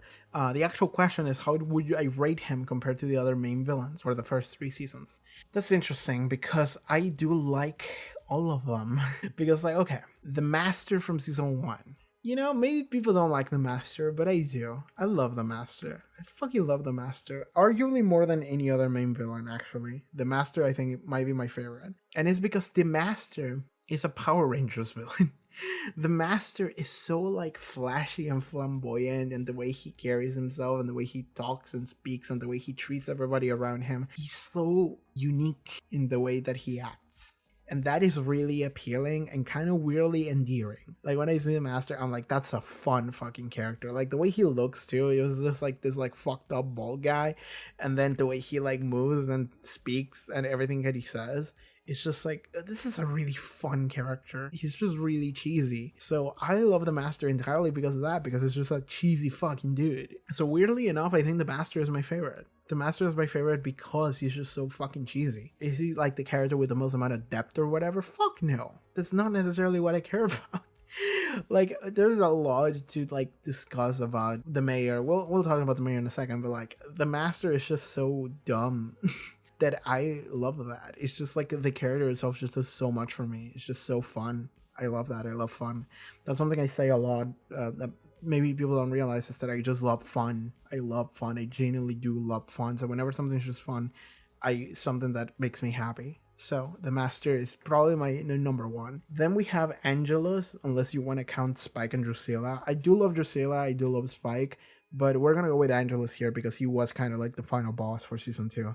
Angelus is very interesting because he is like a dark version of Angel. Because he has all of the same like obsessions and passions that Angel has, flipped. Right? Like, he still has all those memories and he still has all those feelings, but they're flipped. Like now they become evil, they become dark.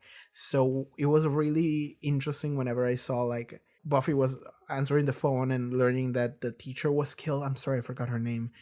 She was really cool. I liked her. I remember like her face and everything, but I don't remember her name. When she gets the news that she died or whatever, and she starts crying, and then you get to see Angelus in the background, just staring at her because he just wants to see the despair coming from Buffy. Like that's what he was addicted to. That is something that is very interesting to me. That's something I really like. So the personal connection that you would draw from Angelus to the main character, and the way that passion that you know is there is just fully flipped, and it becomes this like weird, fucked up, evil obsession with just torturing the person that you used to love, is so interesting to me. So I really love that for that reason. That said, I like my cheese. So the master is still number one. I don't know where I would place Angela, so let's keep talking and see if I can convince myself of the actual placement.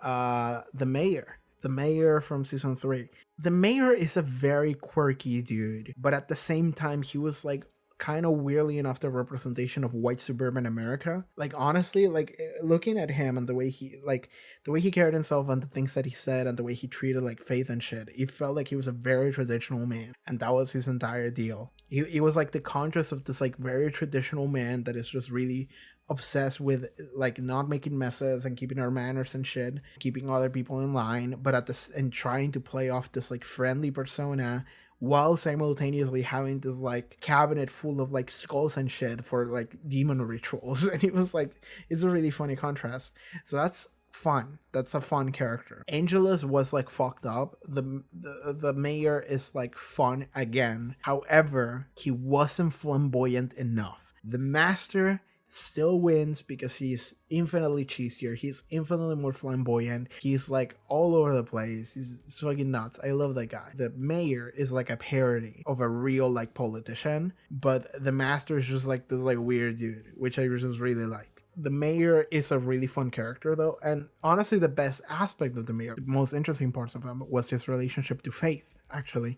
So everything about him and Faith was much more interesting than anything any other character had, any other like main antagonist had.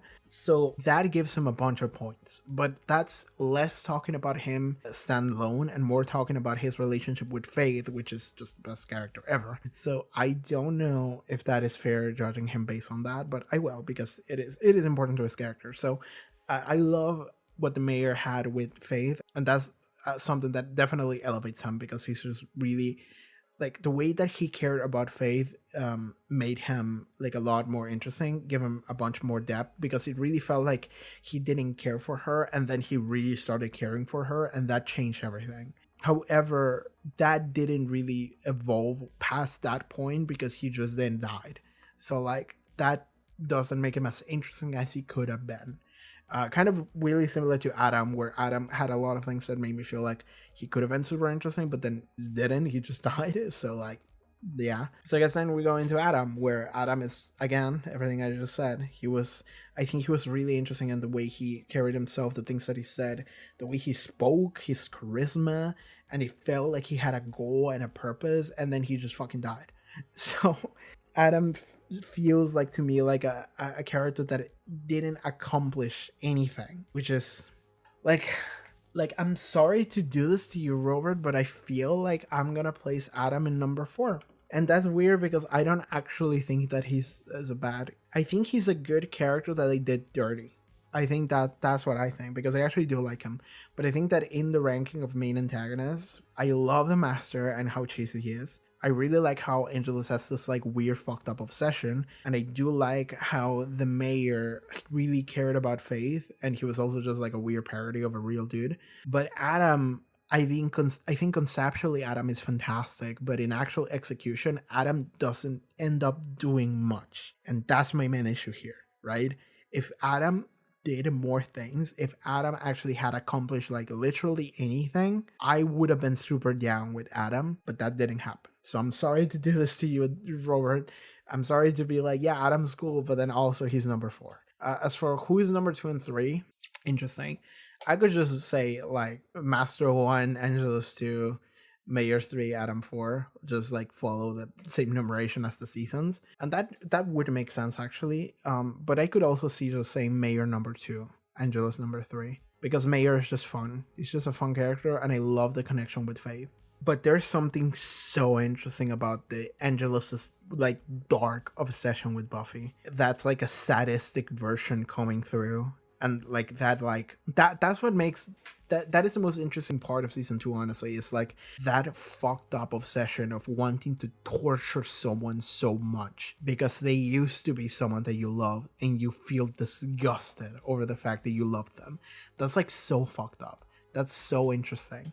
So like I almost want to say like Angelus 2. Let's go Angelus 2. Let's just go by numeration of the season. So Master number 1, Angelus 2, Mayor 3, and Adam 4. I'm sorry, but Adam doesn't accomplish much. The Mayor at least has that connection with Faith, which I think edges him over. I think if Adam had more connections to people, that would have made him more likable. Or it's not that he wasn't likable, but more interesting, right? If he had something that like he felt attached to. But I think part of his character is that he wasn't attached to anything. He did call Professor Walsh mother a lot. So there was like a level of respect, but he also just killed her and didn't really care much for her. So it was very pragmatic of him. But like if there was like something that grounded him a little bit more, that would have been more interesting. But like whenever I think about Adam, I think about him just plotting in the background of like another episode that doesn't fucking matter. Like I'm watching fucking Superstar, and Adam is like, yes, this reality is false and everyone has been tricked. I don't care for it. And then we just move on, and it's this thing of like, okay, you're cool, but what are you gonna do? And then he doesn't do anything, so that's a problem. And that's not on him failing, that's on like the writers not actually giving him much to work with. Like it feels like they just didn't do enough with Adam, but there was a lot of potential there. I will say though, I can see why fans wouldn't care much for him, but I do like him. I will say that I do like Adam. What is your analysis of Buffy's and Riley's relationship? Do you think they have a healthy relationship by the end of season 4? I already answered this. I guess, do I think they have a healthy relationship by the end of season 4? Do they have a healthy relationship? I mean, I think that's difficult to say. I think it's healthier. But at the same time, there was like a moment where it felt like they were... I don't remember what it... I remember the moment, but I don't remember exactly what was said. It was the Yoko Factor. Yeah, this line. Like, Buffy was like, why are you acting so crazy? And then Riley was like, because I'm so in love with you that I can't think straight. And like, that to me is like a really weirdly fucked up thing to say. I mentioned it while watching it, but to me that comes across as like a weirdly like abuser line. And that's definitely not what he said. That's not the way he meant it. But that's one of those things where it's like, it's like a weird justification for like acting in a very like illogical, irrational, and also just bad way. Just behaving badly. And it's like, well, I did it for love. It's like, that's not an excuse. It's definitely not an excuse. So that's something that I don't think is healthy. Not just in a relationship, but just in general. Just having that be an excuse for you to like do anything. It's like, well, I acted that way because I was in love. You know, it made me crazy. I couldn't think straight. And it's like, shut the fuck up, man. Fucking use your goddamn brain. And don't mess things up for other people. That's not healthy to do. So I think that is probably the biggest indicator that there could be something wrong with the relationship, that it might not be healthy. But beyond that point, I don't really know. I don't know what they're going to do with them. And I couldn't tell you if it would be healthy or not. I think that whether or not it's healthy or not would depend on what they think for season 5. If they're just sitting in a room and they're like looking at the fucking what they're writing, what they're like ideas that they're throwing into a board, and someone is like, what if Buffy and Riley fight? And everyone was like, oh, okay. How do we make them fight? And then they explore from that point. Like, yeah, like to me, it feels like they could write whatever direction they wanted to based on what we have. So whether it's healthy or not is really up to what the writers want to do for next season. How does Angel compare to what you were expecting from the show? Is it pretty close to what you imagined it would be, or is it drastically different from anything you could have predicted? Okay, this is a question for Angel season 1. I will say I wasn't really expecting anything from Angel. And that sounds bad to say, but it's like I didn't really come into Angel thinking like I have an idea of what Angel might be. I didn't have any idea. I just came in here and I was like, let's see what this is. So I don't feel like it is shattering any like expectations or anything because there were none. I just showed up and I just started watching it. Didn't have any ideas of what it could be, so then I don't really have anything to compare it to. I guess the only thing I could compare it to would be Buffy.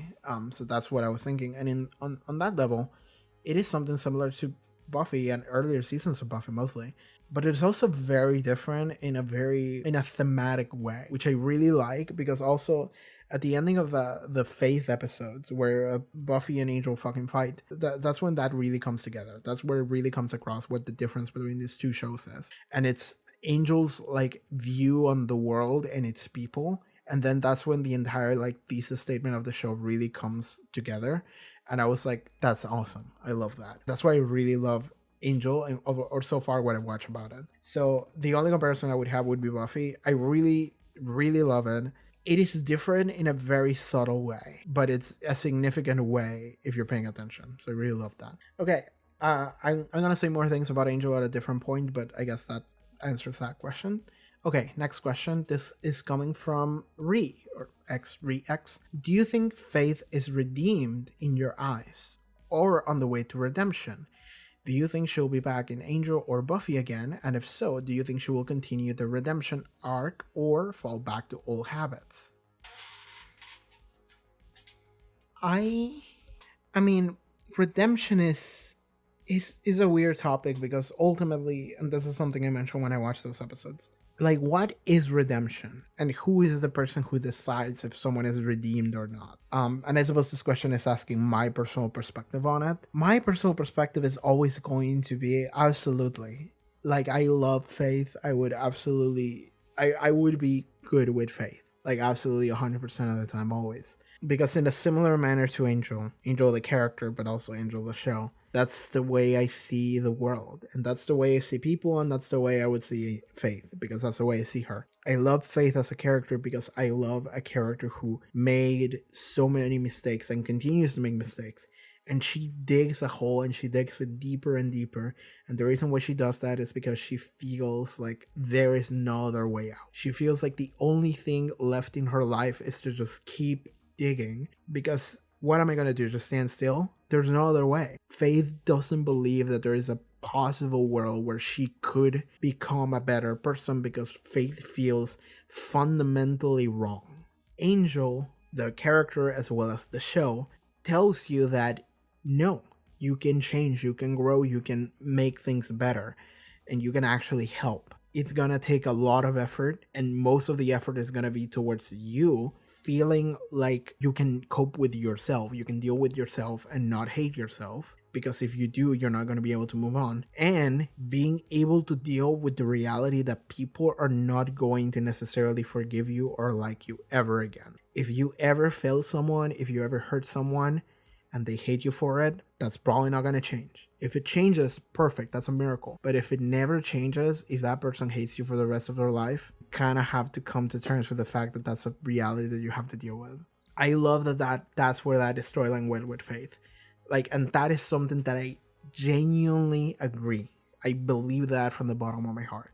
That's why I really like Angel as a character, and that's why I really like Angel Season 1. Because the show kind of tells you that. That's what the show is doing. That's what Angel as a character is doing, and that's what we do with Faith.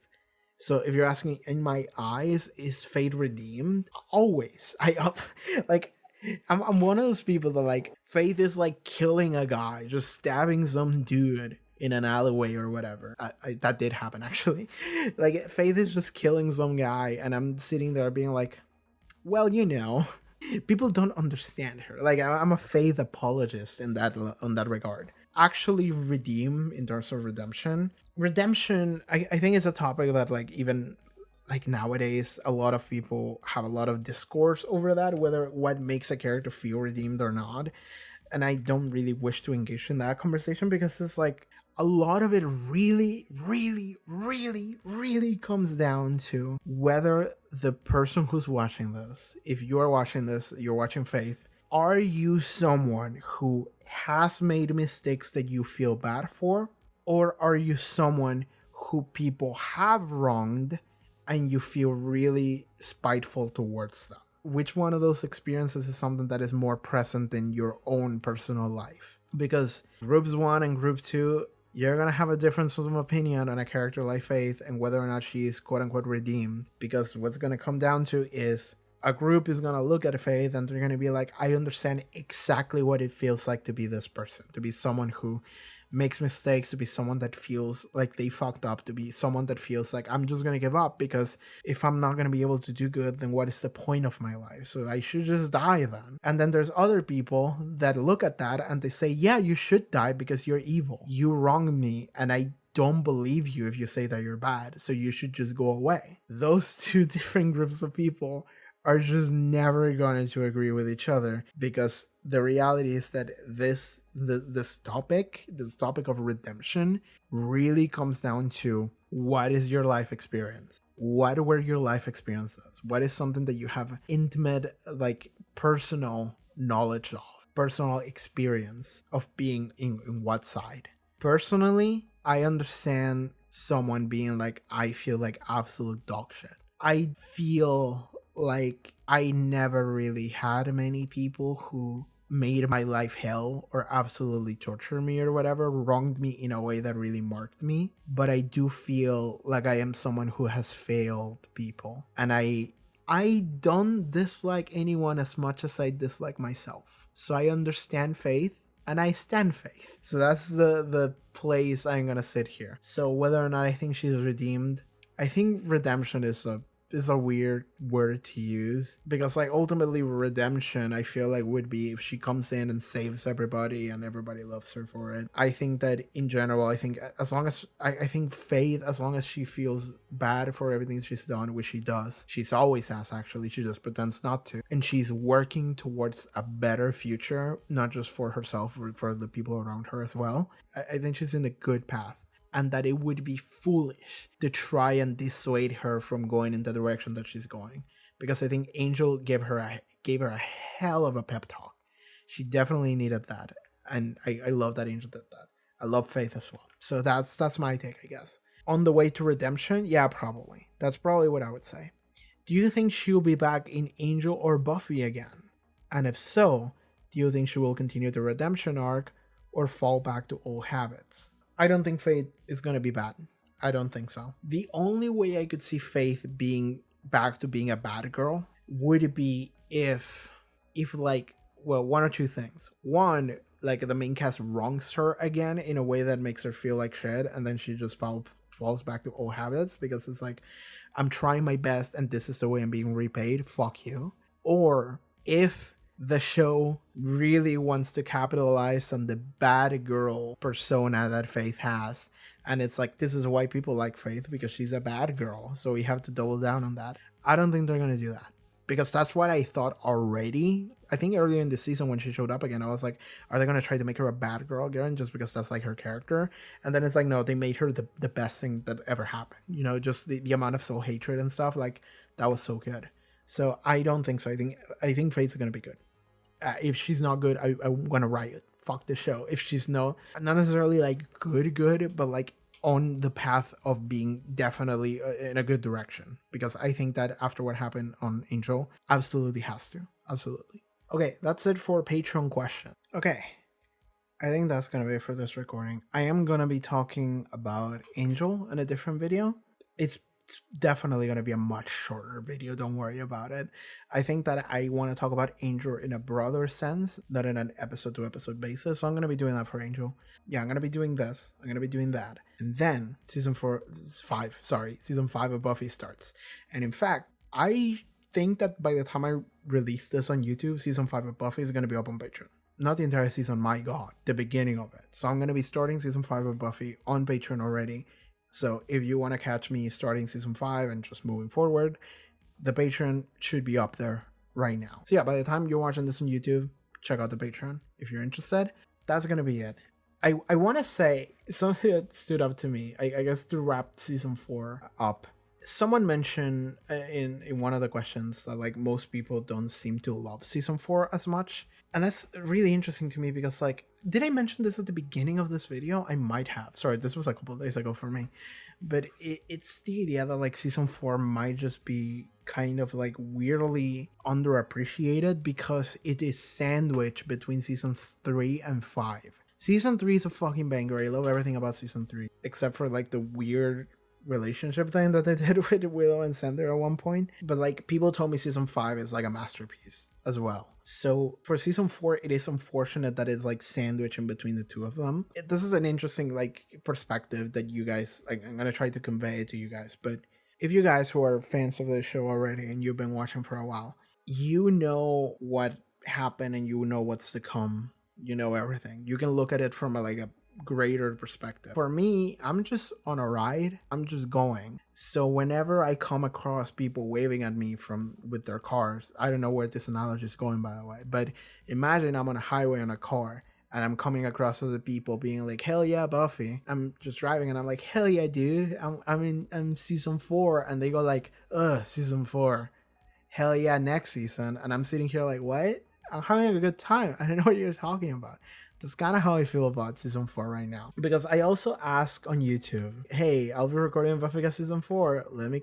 Give me questions for season 4 if you want to hear me talk about anything in specific. I got nothing from people on YouTube, and people did read that comment, that message that I left, because there's a bunch of likes on that comment. People did like that comment. Nobody had any questions though. So that really makes me think that like people don't really have a lot of like love for season 4. Like, people don't really care much for it. So that's weirdly enough, I think, also an effect of it being sandwiched in between two seasons that are definitely like really critically acclaimed. So much so that I haven't even seen what's coming, and I already know that that's the case because people just yell about it all the time. But like, for me personally, my personal feelings, I'm just enjoying what I'm watching right now. Like, because like right now, this is my absolute, right? Like, I don't have a perspective of like in the bigger picture. I don't have that. I'm just sitting here and I am seeing things one at a time in front of me as they come, and I'm having a blast. So my experience right now is just focusing on what I have in front of me at the moment. So whenever people are bringing up the fact that like they are talking about a bigger picture, I'm like, I don't know what you're talking about. And I actually kind of don't want to know. I just want to enjoy my little things that I have right here in front of me. I don't want to think about what's coming next. That's like for another day. That's for future me. Right now, I just enjoy what's in the present. So whenever you're talking to me about anything regarding Buffy, just keep in mind that that is going to be a difference that we're going to have, where my perspective is so limited and what I care about, it is so different from what you care about, because you're thinking on like a different level than I am. I am really just focusing on really the present and what's in front of me. I have no other context. So that's something that I feel like whenever people leave me comments, they kind of forget about sometimes. So that's something I guess I can say to cap off season 4. Because I think that that's something that's happening right now. And the way people talk about season 4, it's like, well, it's not my favorite, but you know, there's some interesting stuff. And I'm sitting here like, I had fun. I don't know what we're talking about, but you know, okay. That's gonna be it for this video. This alone was like 2 hours long. The previous one was also like 2 hours long, and the previous one was an hour long, and the previous one was another hour long. I ultimately recorded like almost 6 hours of season 4 talk, and I have to edit all of it because I'm not gonna post it raw. It is 3 in the morning. I'm in a warehouse in northern Argentina. It's cold out there. It's actually hot. And that's the worst part. It's like hot. We're in the middle of July, which is winter for us, by the way, southern hemisphere. So this is going to be really fucked up when summer rolls around. The fact that it's hot right now in the coldest time of year, theoretically. I'm losing my mind. I'm just going to go. Okay, that's it for season 4 BUFFYCAST. What the fuck am I doing with my life, dude? See you guys next time. Bye. Season 5 starting right now on Patreon. Bye.